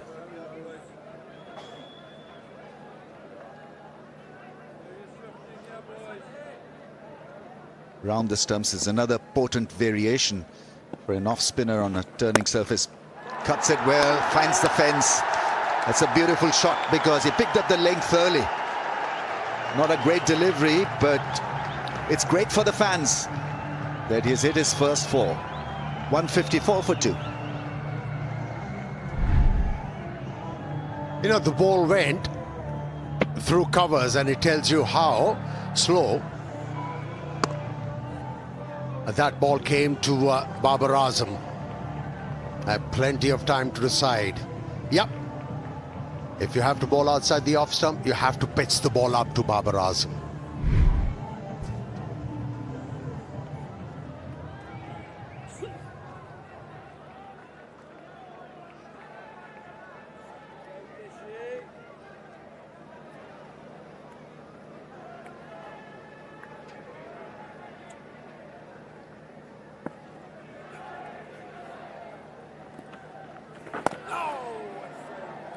I was hoping against hope that Shan Masood will miss that ball because he's in front of the stumps. But he managed out of it quite nicely.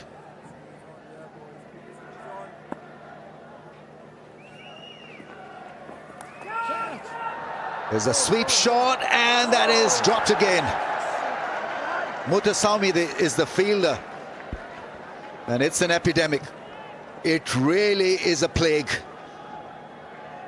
Dropping catches like nobody's business. The way he went after the ball, he was not balanced, and he never looked like catching that one. Have a look. There was no rhythm in his steps, and took his eyes off at the last moment.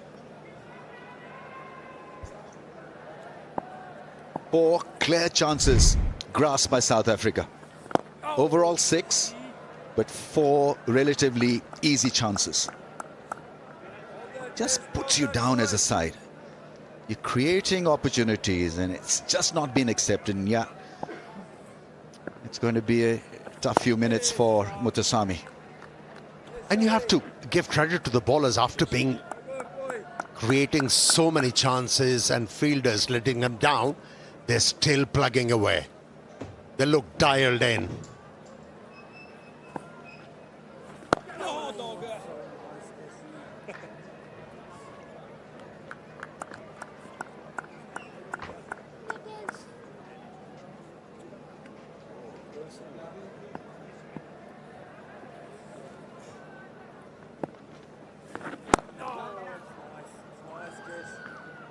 Two down for 155.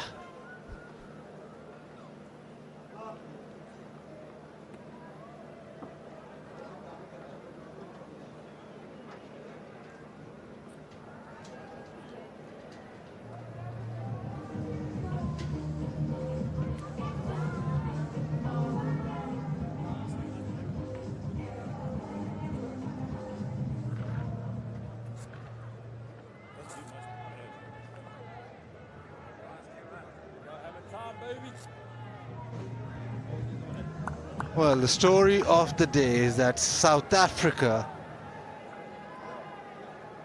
are not catching anything.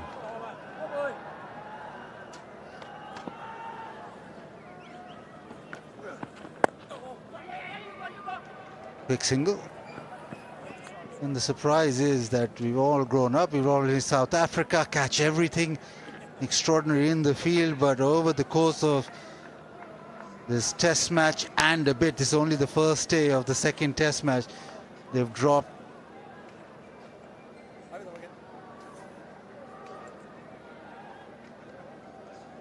11 chances they've given up. Turn and bounce. So again, could have been a completely different story to what it is right now. 156 for 2. They've created plenty of opportunities. I've never seen this from South Africa.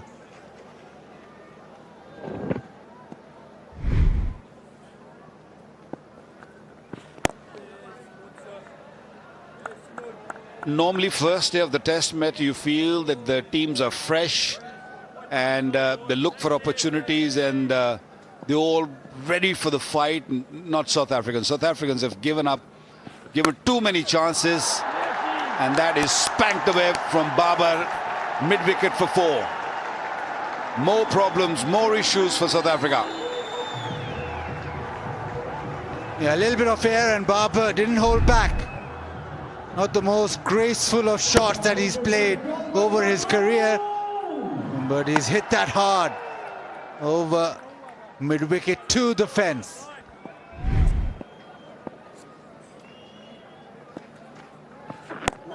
Now from round the wicket.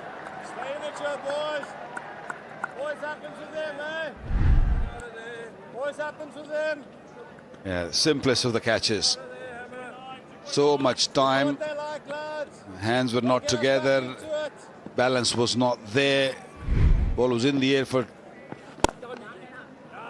long time. 161 for 2.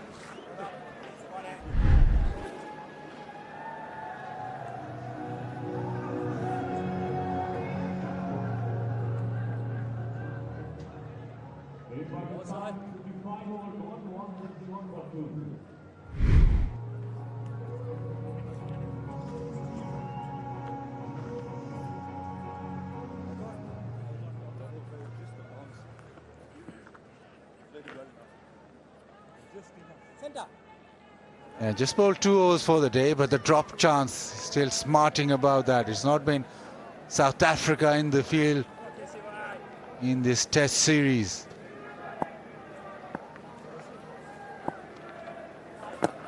Inside edge, he's searching for that front pad. This is how Maharaj operates, to the right-hander. This is one hit out of the ground. This is how you should take it. Lovely. Very confident. That's a bit harsh, isn't it? Gotten wide and thumped away. Babar Azam is picking the gaps. He's off to a start. He's feeling really good. Third boundary of his short innings so far. He's faced 18 deliveries, 3 boundaries in that. Looking really good, and crowds really enjoying it. They literally come for him. We heard the roar when he walked in, and he's really making the bowlers pay if you bowl bad delivery. Oh, beautiful. Lovely delivery. And it's turned off for length. There is purchase. That's experience from Maharaj. Got hit for 4, adjusted his length, adjusted his line, and just missing the outside edge. Great bowling.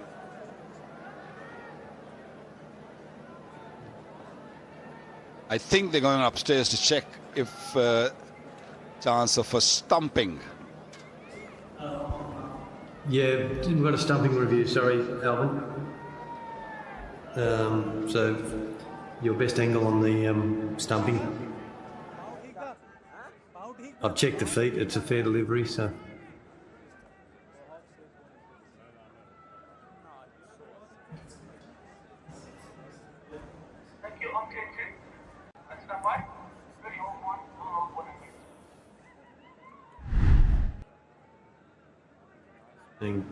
Thank you. He's just dragged his foot a little bit there, but he's still behind the line. Thank you. I'm ready to make my decision.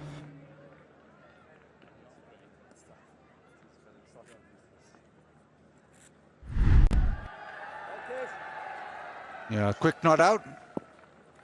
Maharaj again. Drives it to the offside. Baba wants 2. Quickly off. Will get 2. Quickly on to 16.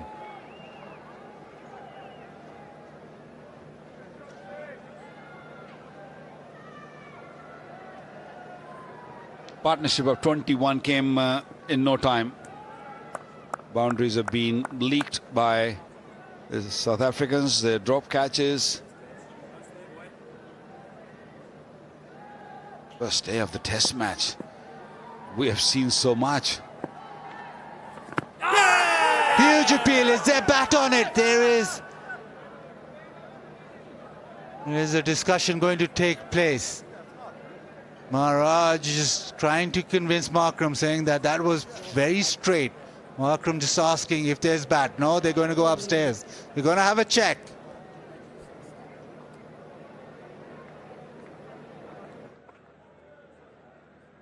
TV umpire to director, we have a player review for LBW. Original decision is not out. I've checked the feet, it's fair delivery.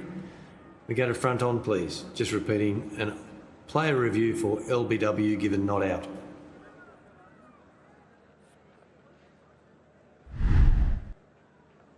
Front on coming up now.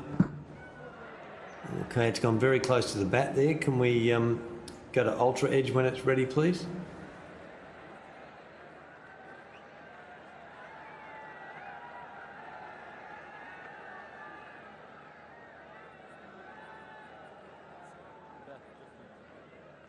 Gone very close to the bat, but it could have hit pad first, so we just need to check what it's hit first.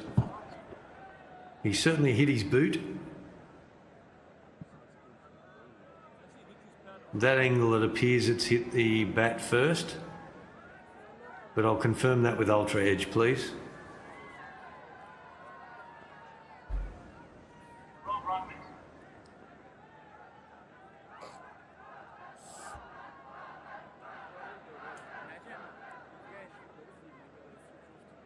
Yeah, I just want to confirm with ultra edge that we've got. Yeah, thank you.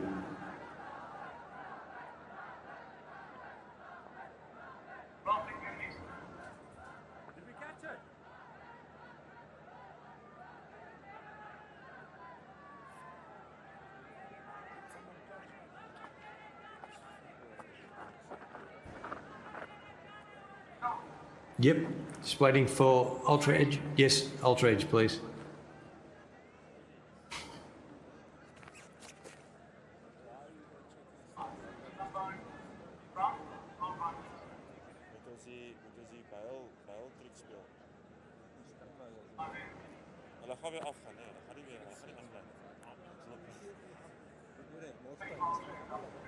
Yep, thank you. Just waiting on ultra edge, Psycat.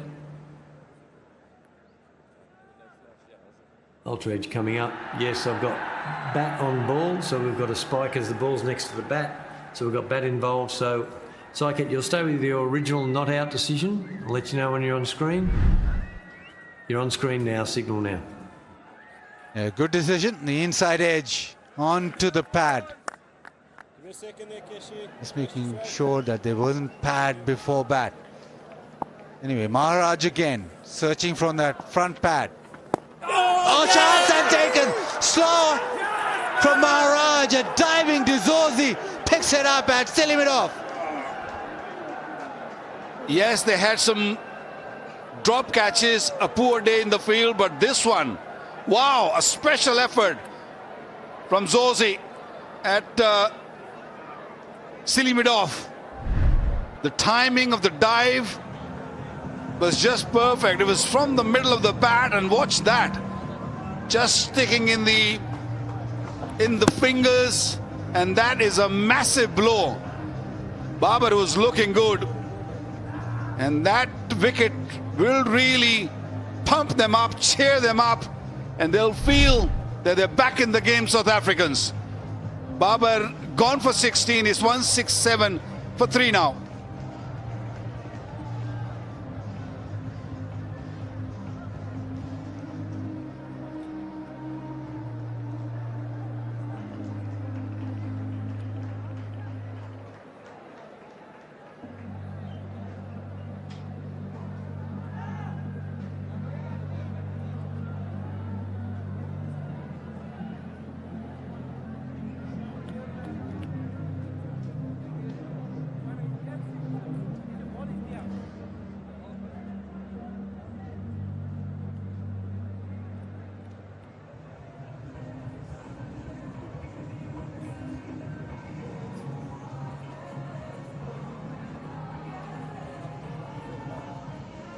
South Shakil walks in.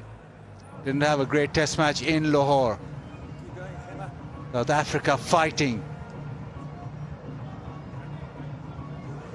Still averages over 48. Wonderful test match cricketer. Very good against spin. But the pressure just built on Pakistan slightly now. Couple of wickets. Big wicket with Babar. Always energizes the opposition. and they'll be searching for another one. There'll be plenty of drop chances. They could have been in a better position, but they're still fighting. Now it is up to Simon Harmer. Make sure that he follows suit. Captain on strike. Tony! Dizorzi is fabulous close in. Yeah, hard hands from Babar Azam. Yeah, sticking in the fingers. The timing of the dive was perfect.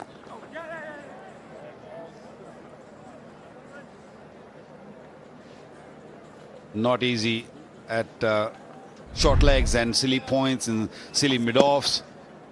Ah, beautiful, beautiful, wonderfully taken.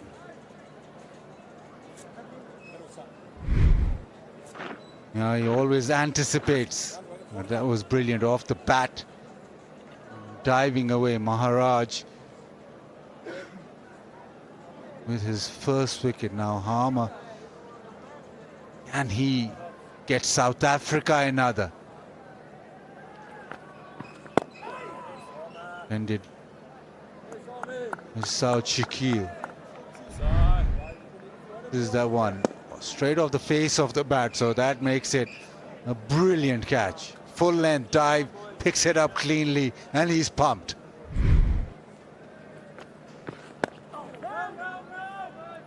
Still no run.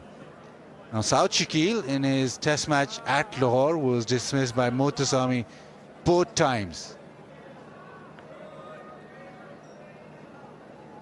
He hasn't bowled a lot as the left arm spinner in this test match. It's off the mark into the onside, but as a captain you'll be aware that Muthuswamy has had success against South Shakil. This is real time, this is brilliant. The reaction to be able to pick that up and the celebration shows that it was something special. Not an easy job. Needs a hard work. Very hard on legs, because you have to really bend down every delivery. 169 for 3 Pakistan.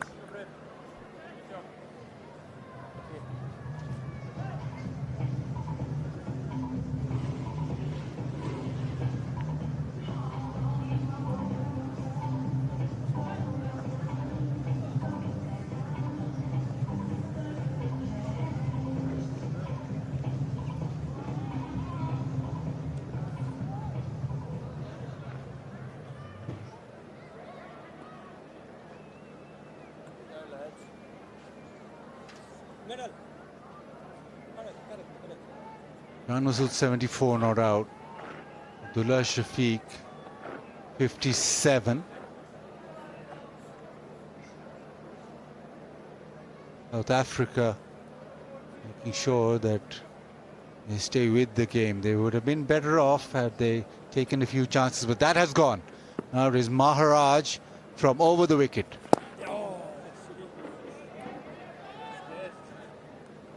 He's looking to ball in that rough outside South Shakil's off stump.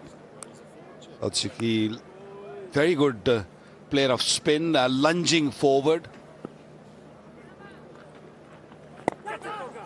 Careful, careful. Again, hard hands from South Shakil. Previous match, he came in and he just pushed one in the air straight to Muthuswamy, who took a brilliant catch. Cotton bowled. Goes back. Gets a single now with Dizorzi at short leg. You just be wary of him because he moves with the shot too. So when you're just angling it towards leg side, it's always on the prowl. It's not like your normal short leg fielder who'll maybe look away when you hit a big shot. Even when you're sweeping, he's looking to get to it.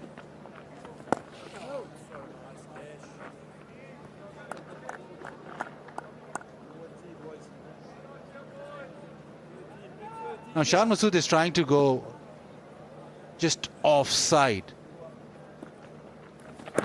That one carries on with the arm, and he's trying to get to the ball, which is the length outside off stump, but Maharaj does just fire one into the pads. Look at this, he goes way outside off stump. Now Maharaj fires it into the stumps because he knows that if Shan Masood misses that, he's right in front. So he will change. Will Maharaj. Nicely bowled outside off stump, turns back in. 170 for 3.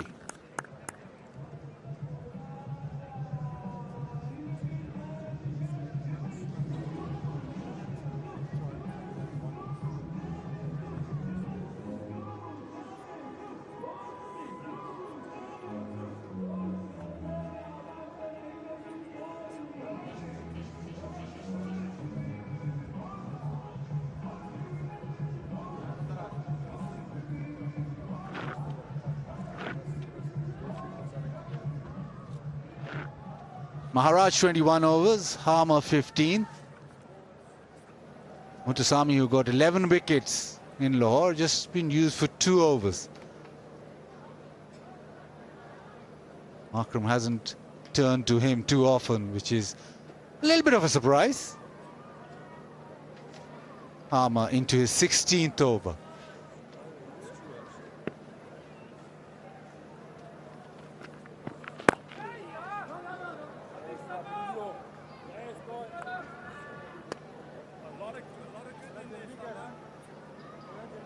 We might see Markram rolling his arm just before tea, maybe for an over.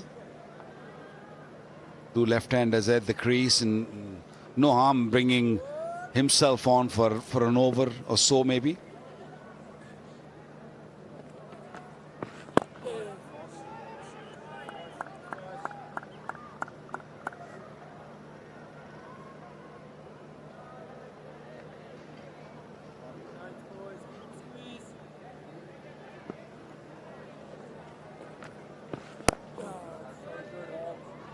It's all defense so far from South Shakil.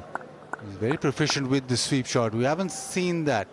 So I think he reckons that this is the pitch where the ball's not turning too much.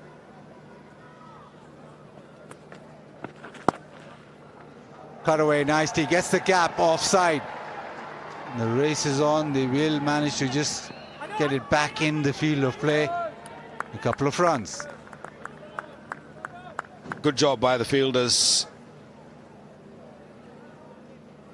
This pitch is a little bit quicker than the Lahore surface.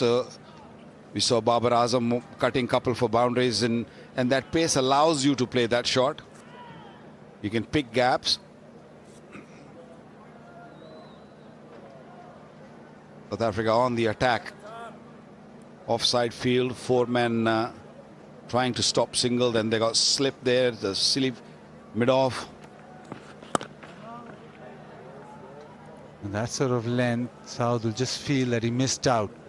He's very good square of the wicket, either side, with the sweep shot and off the back foot to the spinner. So probably think that that's one ball that got away. And that, so it's 172 for 3.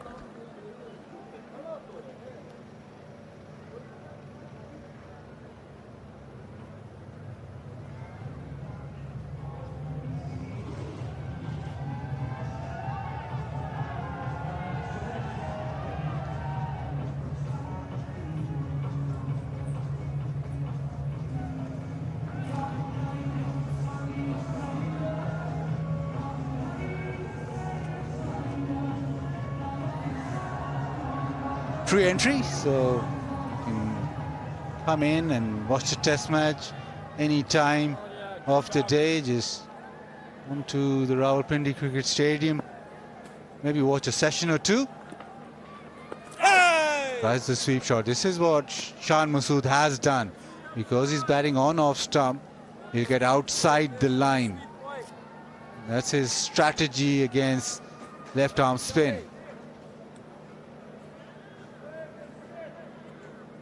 Only worry with that strategy is that you don't miss that sweep shot if the ball is at middle stump or off stump. It's okay from that angle if you want to play that sweep shot, but anything straighter, it's got a little bit of risk involved.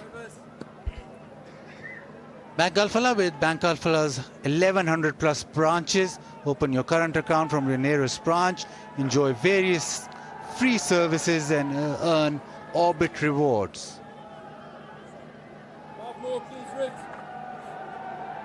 The shout out there is the center is take one with us for tea. And Maharaj get one to turn.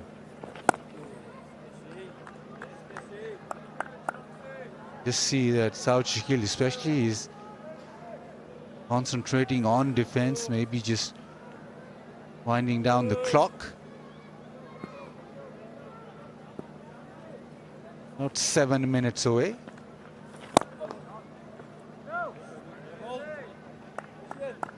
South Africa would want another success, go into tea and still be with the game. Don't let Pakistan run away with this first innings. It's been a good session for South Africa. That's the one that's turned. Yeah, that's the area he wants to target, Maharaj. Where the bowlers have come through in their follow through, and there's a lot of rough. Their edges are hard. Sometimes the seam lands there, it just misbehaves. Smothers the spin. It's 173 for 3.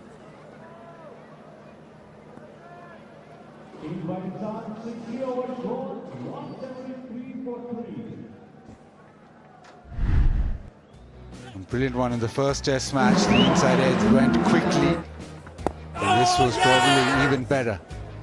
Diving across, anticipating, straight off the bat.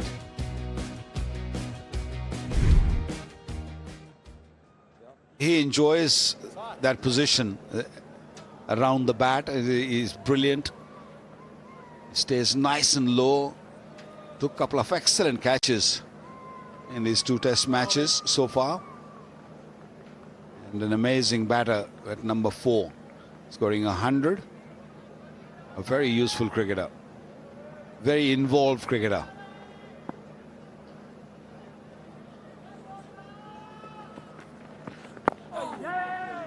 This is what Shan has done well, being able to just pinch singles into the onside. I think when the ball was harder, Shan was definitely more attacking. He was using his feet coming down the pitch, but seeing his mates, his teammates getting out from the other end, he just feels the pressure, feels the responsibility, maybe just going over the top and not really spinning enough. South Africa has used the review quite smartly.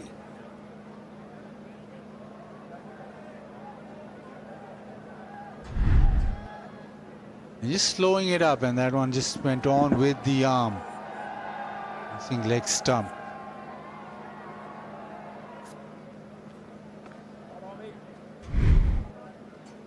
Chris Brown very confident with that not out. Now a change in field.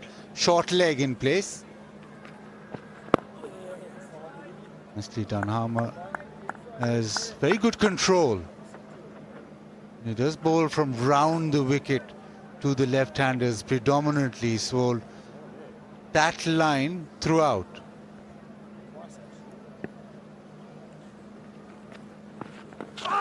Nicely played, just let the ball come on and guided it through, nudged it down to fine leg, get a couple of runs. A rare bad delivery from Harmer, who's picked up 2 wickets. Sometimes you do get greedy and try to spin the ball from that leg stump line. PJ is very famous. 250 games. There we go, PJ. Well done. Oh, brilliant. PJ has been shelling out sweets and chocolate bars and naan breads, and they've been able to bring up posters. How many more for the 3-4 days? Yeah. We know you're supporting South Africa, but the crowd is from Pakistan, who you've paid off. Brilliant. 250 test matches. That is some effort. Pakistan now 176 for 3.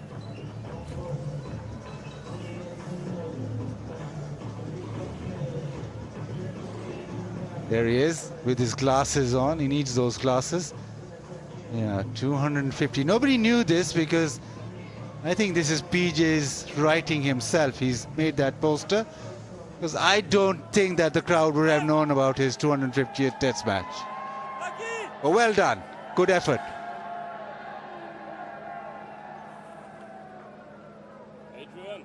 I think you're right, Bazat. Totally with you on that.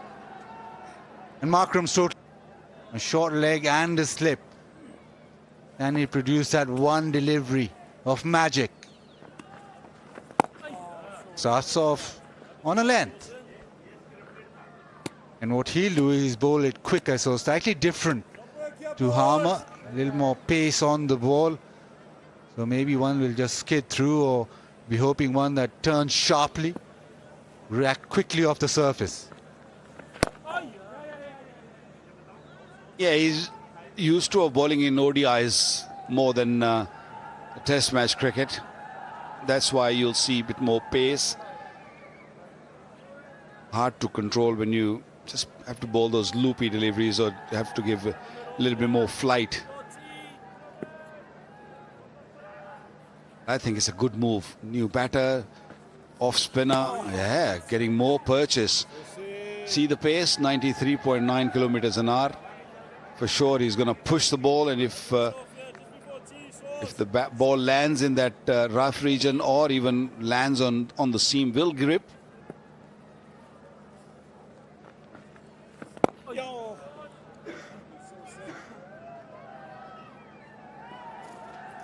Vigotel Mobile. It is the Vigotel Mobile selfie moment. Always a moment in the crowd. Hold the pose.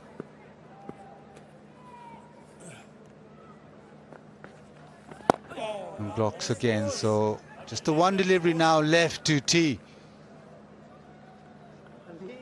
Pakistan 177 for 3 after having chosen to bat first. We're wanting Daud Shakil just to defend this and go into T unscathed.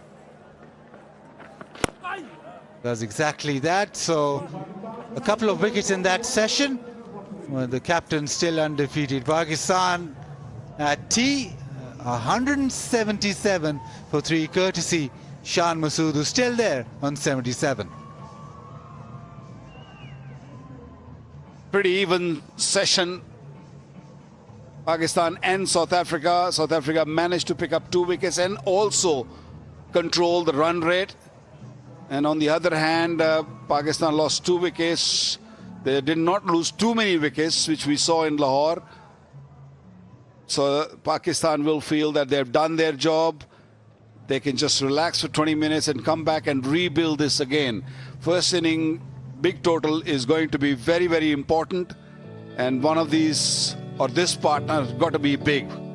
This is how it stands right now, 177 for 3. Pakistan, Abdullah Shafiq had his luck, managed to get 57 of 146 deliveries. Imam got a beauty from Harmer, bowled at 17. Babar Azam was brilliantly taken at silly mid-off. There's a good delivery from Rabada, who bowled well, but Shan Masood got to his 50. Abdullah Shafiq too, he got to his 50. There's a few drop chances at one of the keeper's gloves. Markram was not in position then the stumping chance. South Africa were very poor in the field.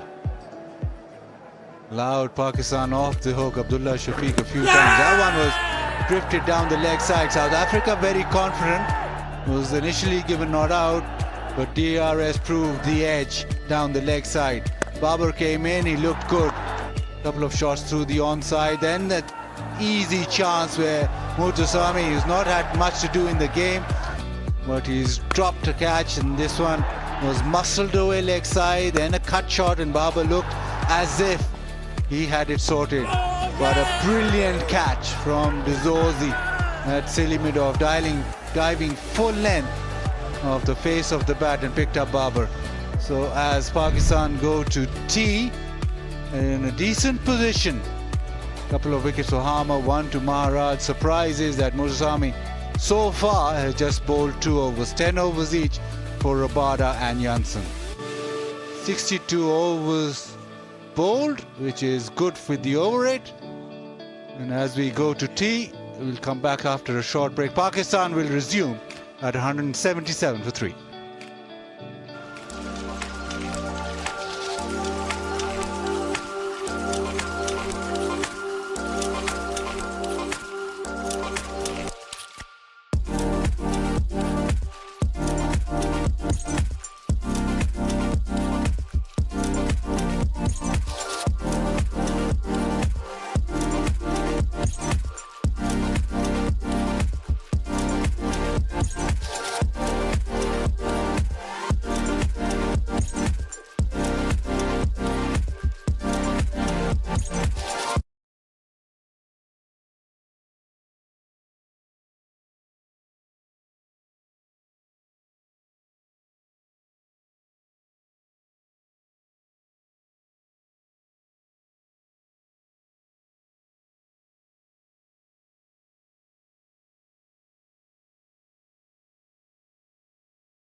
Welcome back to the last session of this day one.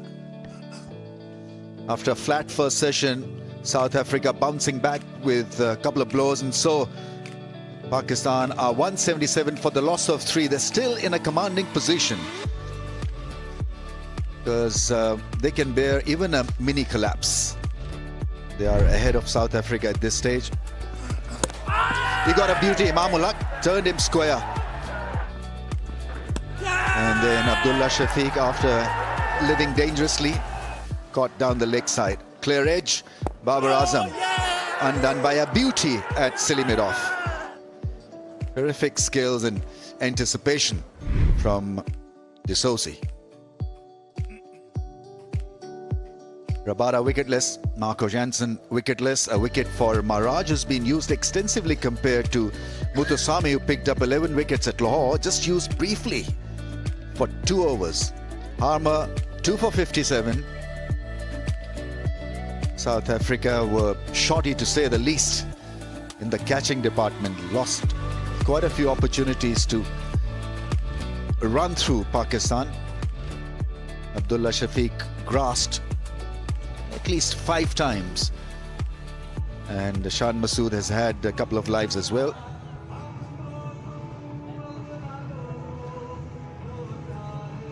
Saud Shakil is new to the task, 6 of 25. Shan Masood, he holds the key to the success of this innings now. Well settled, he's played spin remarkably well, and we look for that balance between big shots and rhythm. Well, he's got it all. We've seen him to hit 3 sixes by using his feet. Then there was this continual rotation of strike to go with boundaries and solid defense. What can South Africa offer? Amir Sohail is with me. It's going to be another big session for them, Amir. Well, they have to repeat their performances, what we saw from them post-lunch session. They were able to tether the batters, never allowed them to score freely. Gained because of that, picked up 2 wickets, important wickets. They have to carry on doing that. Keep a check on scoring rate. And the bowlers have to keep on landing the ball in the right areas for the captain to stay in charge of the game. And if you talk about Pakistani perspectives, I think Shan has to be enterprising in this particular session. If they're able to score 100 runs in this session, well, they will be definitely bossing this test match, because this pitch will have a lot of gremlins. That's single number 42 for Shan Masood.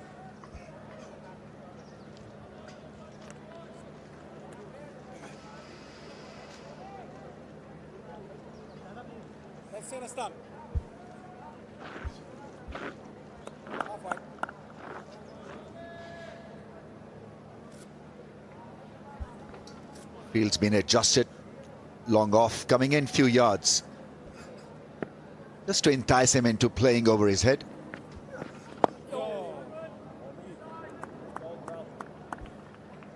A single is still available in that region. To be able to keep the pressure on these batters, especially Saud Shakil, you have to bring your fielders in.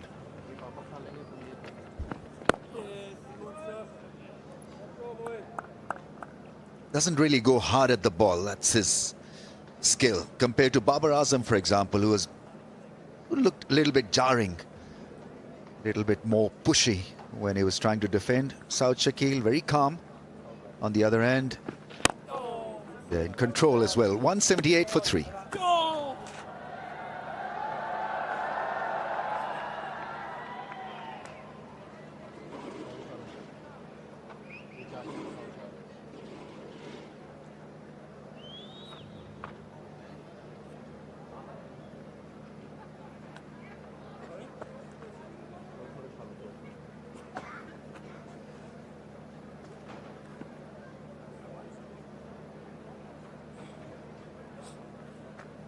Rabada hasn't made it to the field.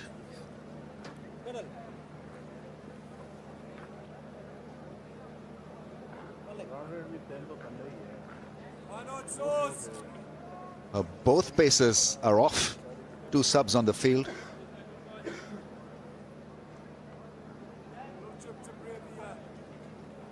Zubair Hamza and Mulder, the 2 subs for South Africa. Aiden Markram feels that there is some potential for him to continue.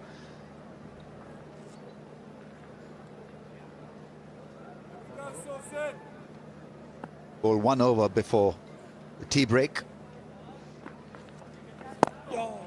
There's nothing happening off the straight. I think that's where the problem has been for South Africa, because at Lahore, it was a different scenario where the ball was jumping or staying low and turning like a top off the straight.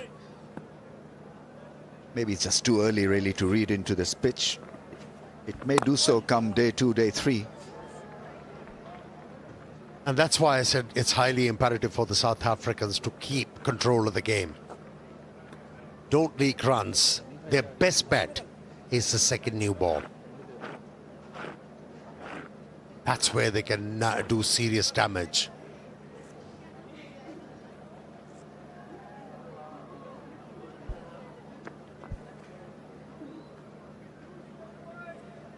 More than capable of picking up a wicket. Markram.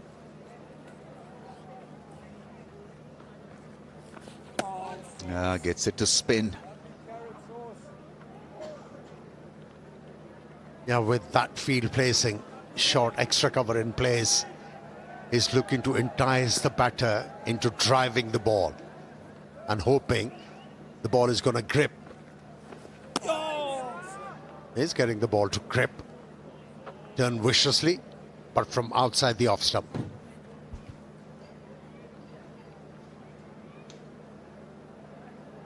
A different mindset, I'm talking in general terms, of batsmen facing to a non-regular. You feel that he's there only for a few overs to come and create a breakthrough, and so you become a little overcautious at times. 179 for 3.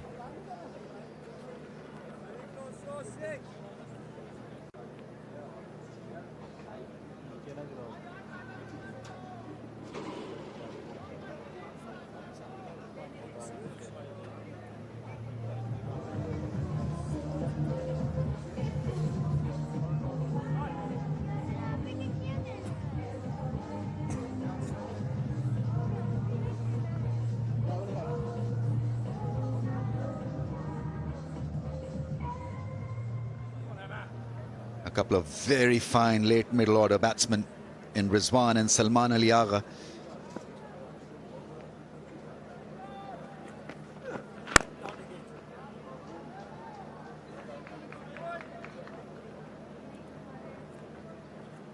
I think it's time for South Africa to maybe take a chance against Shan Masood. Get that man in from long off or long on. Both can come in to stop him from this regular rotation of strike. Let him hit over the top. Or maybe start bowling outside the off stump like the captain did. At the moment, ball directed towards the stumps. Been easy for Shan Masood to deal with.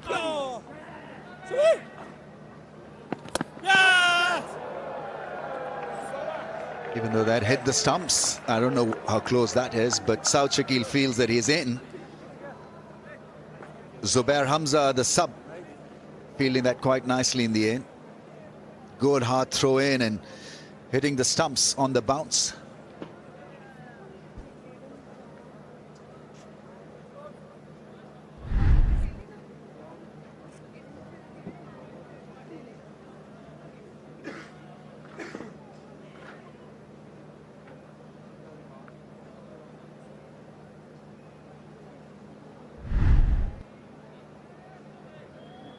You got to call it a big not out. Then by a mile.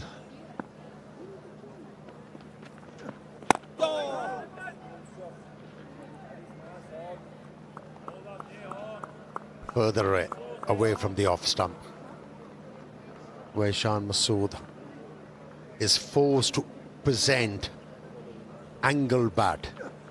That was good. That was really good.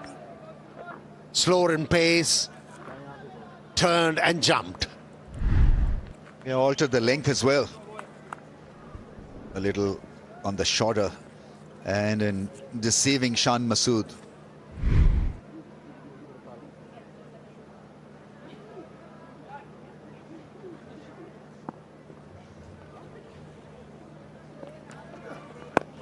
Quicker this time on that middle and leg stump angle. It's 181 for 3.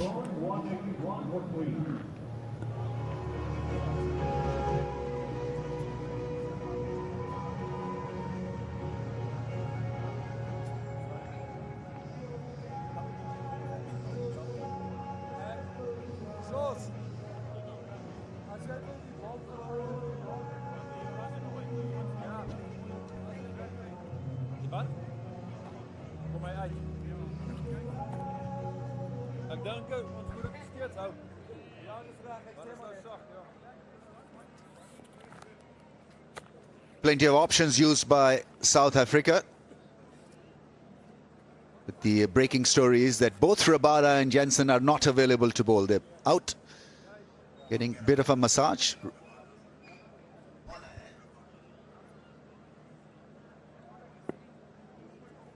I think both are back on the park, I've been told, so that's good news. Oh, in probably good mind to sweep that one, South Shakil, just holding himself back.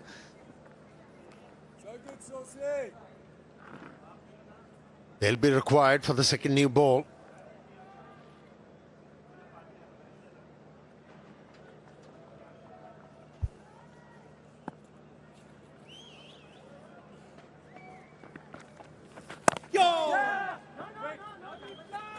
I don't know whether there'll be a window of opportunity for both Rabada and Jansen to bowl maybe 2-3 overs with this ball before the new ball is taken. You got to assess whether there's some reverse for Rabada and company. And last time when he bowled with the old ball, he was phenomenal.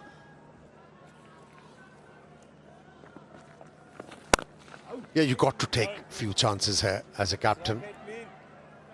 Won't be a bad idea to give Rabada a go and see how he reacts with the older ball. Remember, picked up important wicket during the first test match of Babar Azam at a crucial moment.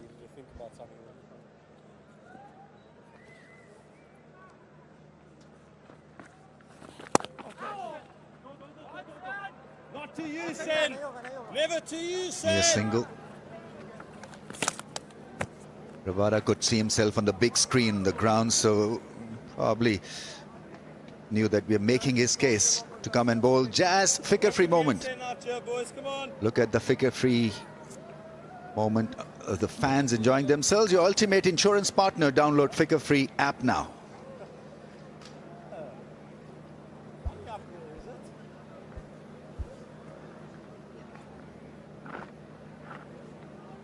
One mistake here, boys.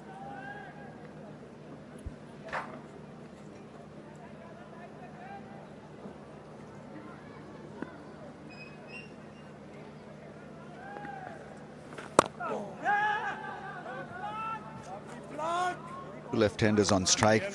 That could be another reason why Markram wants to engage himself for a little while longer. Yeah, he's bowling the right line, just outside the off stump, but the length is a bit short. Has to increase the length. Better. To finish the over, 184 for 3 Pakistan.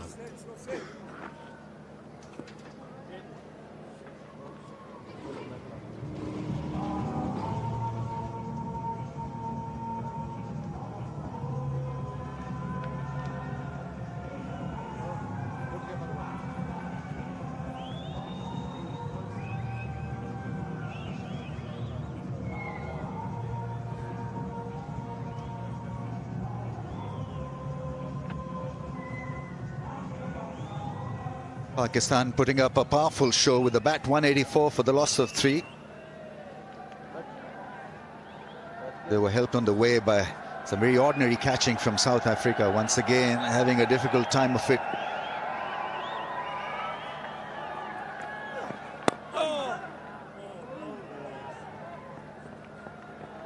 One thing they've not really been able to stop is the flow of these singles. Just absolutely disrupts the flow of your strategy. What you want to do, you want to bowl at least 3-4 balls to one batsman.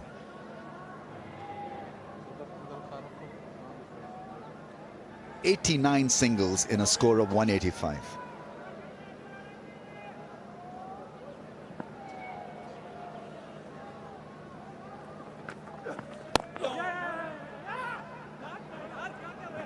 Was a long single then. South Shakil a little uneasy with that call from Shan Masood. In the end, all's well that ends well.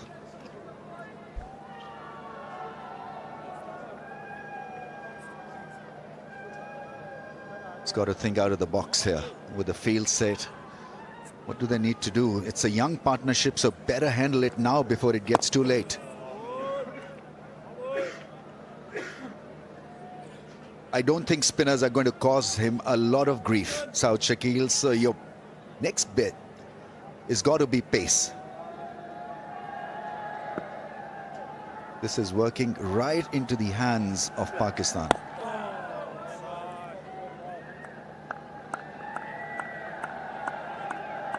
Yeah, at the moment, it seems like the South African bowlers and the captain have resigned to the fact that they're only reliant on a batsman's mistake.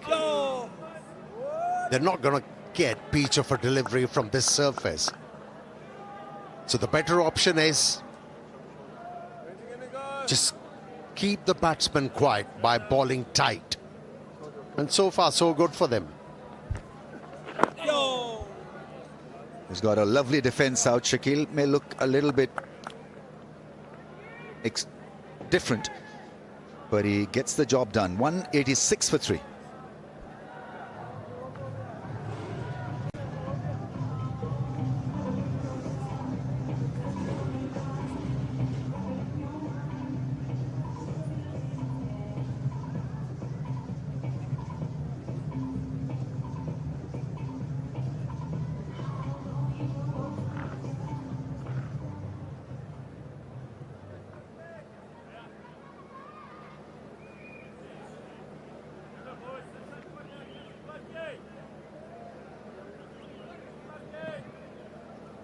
And Masood on 82.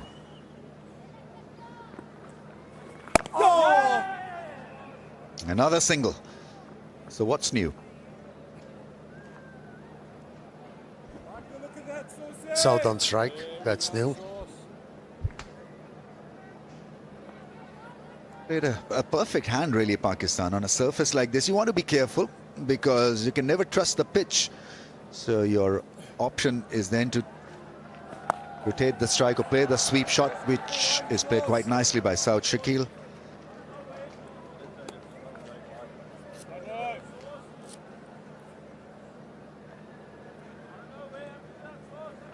It seemed like he was not comfortable with that line outside the off stump. So just to force Mark from away from that line, he has used that sweep stroke. Catch the ball from outside the off stump. So good, Sauce. Yeah. Perfect.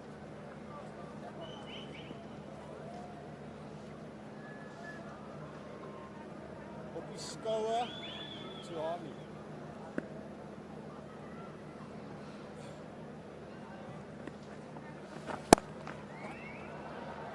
All too easy for Shan Masood.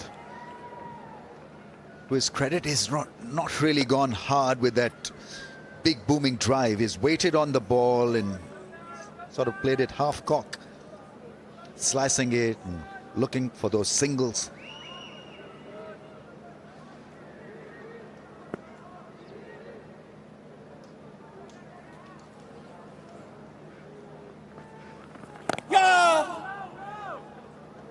Quicker through the air and got South Shakil in a bit of a tangle.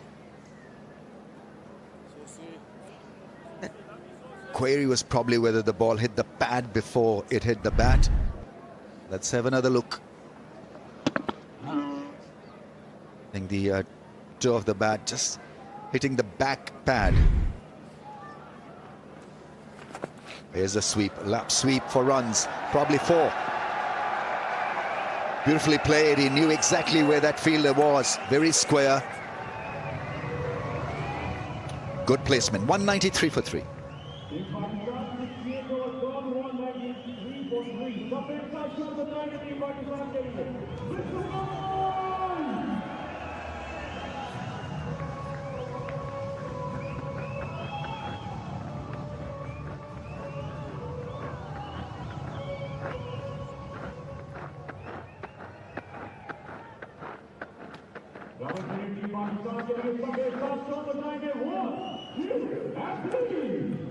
60% of Shan Masood's runs have come in singles. 50 singles exactly for Shan. But you've got to admire the skill of Saad. Played it fine and deft touch, and obviously great placement. Probably end of the spell for Markram.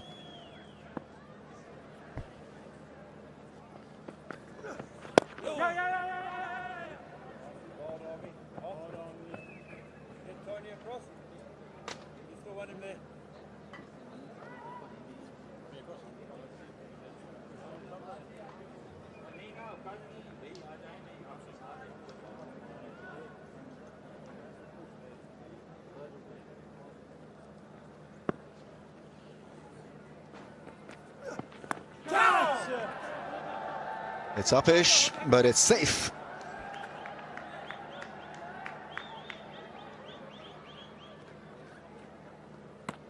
Right, it's the flip the bucket challenge. All you have to do is flip the KFC bucket and wear it on your head, just like that gentleman, or 2 gentlemen in fact.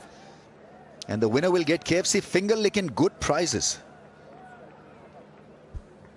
Yeah, given the state of the fielding effort from the South Africans, Pakistani batters shouldn't be deterred playing the ball in the air.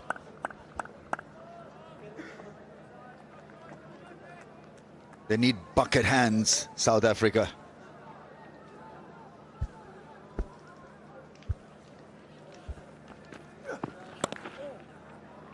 Oh, that's beautifully played.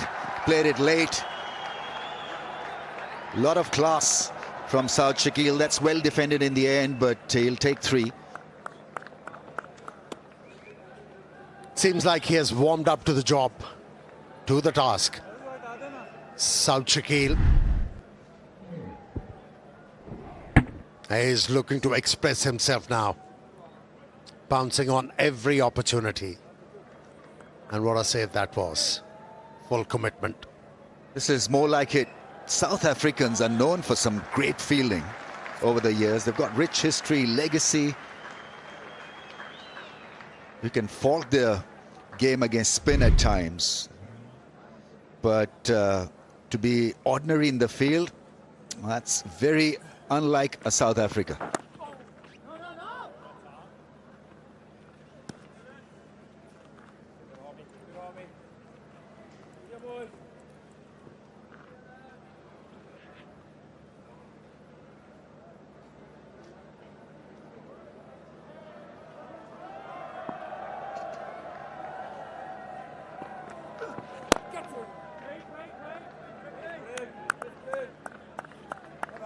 $199 for 3.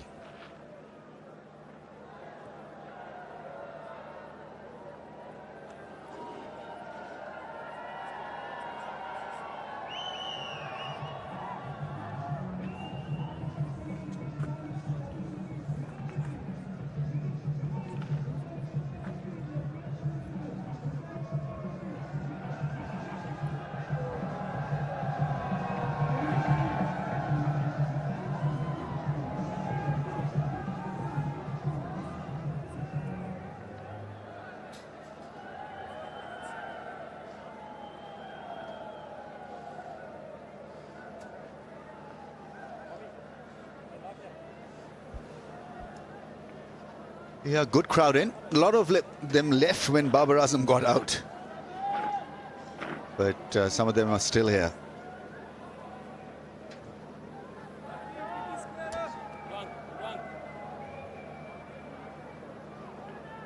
Just trying to, in my mind, remember the great fielders of South Africa over the years. I remember there was one in the 60s, early 70s, Colin Bland. Imran Khan used to tease us when we were fielding with one hand and missing the ball. Do you think you are like Colin Bland? And we said, who the hell is Colin Bland? And then we realized that, you know, he was such a good fielder. Hit the stumps from all angles. Then clearly there was John T. Rhodes and Herschel Gibbs. A.B. de Villiers. Such a great fielder, all-round fielder. Did you take the full name, Colin Bland, or said your fielding is bland? He was a 6-footer and a very fine fielder.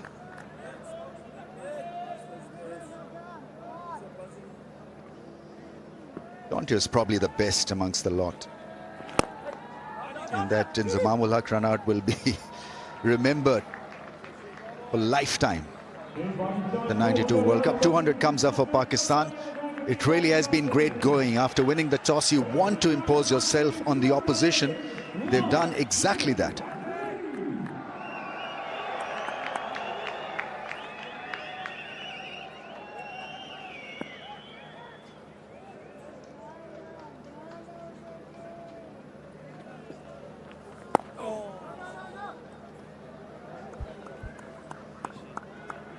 Then there were the West Indian greats in the field.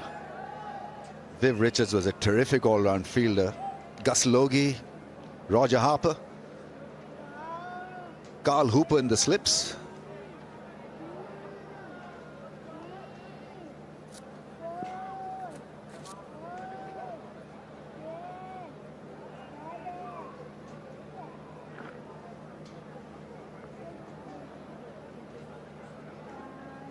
Maharaj 1 for 49. He was supposed to be the wrecker-in-chief, and they played him well.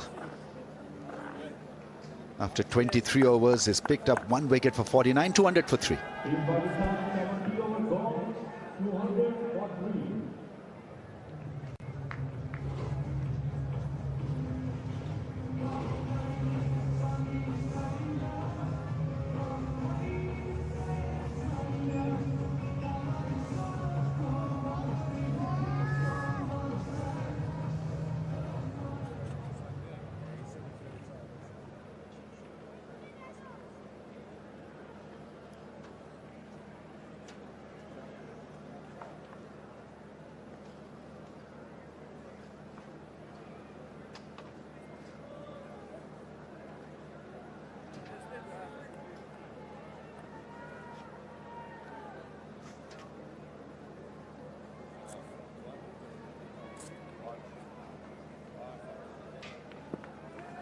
Armour to bowl again.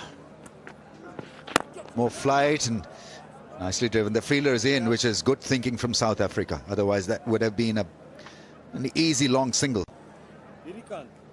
Inverex Solar Energy, Pakistan's #1 solar brand. Trusted for over 15 years.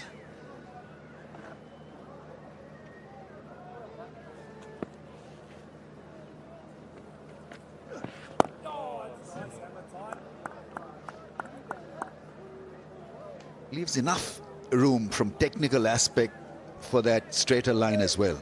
So you're obviously looking for the ball to spin. When it doesn't, which is a natural, or could be a natural variation, still very good with the angle of the bat.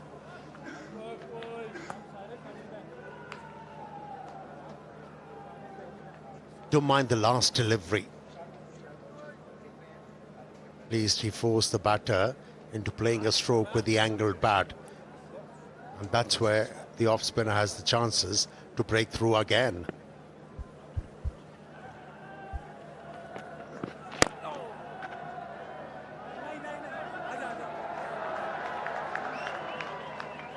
Misfielded, allows Saad Shakil a single, but he's worked exceedingly well. It's been long bowling spells for Harmer, and he's looked to hit that area around that middle and off-stump line. Trying to hit the good length and hoping that the natural variation will provide him with a wicket or two. That ball that he bowled to Imamul Haq and got him bowled was a fabulous delivery. You can watch it over and over again. So far, he hasn't bowled a single delivery to a left-hander over the stumps. Yes, that odd delivery turned sharply for him, where he dismissed Imamul Haq. Other than that, he's been come flat on the bat. So why not experiment?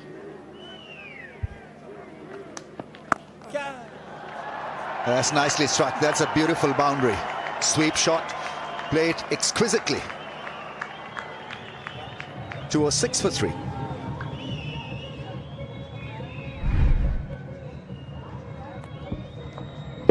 Absolutely hit off the middle of the bat, and he was ready for this. Got to the length early and swept it in front of mid-wicket.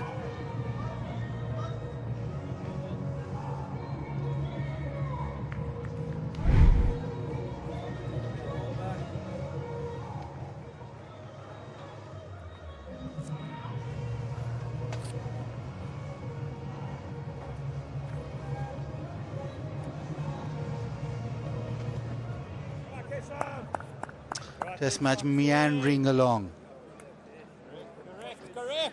Now watch closely. Hawkeye, drone, with Pakistan building.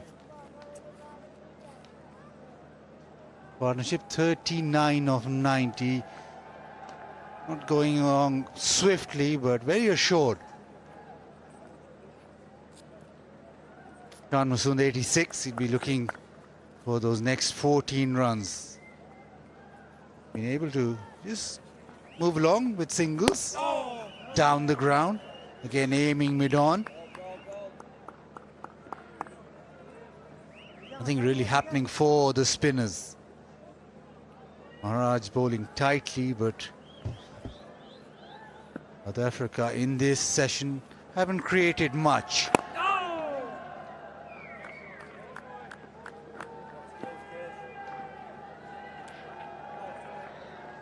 Yunus joins me. It's been a sedate sort of session so far.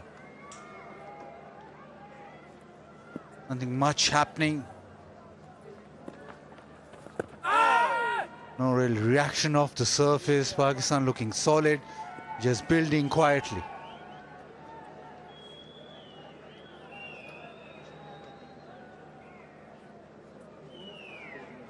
They're keeping the run rate around 3, which is not bad. They're definitely searching. They're just being very watchful, very careful. In this session, we saw batters looking to sweep. It wasn't the case in the first 2 sessions. Ball's gone old. It's what, 71.4 overs old. So things are very, very dull, slow at the stage. Yeah, it's the 72nd over. We've just seen a couple of overs from Muthuswamy, which is a huge surprise. Left arm spinner got 11 for the test match in Lahore. And you suppose if he doesn't get to bowl before the 80th over, then the new ball will be taken. And you think the fast bowlers will be back in action. So an interesting call here. Obviously played 3 spinners, 2 left arm spinners. The main bowler in the first test match hasn't really been employed at all.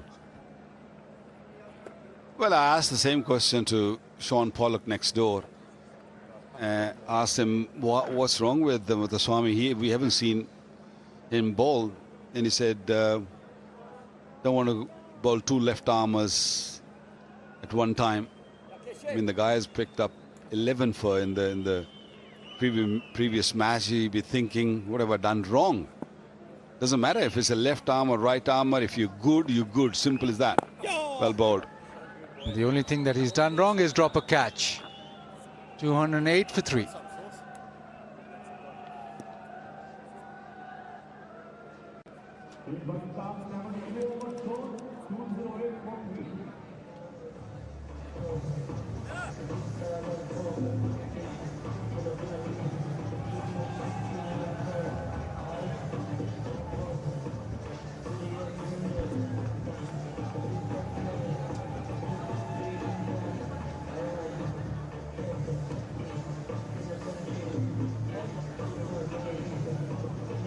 So Brian and Mulder, who played in the first game, were dropped for this test match. Maharaj coming in, he's bowled 24 overs. Also Marco Jansen, who has bowled 10 overs now. South Africa still searching. There was a little period of play where they got a couple of wickets and you thought maybe now the wickets will start rolling, but it has been tough. Jansen back in the attack. Will there be reverse swing? Will Shan Masood think this is the opportunity to go quickly towards that 100? He's bowled decently. Got one delivery that hit the stumps and didn't remove the bails. But otherwise he's been just back of a length. Not much happening, but he's hit those lengths. Jansen should get a liberous swing in the air.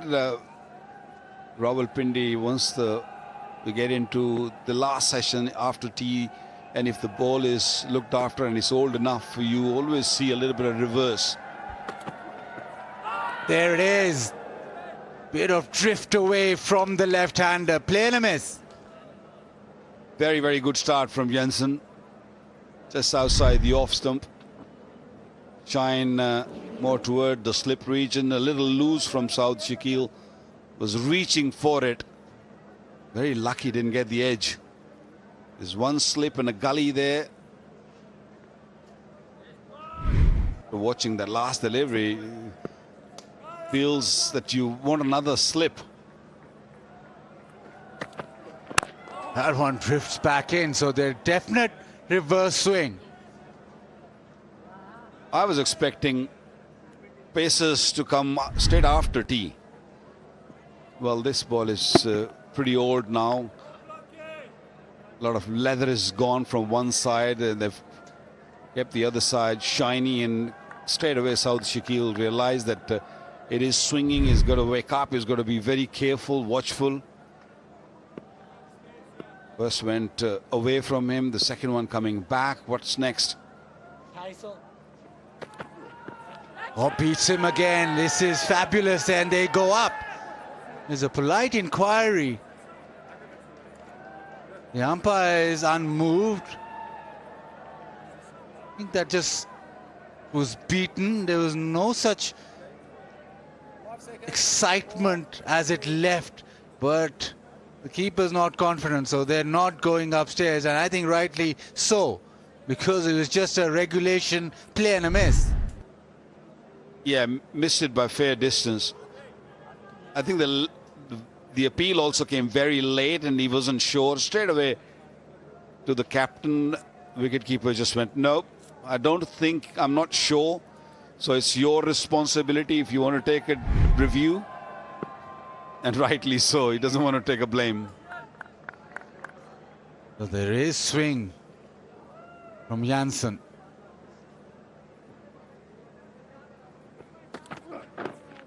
Goes for that booming in swing, misses his line altogether. That is 4 byes, but there was no chance because it was way down the leg side.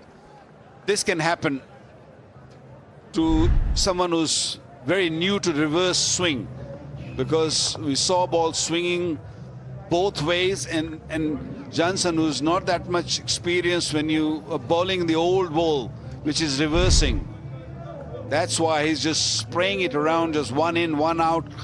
All you've got to do is just get yourself in the rhythm first and bowl one swing rather than trying too many things.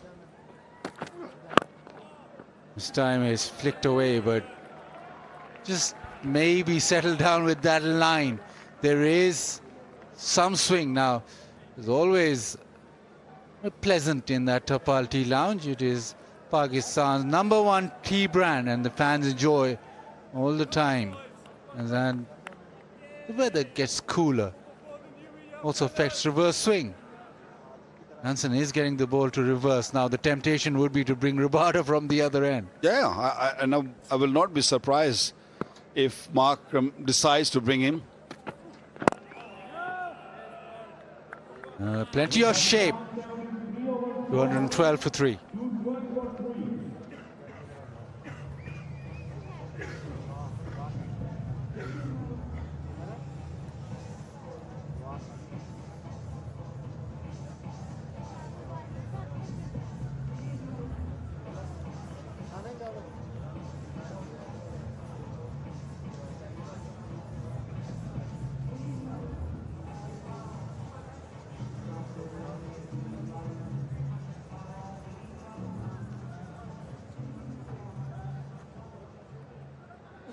They managed to keep the run rate down. It's sort of hovering around that 3.1 mark, but it's the wickets that South Africa are after.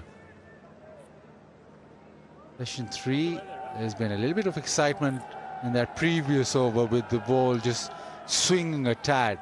The spinners haven't been able to make an impact yet. And it is that time. Chips. Lovely. Sauce, mayonnaise. Shan Masood turns it leg side. He'll be thinking 13 more runs. As a batter, it's always now where you start to think about those 3 figures. But he's been quite controlled. Last half an hour and so. Being able to get his singles. Like that. Trying to just turn it away leg side. Not seen him use his feet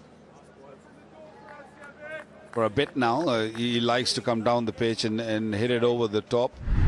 Mid-off up in the circle. He's little cautious, little careful from that rough region, I feel. That's why he's being watchful, very careful from there.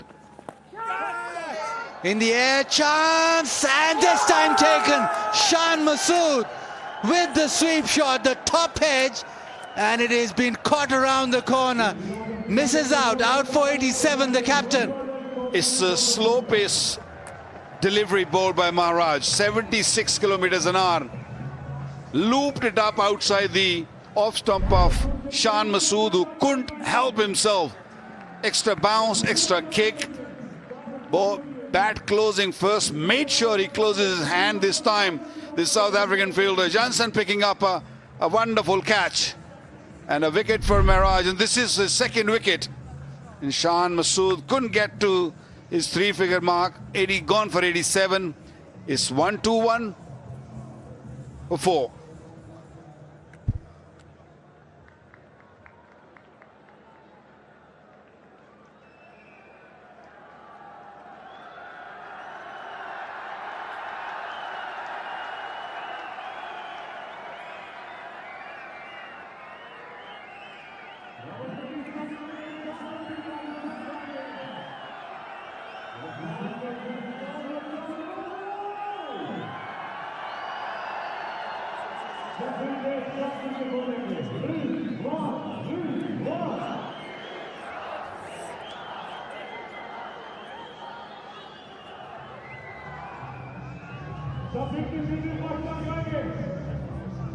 Mohammad Rizwan walks in at number 6.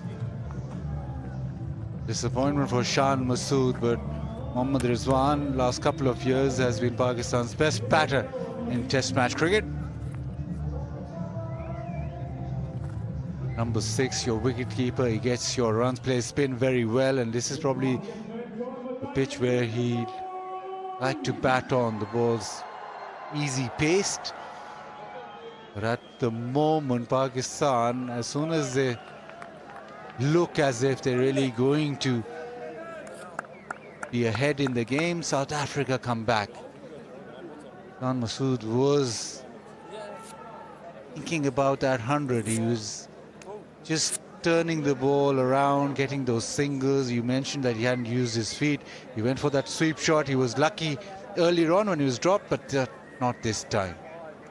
Now Maharaj, can South Africa get back-to-back wickets? They did that in Lahore. Can they get the same here at Rawalpindi? That'll change the game around. Blows it up. Not a lot of turn. Maharaj being bowling around that 82, 83 kilometers an hour mark, and that delivery where he picked up a wicket of Shan Masood was a lot slower. 76 kilometers an hour on that delivery, and it was in the rough. He had to actually reach for it to play that sweep shot.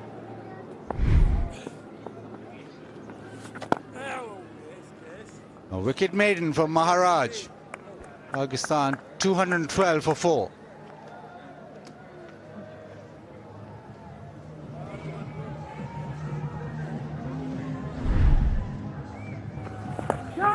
Yeah, tried to hit it hard.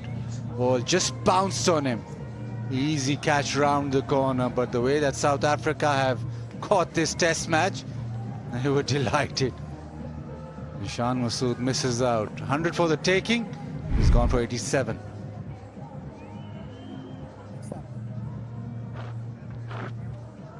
$112 for 4. South Africa will be thinking a couple more before stumps. Ball is reversing, so it's a chance for Janssen just to put his imprint on the game. Got a slip in a gully. That previous over, he got the ball to hoop both directions. They're not as happy, the dressing room now. Just a little bit gone in favor of South Africa. Rocks that. Now, South Shakil very comfortable against spin. The average is almost 70 against spin, but against pace, it's 31. This is that previous over.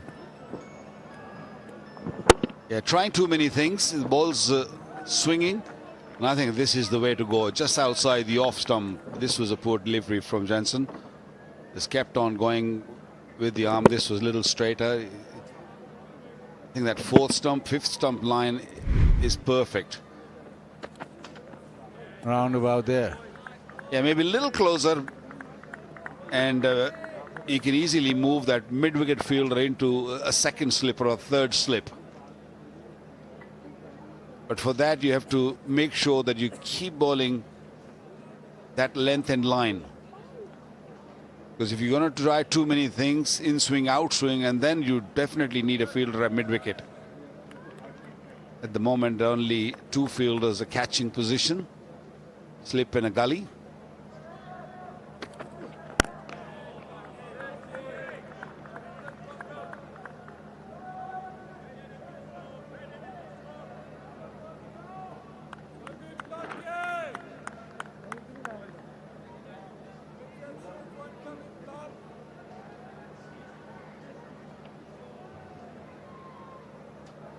Watching the shine very carefully, South Shakil knows that the ball is just reversing, going with the shine.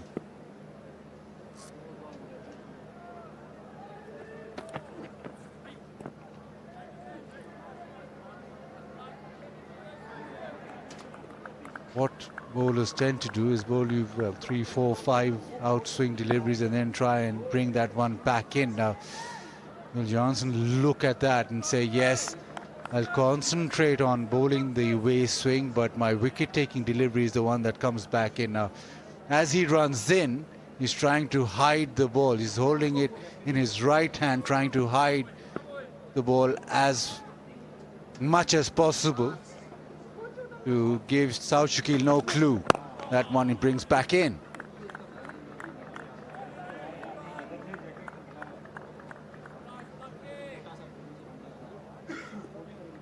His pace is definitely up. He's bowling around 140 kilometers an hour. Previous over was little wavered, but finding his line now. He's a big man. Big buckets, big hands. So he shouldn't have problem hiding it in his right hand. It's just when you move the ball from right to left, that's where the South Shakil will be watching it clearly, cleanly, closely. Over ball, 2-1-2 for 4.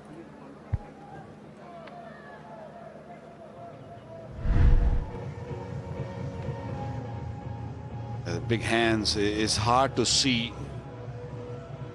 but really watch closely that shiny part. Now you struggle to see. It's just batter's got to watch out when he just changes it, and right there when he picks up his left hand up to just get into his rhythm, get into his action. That's where you got to watch it closely.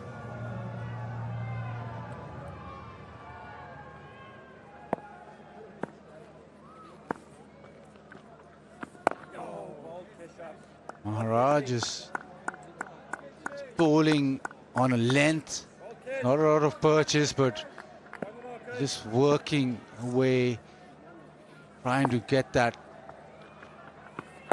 ball to turn from there. And also he's got that little slider which brings in that LBW in play too. Rizwan very wary of that. Rizwan never really goes towards the off stump with his front pad. He's always leg side off the ball.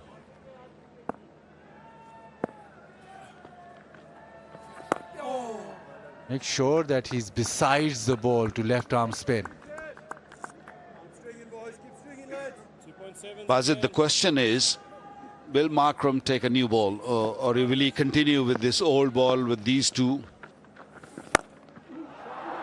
Hit it hard. Hit it all the way.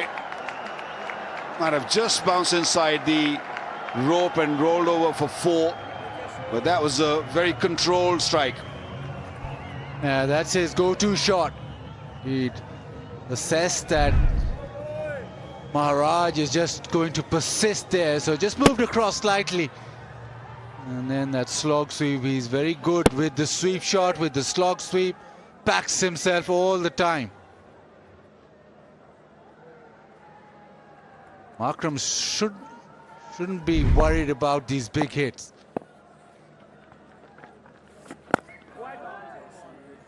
And make sure that his bowlers don't give away singles, then let the batter take a risk.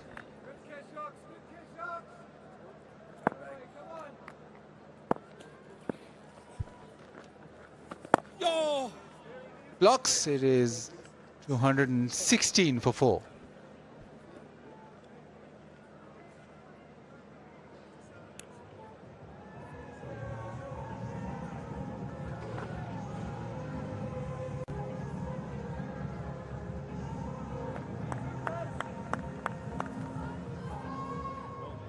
In Pakistan, 76 hours gone to 16 for more.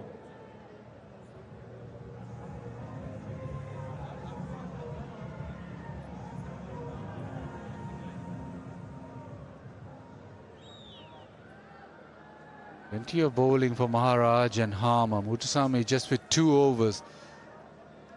Rabada 10, Johnson 15. We suspect that Rabada will play a role before the end of day's play today. New ball due in 4 overs time.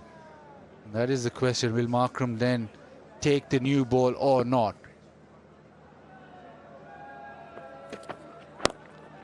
A full toss turned away. It will be a couple of runs. Just a single. I know Waqar Bhai, with the ball tailing in so much, you wouldn't have wanted a new ball. This would do.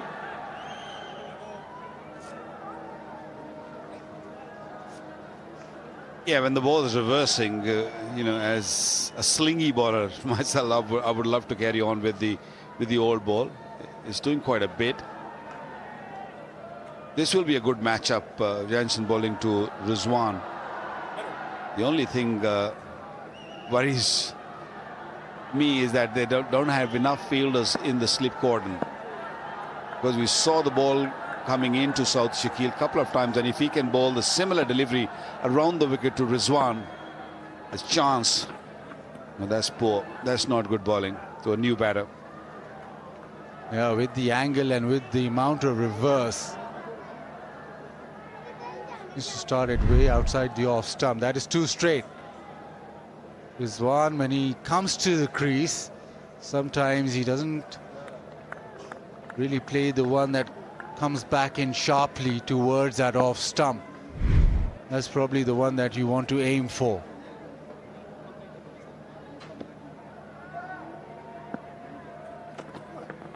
Right about there, and then one that can just straighten up a bit. But if you can bowl a couple of deliveries there and set that up. Umpire's not happy with Jansen coming on the pitch. He's just having a look. Fikr free moment. Download the Fikr free insurance app.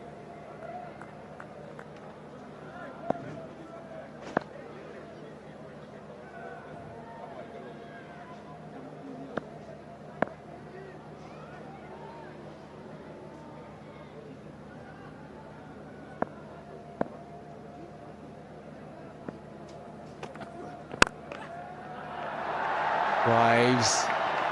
in the gap, so he'll come back for 2. Well, the plan seems that Jensen will bowl till the 80th over, and then Rabada will take over from him with the new ball, and Maharaj will continue with the new ball. I think that will be a good plan, because new ball, left armour, just bowling the area where he's been bowling, will trouble Pakistani batters. The amount of swing Jensen's getting, he's not really getting it right. Either he's way too much outside the off stump or just spraying it on the leg side. He's got to get it right.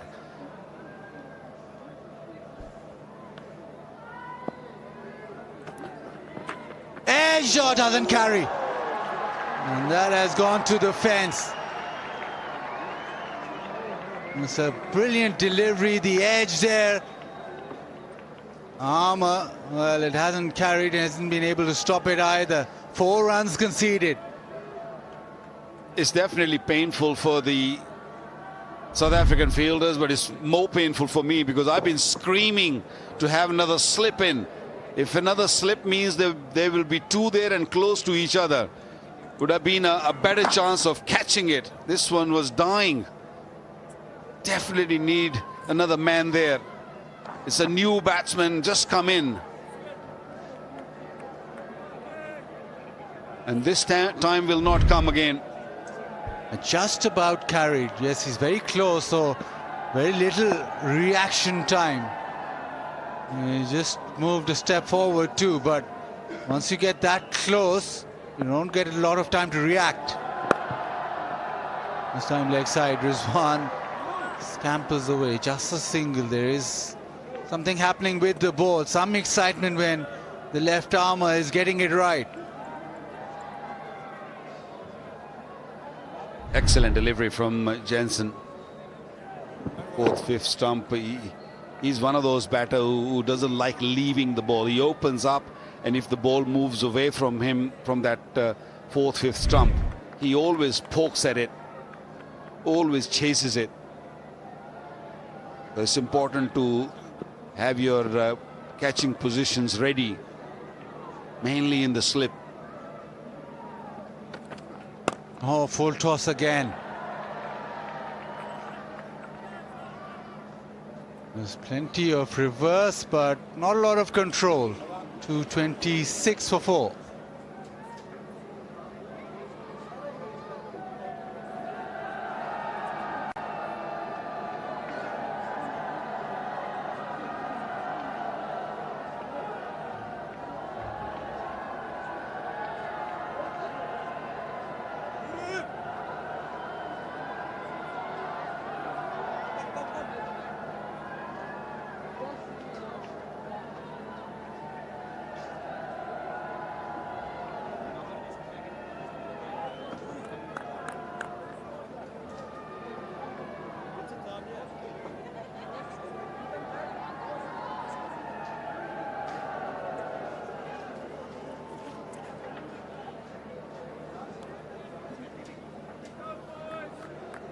Three overs remain.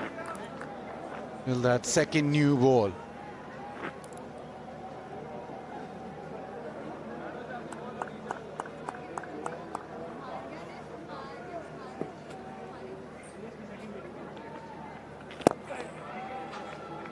And down the ground for a single.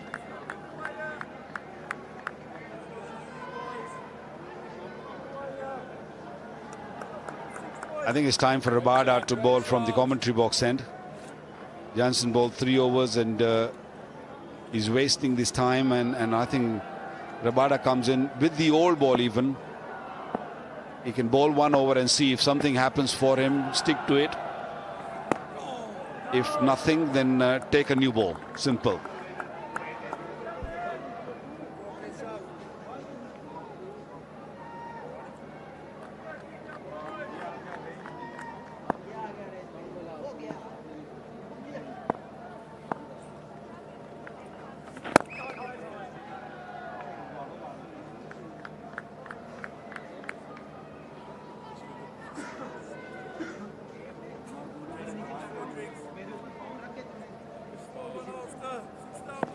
I'm sure there's a spell in him for tonight, Rabada.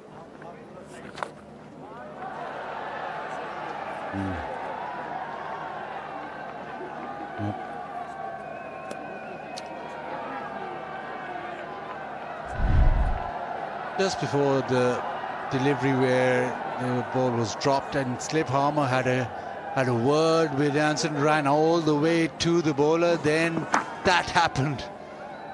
So whatever he had advised the bowler, it worked, but he forgot his own part to play.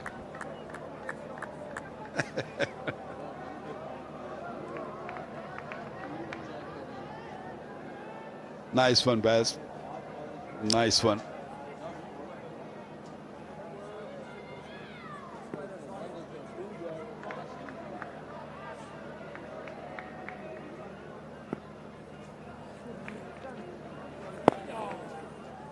Goes forward, defends that, and it is 228 for 4, and it is time for drinks.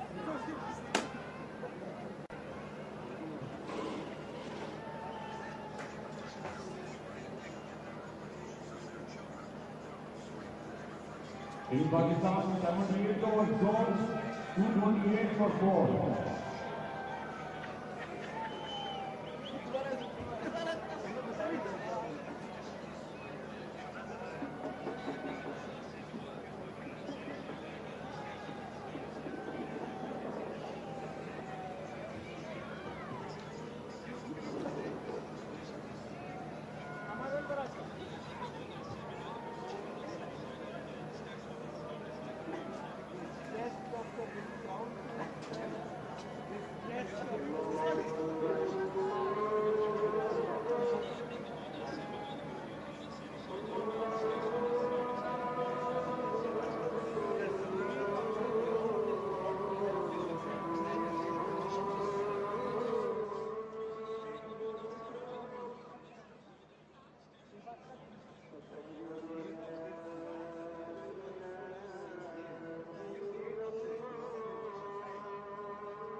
A good start for Pakistan, 228 for 4. Shan Masood has been the standout, 87.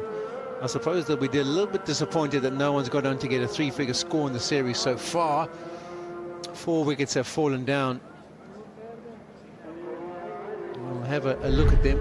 Any of you who've come in late, that was a peach of delivery. That was what we thought, okay, we're going to see more and more of this as the day goes on, but it wasn't the case. And that drifts in, lands somewhere by leg stump, and then turns prodigiously. That was fortunate, you would think, but as far as fortunate goes, he had written his luck with 5 or 6 chances. Brilliant catch by Dazorzi. Babar Azam had to be on his way. Keshav Maharaj entering the fray. And then the 4th wicket to go down was Keshav Maharaj again.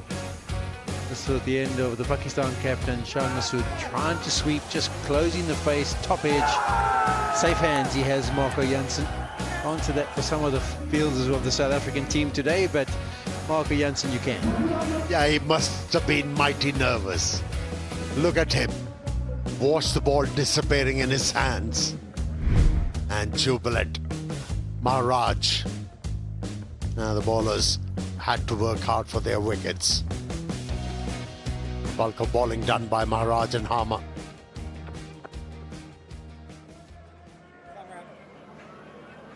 Yeah, South Africa have used the reverse swing decently at the back end. This is just Marco Jansen getting the ball to reverse both ways. And asked a few questions. You just feel that his reverse swing when he's trying to in-swing it to the lefty hasn't quite been on point. That one was okay.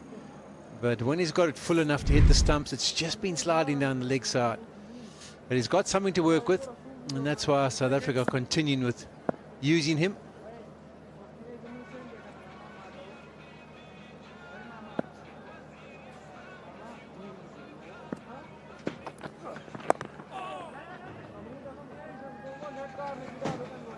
Yeah, Rizwan has been edgy dealing with Jensen's bowling, especially the reverse swing.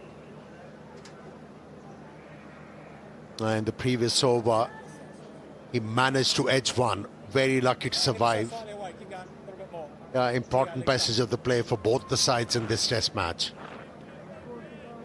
And South Africa goes on to pick up a couple of wickets here. Well, they'll feel it was their day.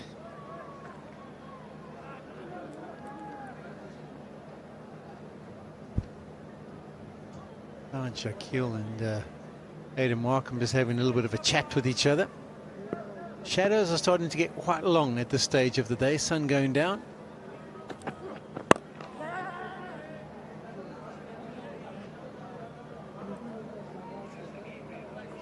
Seem to see if they take the new ball or not. Well, I think there must be one spell left in Rabada's tank. And if he's feeling up to it, the captain should go for it. Harder ball will slide off the surface. There'll be more for the spinner. And stays down. Verena can't deal with it. They'll be through for a bar.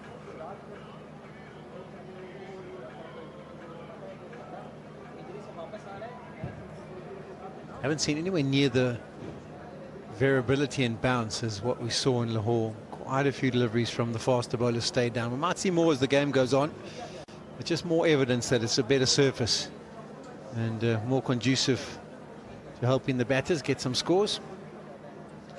We're going to have running repairs now to Kyle Verena. I think he's damaged the finger. It's just something you have to deal with as a wicketkeeper.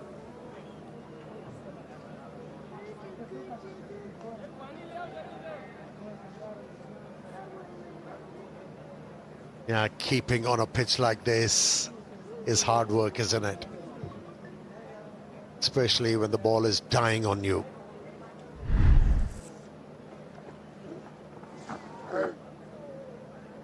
And never as a wicket-keeper you are fully fit to keep the wickets in an international game. Yeah, always there's something sore. But in all honesty, if fast bowlers are similar, you kind of always tend to come in with a niggle, a magic spray, just to try and eliminate any pain and allow him to carry on. Actually looks like it's hit him more on the wrist than the finger. Yeah, from a keeping perspective, if you've grown up and played just in South Africa, it's a complete contrast to what you can experience on some of the pitches in the subcontinent. It can be really challenging as a wicketkeeper.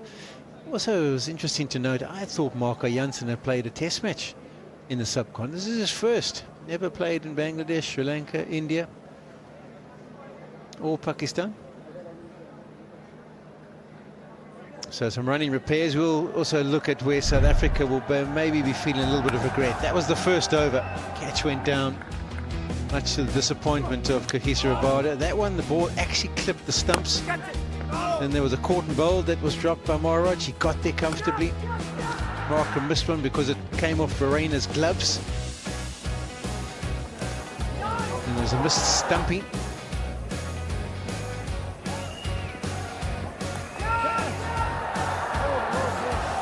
Putasami tried to get into position. He'll be disappointed with that one because he had a bit of time.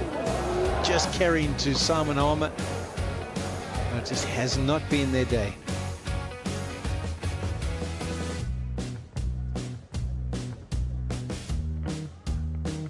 Yeah, imagine if those chances were taken. Pakistan would have been in a spot of bother. in the first over. Stubb managed to stop that one. That was a big blow. Particularly when it's the new ball in your hand and it's going to have such an impact compared to later on. You pick up one wicket, could you have had them 2 or 3 down quickly? Turns the game on its head. Never know.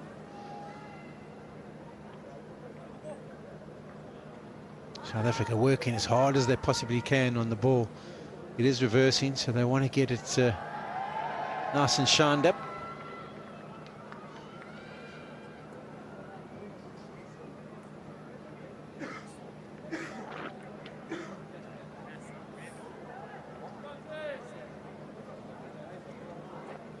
Time for the fans to enjoy their cricket with Pakistan's own brand, Tapal, in the Tapal Tea Lounge. Tapal is the #1 tea brand of Pakistan.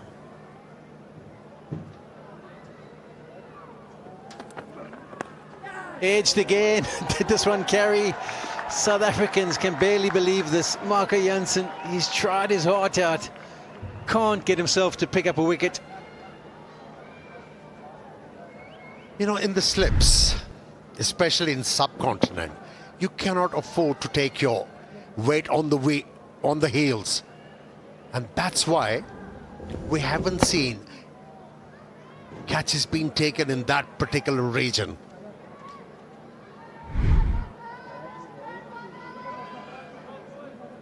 Difficult to work out if it did exactly carry. We'll maybe try and find another side-on picture for you just to work it out. But he's trying to stand as close as he can. He's well ahead of where Carl Verreynne is. Just wants to make sure that it carries. That one's too high, maybe heading down the leg side.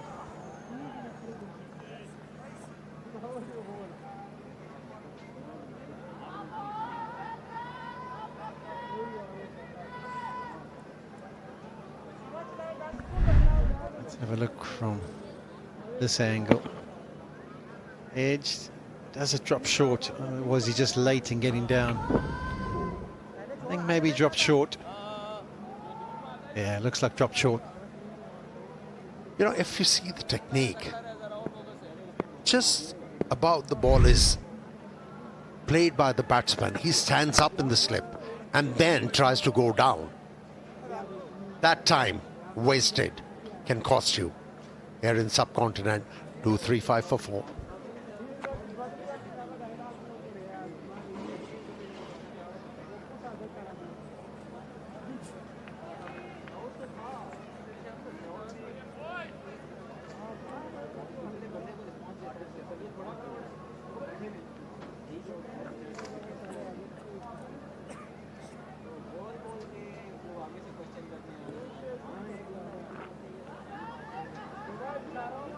Next to the crease, Salman Ali Agha for Pakistan, averaging just under 40. So South Africa would think they'd have to get at least 2 wickets to feel that they maybe open up an end with the bowlers for Pakistan.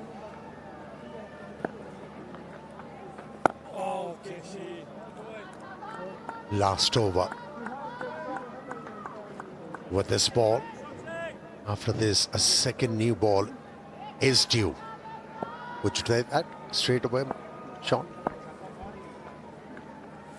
I think Maharaj would mind bowling with it, so I think it might be a good plan, because Jansen's not really the guy who's going to trap you in front with an LBW because of the bounce he gets.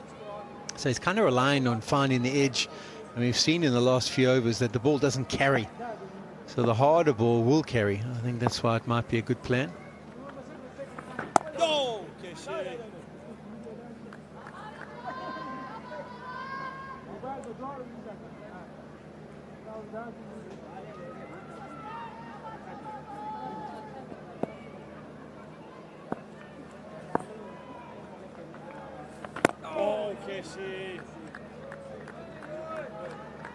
Yeah, day one in Lahore, the score at the close of play was 313 for 5. I don't think Pakistan will get there from a runs perspective. South Africa will be hoping to pick up at least another wicket.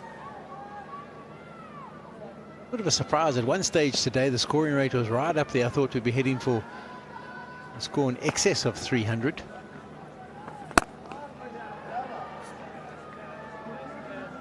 I think post-lunch session, South Africans bowled with the right ideas. Said, okay, the pitch is not offering a lot.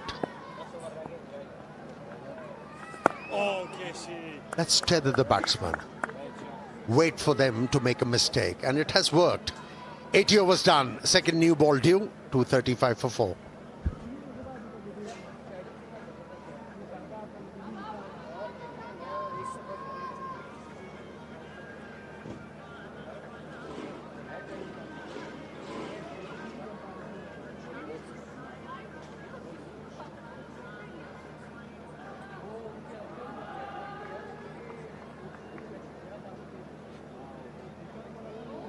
Yeah, Sen Mutasamy to be introduced.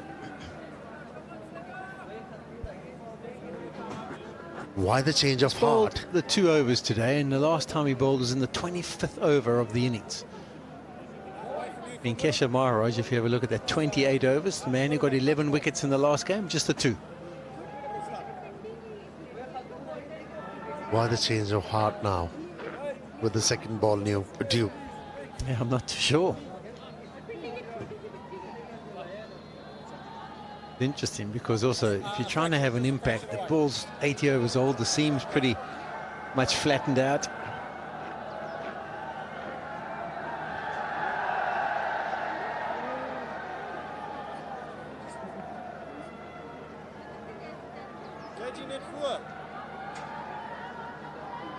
Three men back on the leg side, 1 man back for the reverse sweep.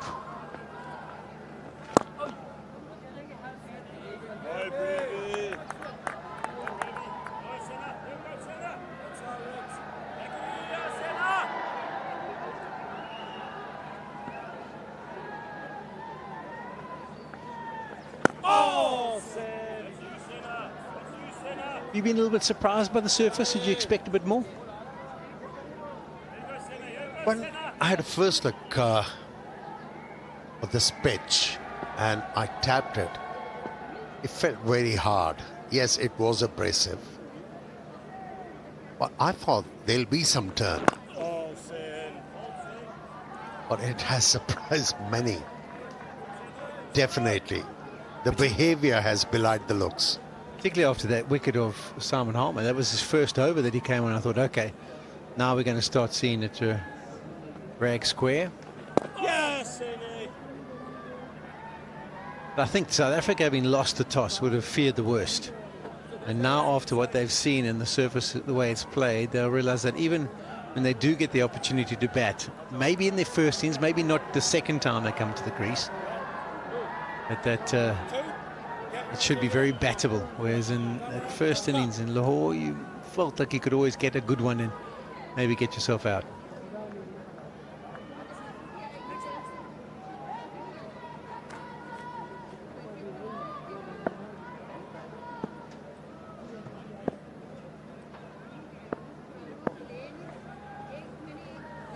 Oh, yes, Yeah, he's very comfortable bowling to these two. He really struggled bowling to Pakistani captain who went after him. It's a steady start. Mutasamy. 236 for 4.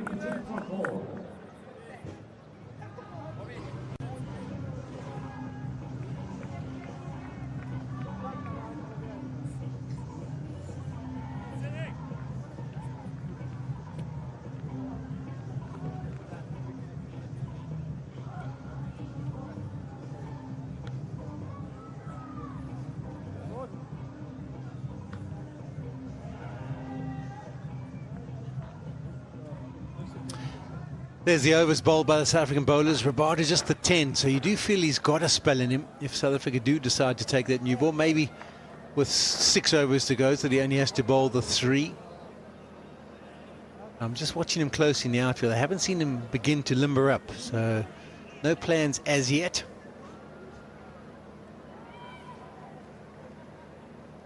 Shaquille, something's irritating him. I don't know if it was bracelet or something along those lines that he wanted to take off.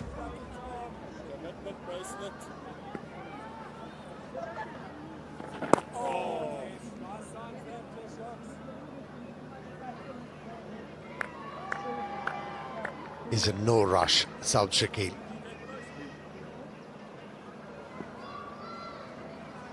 Happy to defend at the moment.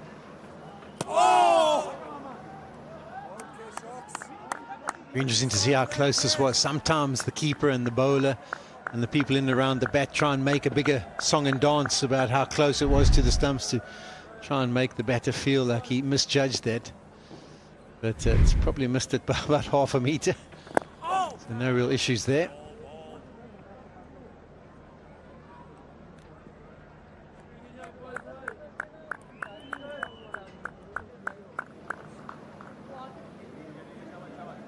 Esha Maharaj missed the first test, been the pick of the bowlers I think today, created a lot of opportunities that also haven't been taken.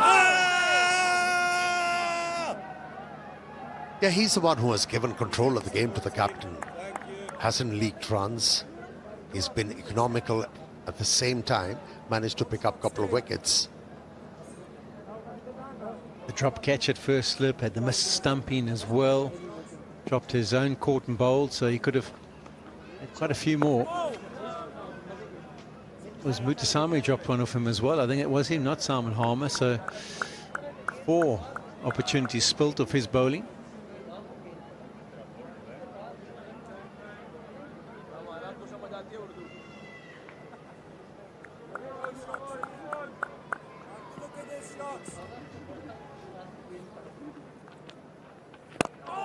Nicely played. He's been waiting for something over pitch, just caresses that one through the covers.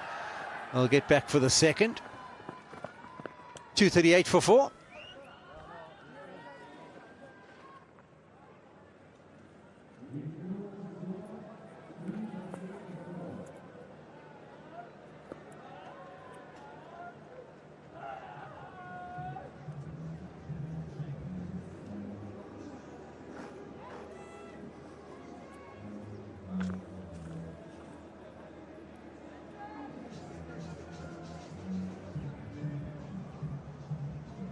Now we can see the batter still to come at the bottom. Asif making his debut in the Test arena at the age of 38.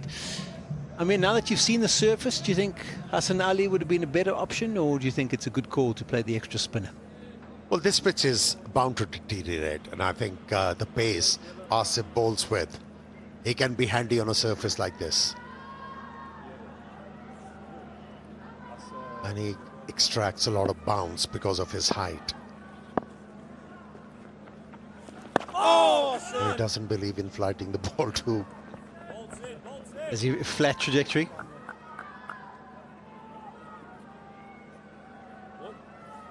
Now with his style of bowling, if the pitch starts to respond to him, he can be devastating.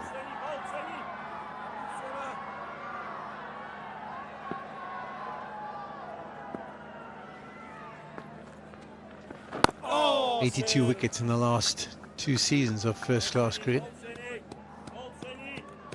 I think he'll look in the dressing room and think, oh, pity I missed out on Lahore compared to this one. Although it may change as the game goes on.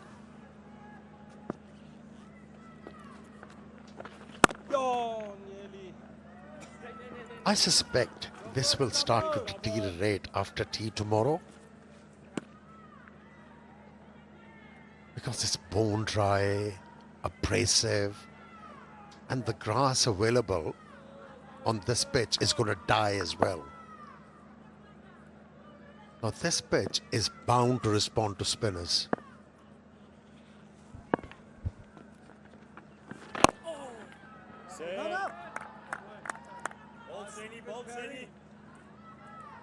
Something out there, Seni, lovely boy.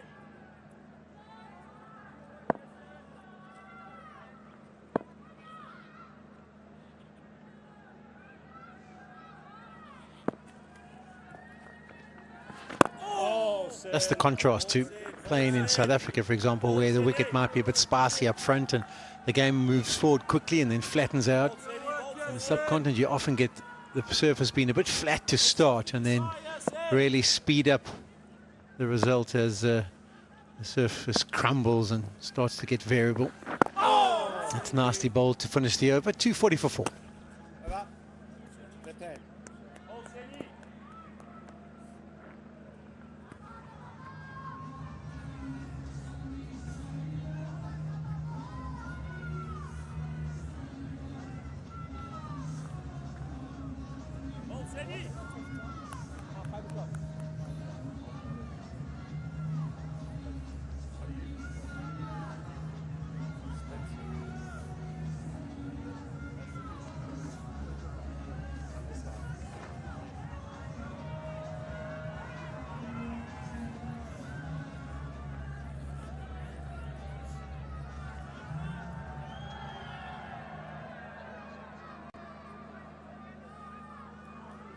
Seven overs remain in the day's play. Just over half an hour still to go. The over rate has been impressive from South Africa with the amount of spin that's been bowled.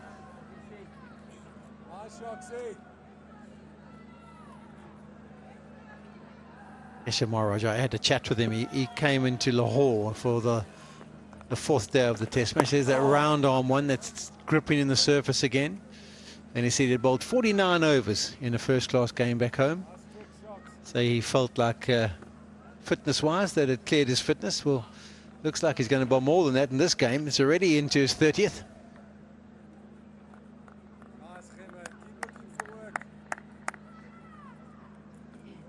Fingers must be aching already.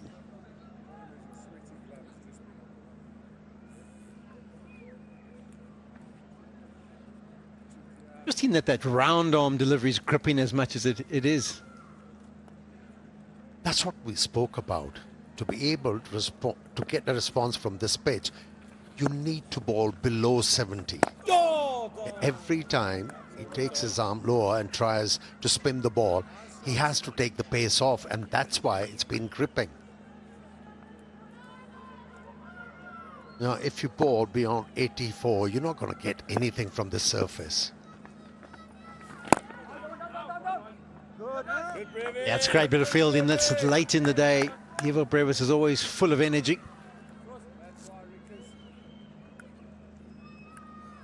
We can see the speeds. The one that was the round armour, 69 kilometers per hour.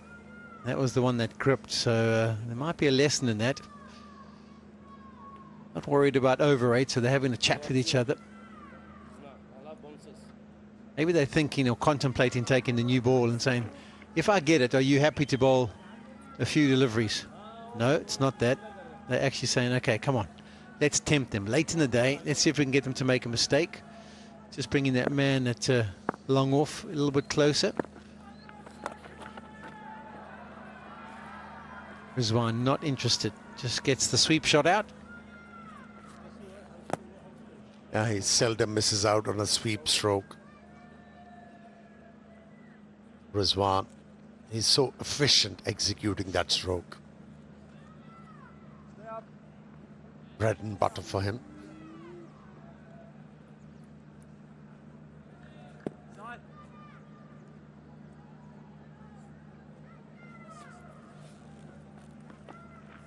Oh! 242 for 4.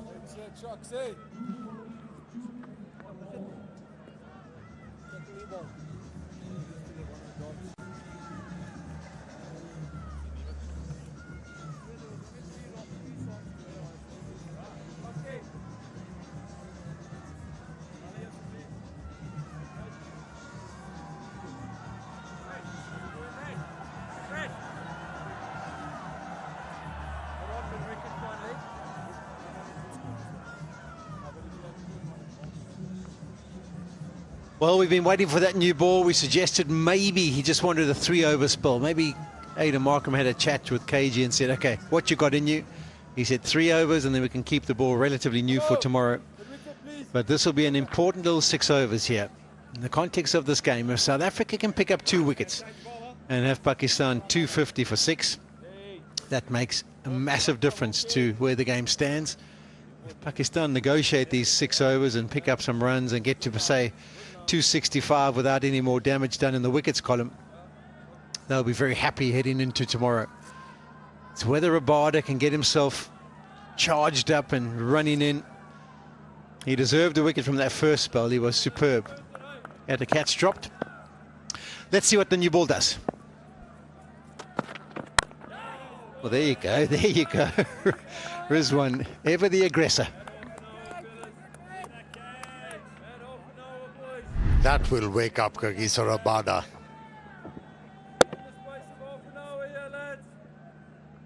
And that was flagrant disrespect for the fast bowler who likes to bend his back, likes the ball to zip through.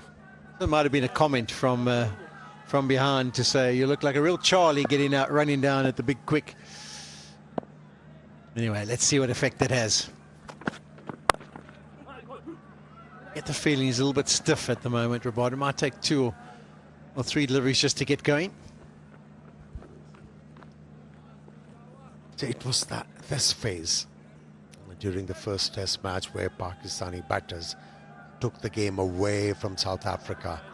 It was Salman Ali Agha and Rizwan who managed to up the ante, gather quick runs. And if the South Africans can nip a couple of wickets here with the second new ball, the game will tilt definitely in their favor.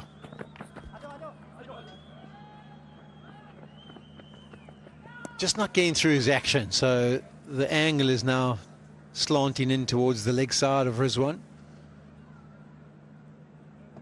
That's often what happens when your body feels a little bit stiff and your hips are just a bit tight from being out in the field for 5.5, 6 hours.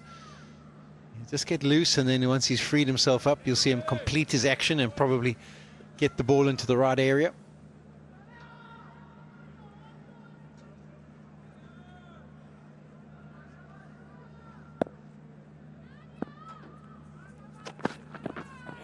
There we go. Gets through his action, that one. That one carries through nicely. So still enough carry there. 133 kilometers from Rabada, that one. As you get older, the hardest thing is that right hip. That's where the pace comes from. And as you get stiff, it's getting it from that position there to getting it through. It allows you to generate that pace.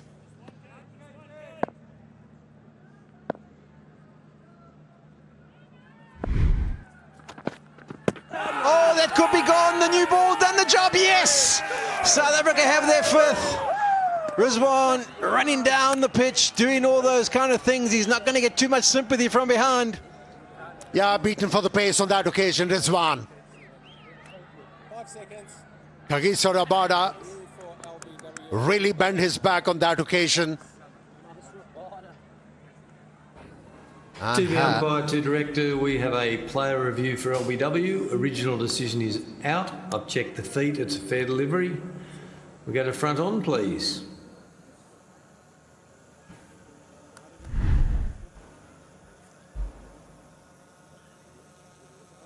Front on coming up now. Oh, doesn't look like there's any bat involved. Yeah, I've got no bat involved. Clearly there's a gap between bat and ball before it hits the pad, so we can get a ball tracking when it's ready. Don't need ultra edge if you... Yep, there's a clear gap. Ultra edge coming up. Clear gap between bat and ball. Yeah, he is already walking.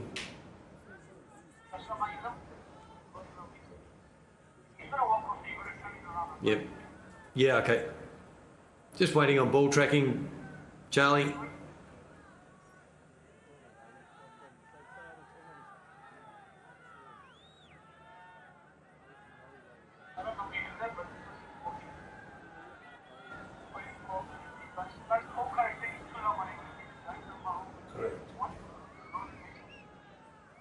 Ball tracking coming up now, Charlie. You're pitching outside off, impact in line and hitting the wickets. It's 3 reds. You'll stay with your original decision of out. Yeah, so the dismissal confirmed. Rizwan is already almost off the field. He's crossing the boundary rope as you speak. And he reviewed it, but didn't give himself too much hope. He goes for 19, 246 for 5.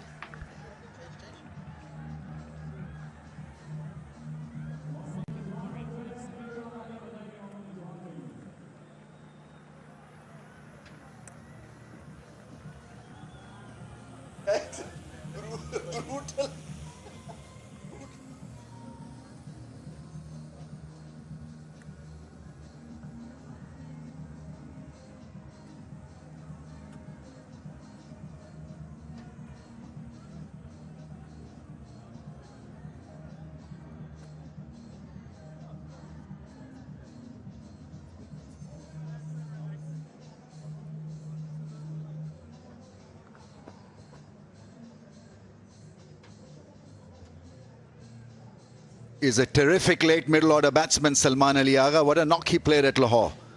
93 in the first innings. Had a great partnership with Mohammad Rizwan. He's been dismissed, Rizwan. Rabada getting one to nip back and caught him plumb in front of the stumps. Because of that wonderful effort from Shan Masood, Pakistan can afford a hiccup or two. A couple of wickets have gone down rather quickly late in the day, but they still are bossing this. 246 for the loss of 5.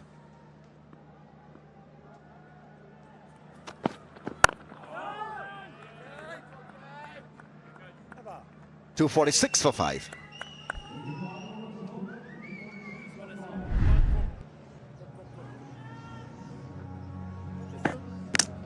It was a straightforward decision for the umpire, but Rizwan decided to take it upstairs. Didn't work. Good time to take a new ball. They might be just thinking, why we have delayed it for 4 overs? Why didn't we take it straight after when it was due? Perfect length, ball just nipping back. Pakistan suddenly on the back foot. Runs have not come. Been slow going.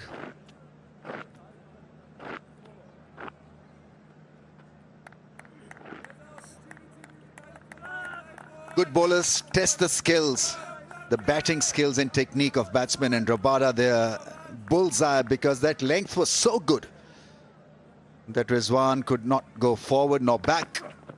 Caught on the crease. That was a perfect length. Rizwan likes to play from the back foot, and ball maybe just kept a little low.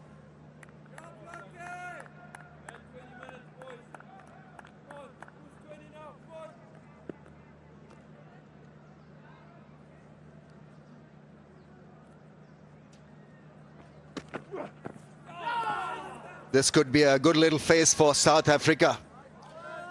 Rabada has created an opportunity, a window of opportunity. Can they run through? Yeah, that's the length where you look to go forward. But because Rizwan likes to sort of sit back and manage it from the back foot, and if the ball skids and come a little quicker than your expectation, this can happen. I know Rizwan really backs his eyes that he can manage it from the back foot. Not new ball, not from Rabada. Yeah, last ball, no ball.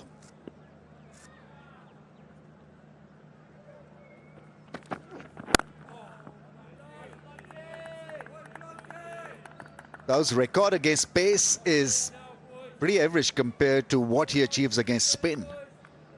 Versus pace, 19 times he's been dismissed and maintains an average of 31.84 compared to spin, 16 dismissals at almost 70. So the average balloons up against spin. So South Africa have got an outside chance here to dismiss him. Oh, very close to the inside edge.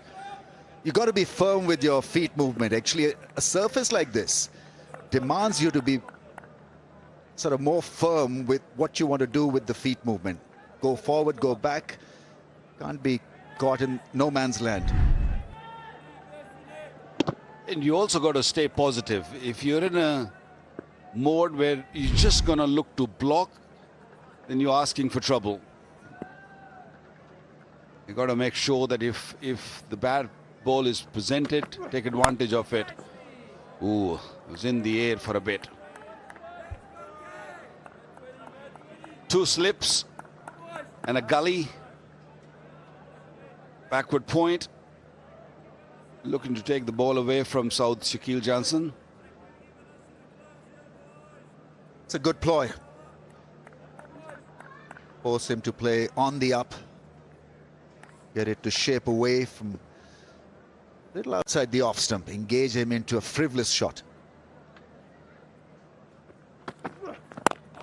Another good delivery, hitting the length.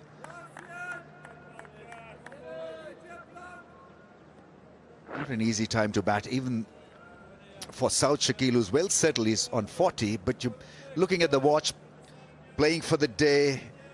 It's a second new ball. It could be make or break for South Africa. So you want to defend in a way. So South Africa, and the time is forcing a different hand on South Shakil.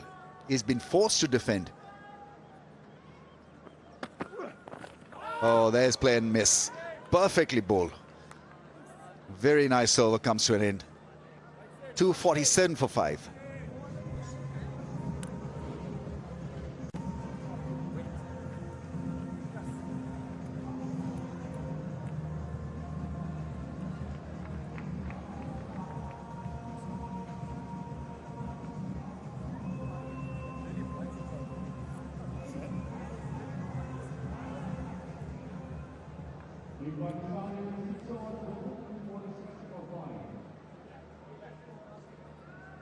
Beauty of Test cricket is that you can make a comeback. There are 3 sessions available. And so South Africa looked flattened out in the first 2, and this has been a good one for them so far.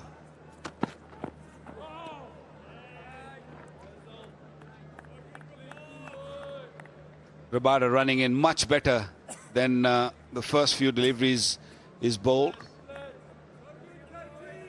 Taken a new ball and straight away responded by Rabada, picking up Mohammad Rizwan's wicket.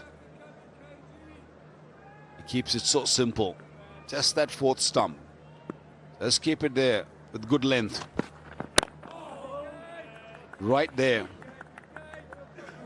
It's been a South African sort of day, if you just have to analyze it, because yes, they've bowled 86, 87 over, we into the 87th over. They picked up 5 wickets, but the good thing they've done is they did not allow Pakistan to run away with it. They did not allow them to score quickly, which they did in Lahore. Yes, they ended up with 313 for 5 on day 1 in Lahore. That is good bowling. Is off the mark. Salman Ali Agha confidently played. Yeah, the body language is good. There's so many things to like about his batting at this position in Test match cricket. He looks pretty relaxed. Doesn't look rushed or hurried. He's got a game plan. He's got good enough defensive batting plan also to see off, you know, a situation like this where South Africa are looking to attack with the second new ball. Sometimes I feel he bats way down the order, Salman Ali Agha. Such a good technique, but batting at number 7, kind of little late for him. He's kind of batter who would like to spend time at the crease and build innings with his partners, but sometime Salman Ali Agha run out of partners. Batting at number 7, maybe a little too late. Technically a very sound batter. Very crucial 3.2 overs remaining. South Africa would like to pick up one more wicket before the close of day. It's got to mind that corridor, South Shakil. Feel that Rabada is going to target him in that area, in that space. At times he gives you the impression, South Shakil, that he's maybe looking for a bouncer after every second delivery. I think he's got to just calm down. Even if it's a short pitch ball on a surface like this, he's not really going to be sort of rushed. Good enough pitch to be on the front foot against pace. They are once again poking at that length. This is excellent bowling from Rabada. He looks emotionless, but is bowling wonderfully well. 248 for 5.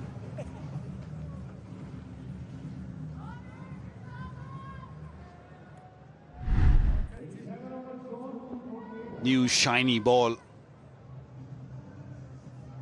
hit the seam and just moved away from South Shakil, who's playing quite nicely, but it's just new ball is causing few issues, especially in this dying light. Lights are on, Sun is still peaking. So it's a difficult time to bat right now. And Pakistan just looking to survive these coming 3 overs.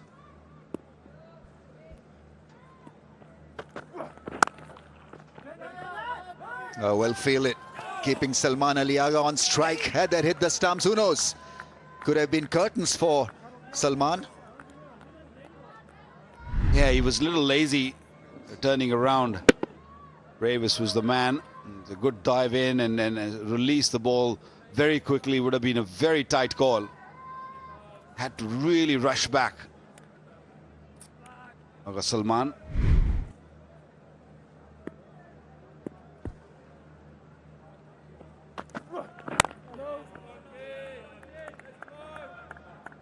That angle from around the wicket has caused issues to Pakistani batters if the ball goes away from them. If it's coming in, I think not much problem from the left armour, but it's just that ball snips away from the right-hander. Sometime I feel Salman Ali Agha opens up. Still manages it because the pitch is slow.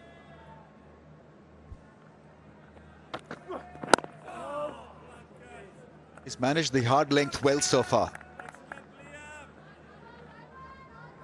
Let's see what happens if the ball is floated up. But South Africans have got this pair thinking about the closure. And we know, Waqar, that once you're forced to play for time, it can alter your batting DNA. It's a difficult thing to do because you are going against the grain. So there's this forced closure of the innings that can get you confused. And you also miss out on runs because your frame of mind is such that you're just looking to block or leave outside the off stump, and that's probably these two are talking right now. The counting deliveries. 14 left. Still got to come and start again. So if there is a loose delivery, don't shy away from it.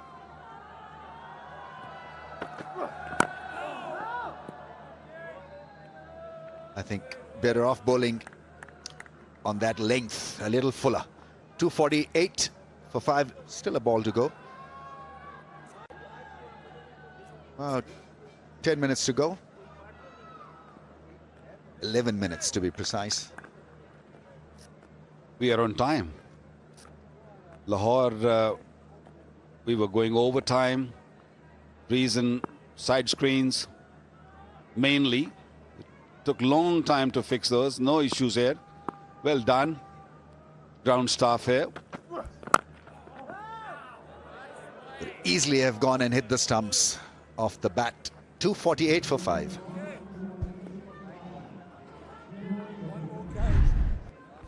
He played a very fine innings. Shan Masood in control, was really special against spin. He had a game plan, the initial bust, and then he calmed down. A lot of singles in his knock. Over 50 singles. Few near misses as well, but he'd be happy chappy.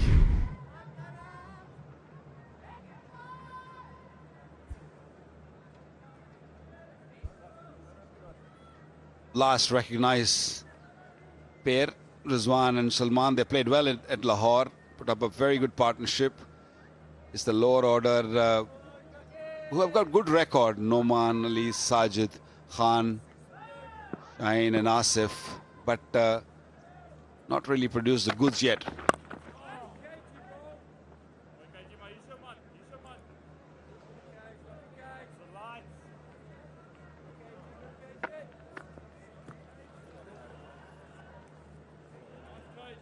He's got his own method and style. South Shakil may not be aesthetically pleasing at times against pace, but somehow he's found a way to remain afloat in Test cricket.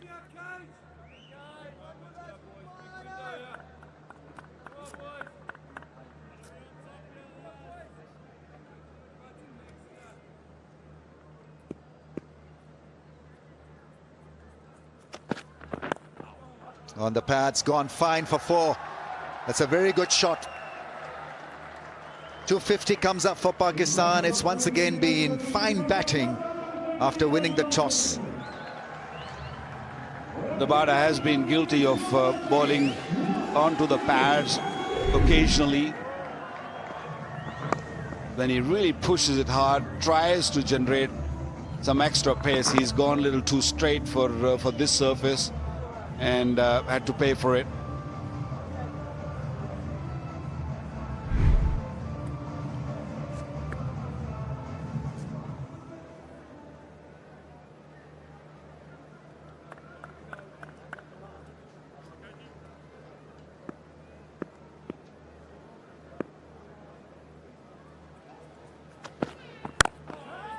Nicely played.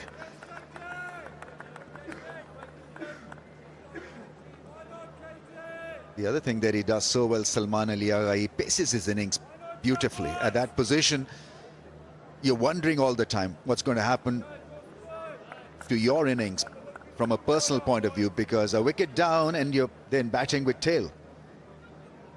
That can have an impact. But he shows so much of command and control.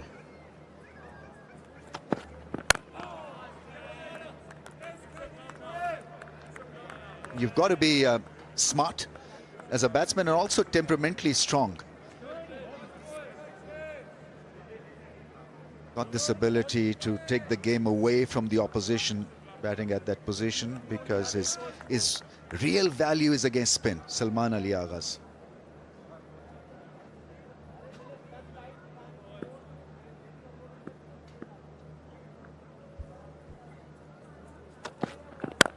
Nice drive, gets it past the man at mid-off, partly stopped, but it's still hit well enough. Is it? It's a long fence. He probably, his foot touched the fence. Yeah, it might be a boundary, because as he was just looking to push the ball back into play, his foot kind of rolled onto the skirting. It was a good shot. Yeah, that's perfect drive. Ooh, maybe not. Just got to see if his right hand is touching. He pushed the ball back there. It's not touching right now.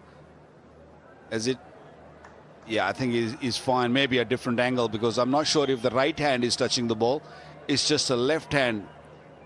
If the left hand is in contact, then it's a question. Otherwise, I feel that he's saved one run for his team. Great effort. The focus has got to be on his right hand. He was sliding, didn't know the distance to the fence. Is he going to get the benefit of the doubt? I think he probably will. So South Shakil is on strike. Probably South Africa would want South to be on strike. Last ball of the over. That's a lot better. Played it late, under his eye. 256 for 5.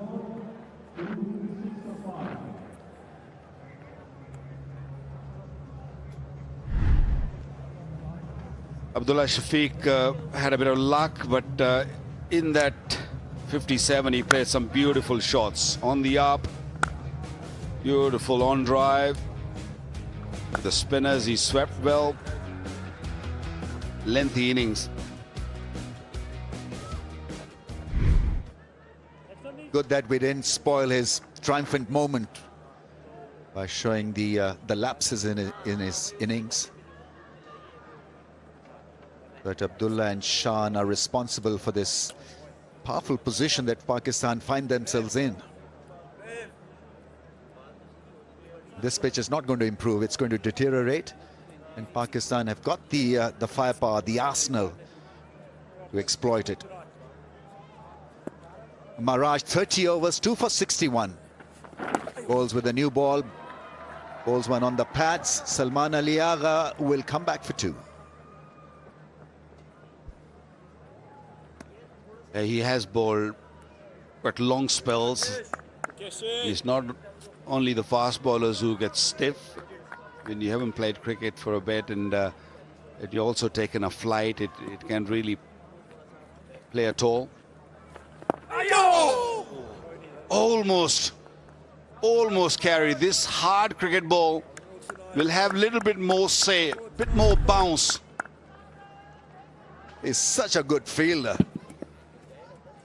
Creating an opportunity out of nothing, basically. Oh, that's another good delivery. Slower in pace, extra bit of bounce and turn for Maharaj. Not a lot of spin, but he beat him with lack of speed. First ball 79.3, second 76.1, the last one 78.3. And so keep an eye on the speeds. Suddenly, the ball reacted differently. We have not seen spin the entire day. Outside the line, I would say, just outside the line. Living dangerously, Aga Salman.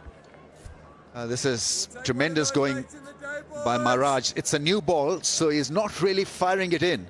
He's flighting it because the natural glaze of the ball is going to quicken it to the batsman. Once again, nicely bowled. It's about control and hitting that length and hoping for the best that you'll get something out of this surface. Marginally outside the stumps, but a correct decision by the umpire nevertheless. Silly mid-off. Slip, gully. Oh, it's the arm delivery, well played by Salman Ali Agha. Testing, challenging over comes to an end. 258 for 5. And yeah, we've got one more over. 90 overs completed. We probably have another 2 minutes to go.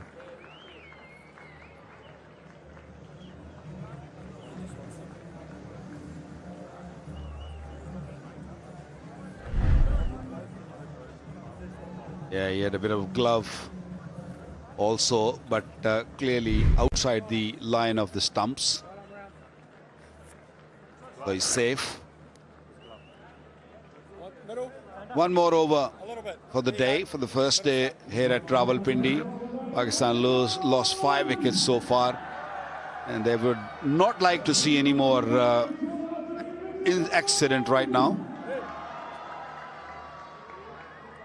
Armour 2 for 74. Now with the new ball.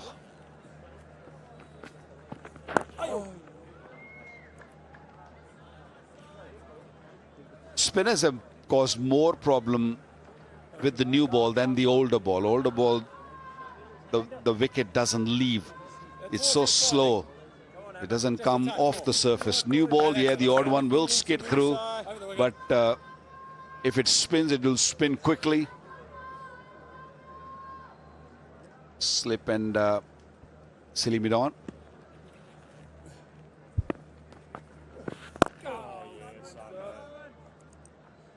You see, good players of spin mostly will play the ball with the bat. There's no bat and pad involved. Whenever you see Salman Ali Agha or Saud Shakil, you see they pick the line and length early. The flight of the ball as well. And that's the best technique to have.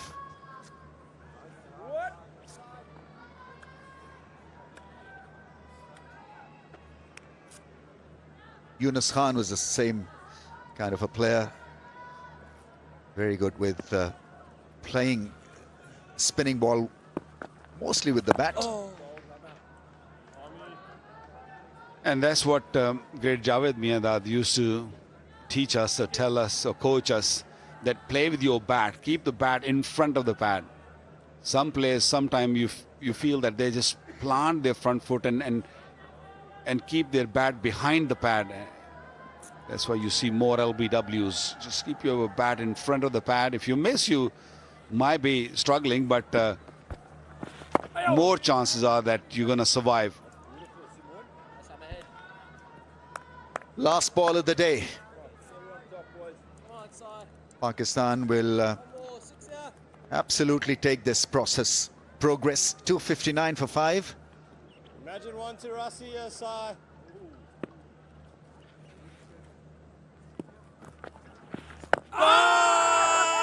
Is it spinning back enough to impress the umpire? Big appeal. Probably hit him outside the stumps, and so that's the end of the day. They're not going to go for a review. It could have been a lot better for South Africa if they had held on to the chances. Flighted ball, spinning back, and hit him outside the line. It was spinning a lot as well, so guessing game for the umpire. It's a right call by South Africa not to opt for a review.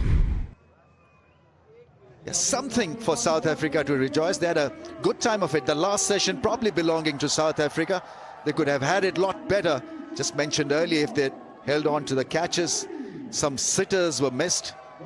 South Shakil with a very fine innings of 42 is an excellent player of spin bowling, and now in company with Salman Ali Agha will push South Africa once again against the wall. Well, South Africa had a poor first day at Lahore, but they will not feel bad about today. They've just kept on asking questions, keep things really, really tight. The scoring rate at the end was 2.85, so that is good news from South Africa. They would have liked to pick up maybe a couple of more wickets, but those drop catches, missed chances didn't really help them. But overall, even Stephen Day, I would say they'll have got a new ball. They can always think we're coming back tomorrow with the new ball. The chance of picking up early wickets are high. So that's how you end up the day. 91 overs bowled, 259 for 5. Everyone got a start, but couldn't really get a big one. Shan Masood was the one who got 87, 57 for Abdullah Shafiq. South Skill still out there. 42 of 105 deliveries. Rizwan went for 19. So this partnership, 13 in 38 deliveries. Going slow for Pakistan. Well, Waqar Younis made it even, Stevens. I make it as Pakistan's day. On a spinning track, which is going to deteriorate. This is a very good beginning. 259 for 5. He got a Jaffer, an absolute beauty. From the off-spinner Harmer, Abdullah Shafiq caught down the leg side. Had plenty of chances, and in the end his luck ran out, and this was glorious. This was really the catch that made it happen for Maharaj. Babar Azam undone by a beauty at top edge, and Shan Masood couldn't get his 100. He was batting so well. Just guided this innings beautifully. Trying to sweep the ball. He hardly played the sweep shots. He had so many other options, but he felt that there was need for one. Rizwan couldn't handle the length. Played back to a ball to which he should have been forward. Rabada coming back and getting rid of Rizwan with the second new ball. Hard length, ball shaping back into the stumps.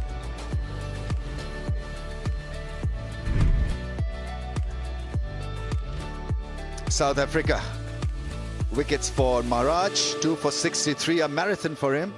Harmer 23 overs, 2 for 75. Muthusamy just 4 overs. The guy who picked up 11 wickets at Lahore was hardly used. 4 for Makram, and Rabada and Jansen looked decent with the second new ball.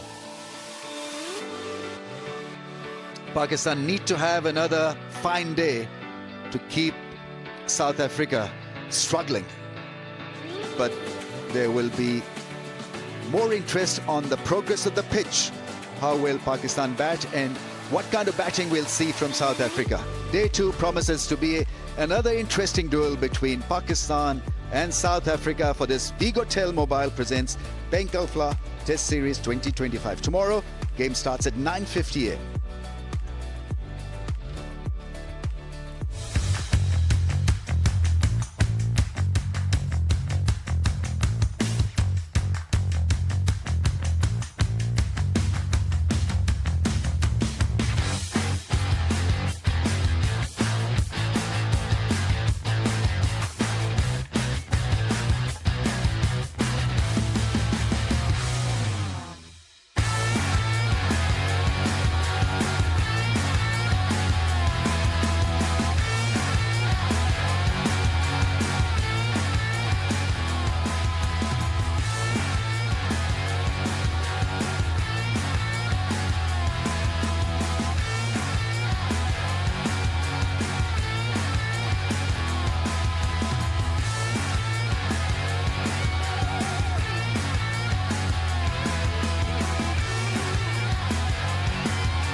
Pakistan dominating proceedings in the first half of the day, and then South Africa managing to pull things back somewhat after tea getting that all-important wicket of Shan Masood.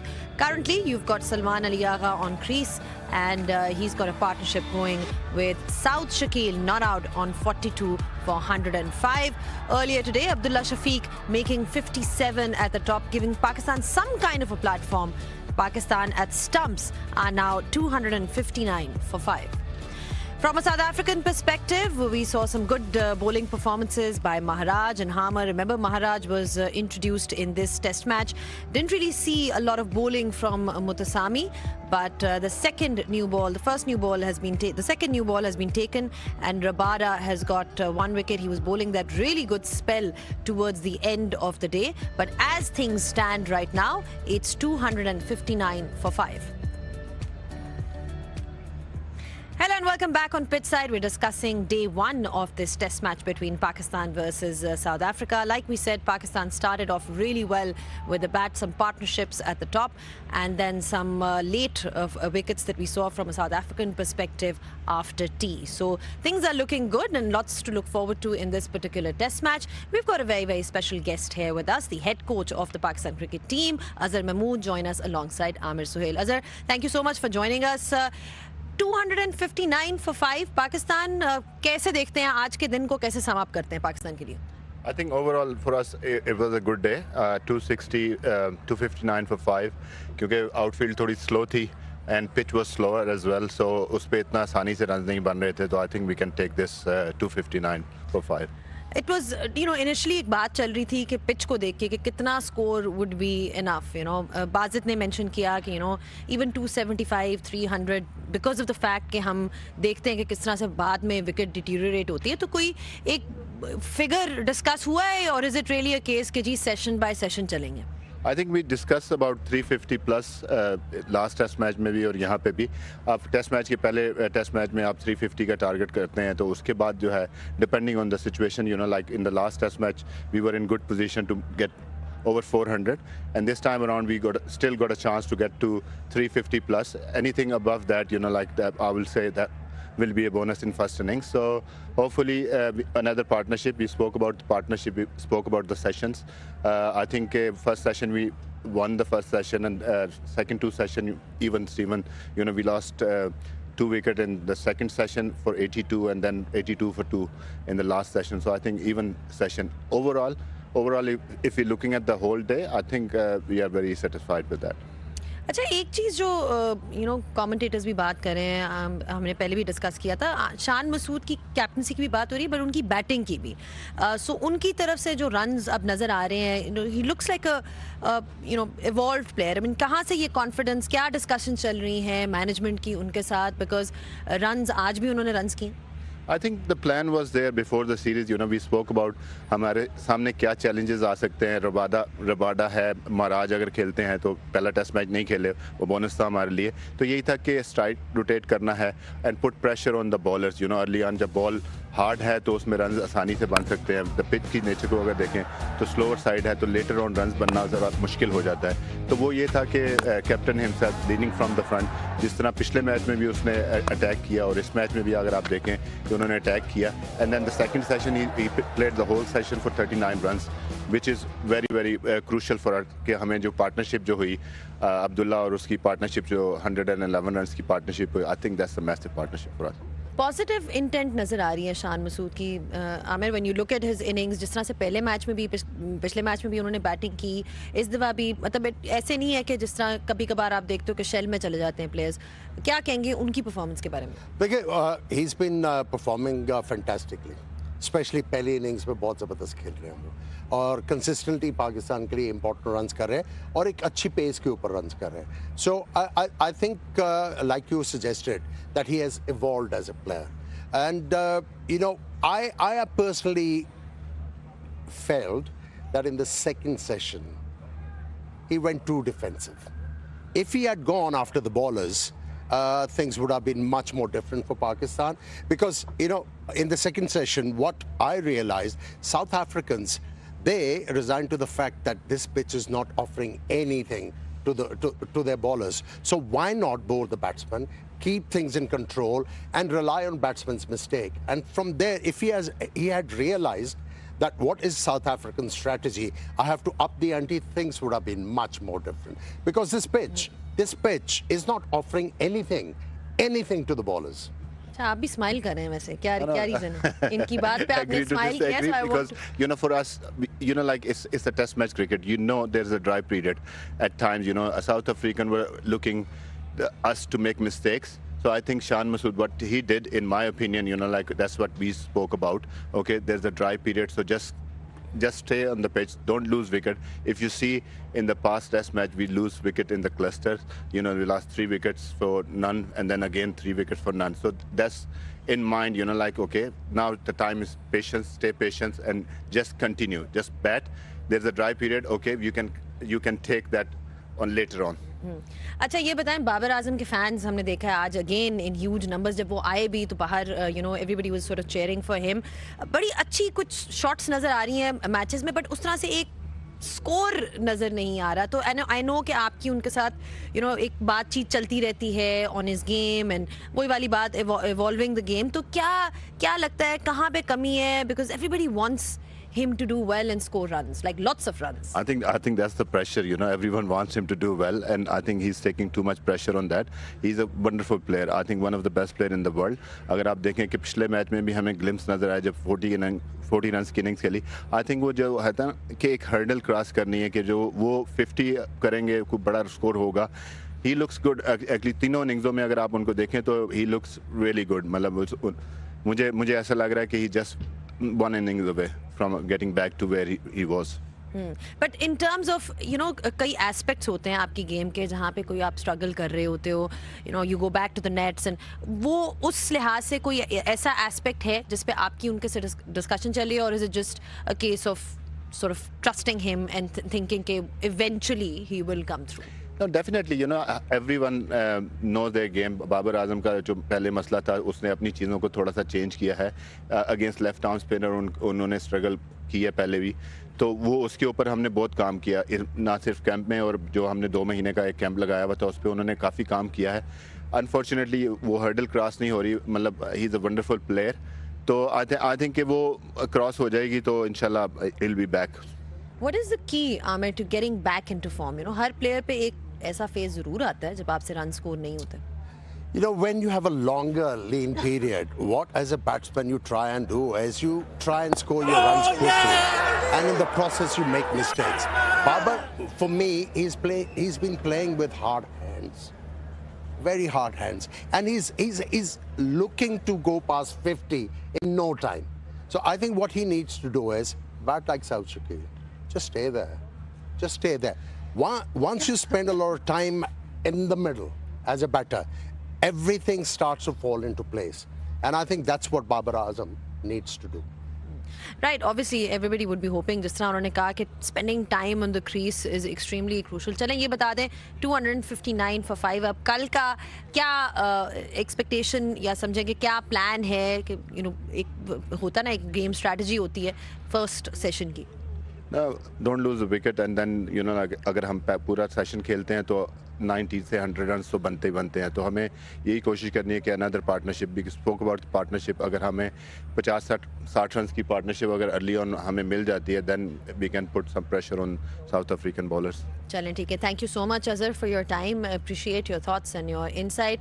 Amir, you're still very much here with us but we'll take a short breather on pitch side and when we do come back we'll be having a closer look at how things went today for both the sides and we'll also be joined by Sean Pollock.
Well, we're back on pitchside and discussing how things went for South Africa and Pakistan on this day one of this test match. Polly, from a South African perspective, that scorecard would have been a lot better had they grabbed onto those 7 missed opportunities. Yeah, I mean, I would say they must count their lucky stars. 259 for 5 after dropping 5 catches and a missed stumping. It's unheard of, really. I mean, South Africa won't be proud of that part, but they'll be proud of where they ended up. This is in the first over, 4th delivery of the day. That would have been the perfect start. New batter at the crease with a new ball. That one hit the stump, so that was the 7th unlucky little thing that happened for them. Dropped caught and bowled by Keshav Maharaj. So, I mean, you don't often see that from Aidan Markram. There was a missed stumping as well from Kyle Verreynne. You're not too sure. That one was one of the few ones that actually took off, must have landed in the footholes. And this was a relatively easy one for this level of cricket. Mutasami would be disappointed with that. And then Simon Harmer, I think he had one that was quite close as well. Just didn't get his hand underneath it. But, you know, when you look at the close of play on day one in Lahore, this one I don't think it really carried. I think it'd be quite harsh to give that as a chance. They were 313 for 5 at the close of play. South Africa have had all those opportunities go down, and they're only 259 for 5. There's still a brand new ball available, just 6 overs old, tomorrow morning. So they'll be disappointed, and so they should be, because they set high standards for the fielding. But they've got to also look and think, actually, we've got out of jail there, because Pakistan should have made them pay. If you drop 5 or 6 catches, whatever it may be, Pakistan should be 2 or 3 down and have almost 300 on the board. So Pakistan, and also if you have a look at the scorecard, everyone who's got to the crease has got a start, which means it's very different from that surface we played on in Lahore, where people got to the crease and got out within the first few deliveries, because the nature of it turning, difficult to deal with, trying to work your game plan out. I don't think it's that difficult batting on there. We'll wait and see as the game goes on. I think it'll get more difficult. But South Africa, as I say, I think they go to bed saying, thank our lucky stars that with everything we did wrong there today, we're kind of still in this game. Pakistan, on the other hand, will be looking at this game and thinking, you know, they could have capitalized better on, you know, perhaps the start that they got, considering, you know, the way they started, just in terms of their scoring rate. You know, South Africa have kept it somewhat in check. I think, yes, they have dropped many catches, but end of the day, you have to say South Africa didn't do badly.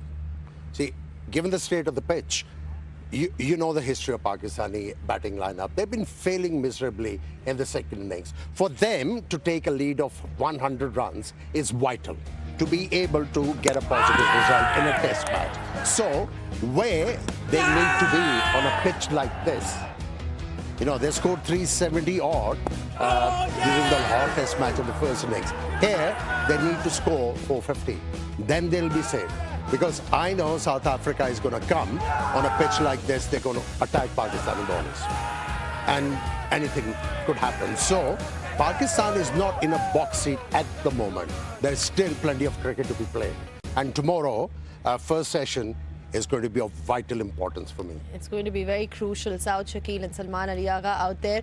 From a South African perspective, Polly, were you surprised that you didn't get to see Mutasami bowl as much as, you know, we saw him take 6 wickets, 11 wickets in that previous test match. Were you surprised at all? Was that something that came to your mind? Yeah, that was the one surprise for me from a tactical perspective, that he didn't bowl more. I mean, I think Keshav Maharaj did a great job. He held it. He was going at 2 and over for all his 31 overs. So he didn't do a bad job. He was definitely creating opportunities as well. It was also interesting to see Mutasami was actually out there bowling at the close of play. So I don't know if that's a sign of he was maybe not feeling his rhythm, or was just trying to give the captain an idea that actually I can bowl and maybe use me a bit more tomorrow.